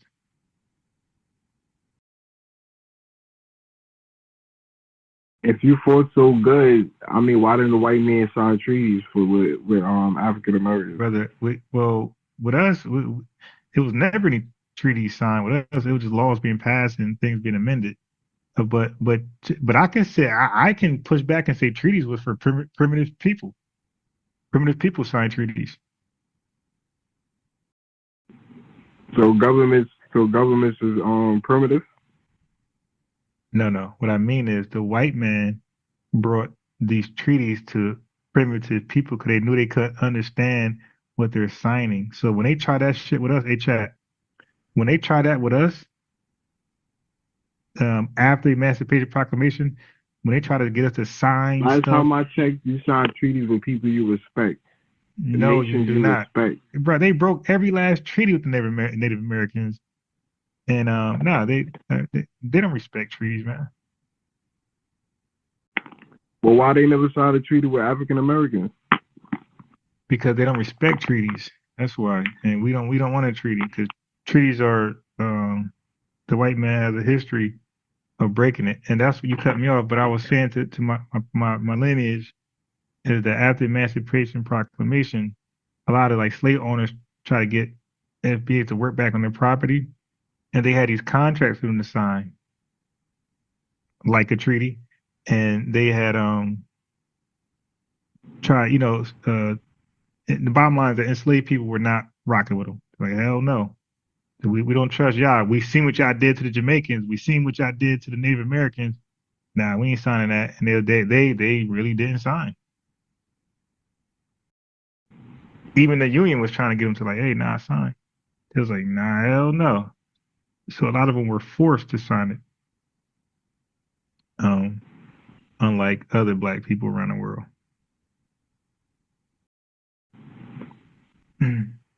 So we didn't sign. What make a treaty primitive?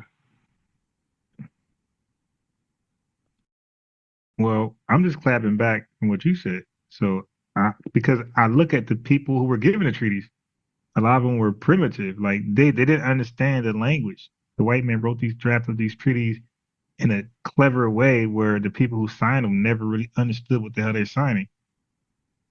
That's why I say primitive. They weren't caught up on the lingo of these white folks. Matter of fact, let me do this for you because I'm taking your word. I'm taking your word. I don't want to take your word. Let me look this up. So peace treaties is primitive too. Who? They saying all peace treaties is the white man signed them with primitive people. Hey brother, can you define treaty for me real fast? Because you keep saying why did we sign a treaty? Can you for us for the chat? Because I said let me look this word. Let me look this up. Because you're gonna sound crazy, bro, to everybody. Okay, you can read my screen too if you want. Okay, so brother, A treaty is a legal binding agreement between two or more countries or international organizations. Treaties are governed by international law and can be bilateral or multilateral. So now you see why we didn't sign a treaty? We're not a country outside of white Americans. Like we're all part of the same country. But African American will make you an organization, right? Or a nation, or a specific nation, correct? No, wrong. And you keep saying you said African American had their set culture, they set tradition. But nothing in there says and that's why my language, brother, is very foundation to a certain land. Brother, listen. My language and the language is very specific. I say ethnic group. I don't say ethnic nation. I don't say ethnic country. I say ethnic group. You got it? Okay. Yeah, so no, we're not what you think we are. We are what we are. Now watch this. I'm gonna give you a definition again. So can you see my screen? I'm looking at it. Okay. Did you see where it says ethnogenesis? No, it's on treaty. No. Okay. It'll catch up. And let me know when you see it, because it's a delay.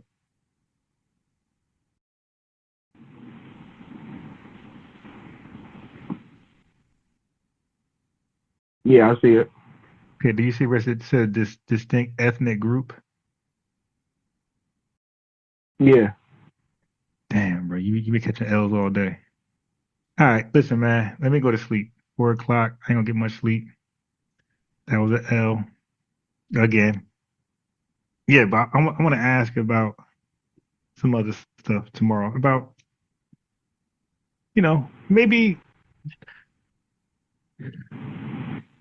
we could discuss more on we could stay in one area. Like stop like going different. Let's just talk about delineation only, okay? And just that. Let's not go around the world. Let's just talk about delineation. All right? Is that cool? Yeah. All right. So when I go live tomorrow, and I'll probably go a little earlier, Sunday, might go like 3, 4 o'clock. So just pull up and let's 3, 4, 5 o'clock, and let's talk about delineation. All right, Matt. Yeah, we can definitely do that. I'm going to bed. So now, thank you. I appreciate you, bro. Thanks for calling in. Chat, appreciate y'all. Do me a favor, like the video if you haven't liked it before. Yes, sir. Peace, man. We'll talk tomorrow. Chat, like the video. That's important. So it could be other people live feeds. Subscribe to catch the follow-up tomorrow. And believe me, other folks gonna call in, all right? Because when y'all show up, they show up. When you don't show up, they don't show up. So call in tomorrow, show up, and like you did today, good numbers, and you're gonna see they show up, and they're gonna call in and get cooked. And so I appreciate y'all. Have a great night. I'm probably gonna have 3 hours, 4 hours of sleep. That's it. So that means I will take a afternoon nap. So the ones who got the means to do, go ahead and hit that Cash App link. Send what you got, $1, $2, $5, whatever you need. I mean, whatever you can lend. If you can't, I understand, because we are in times where that ain't possible. But I'm definitely gonna need some coffee and some stuff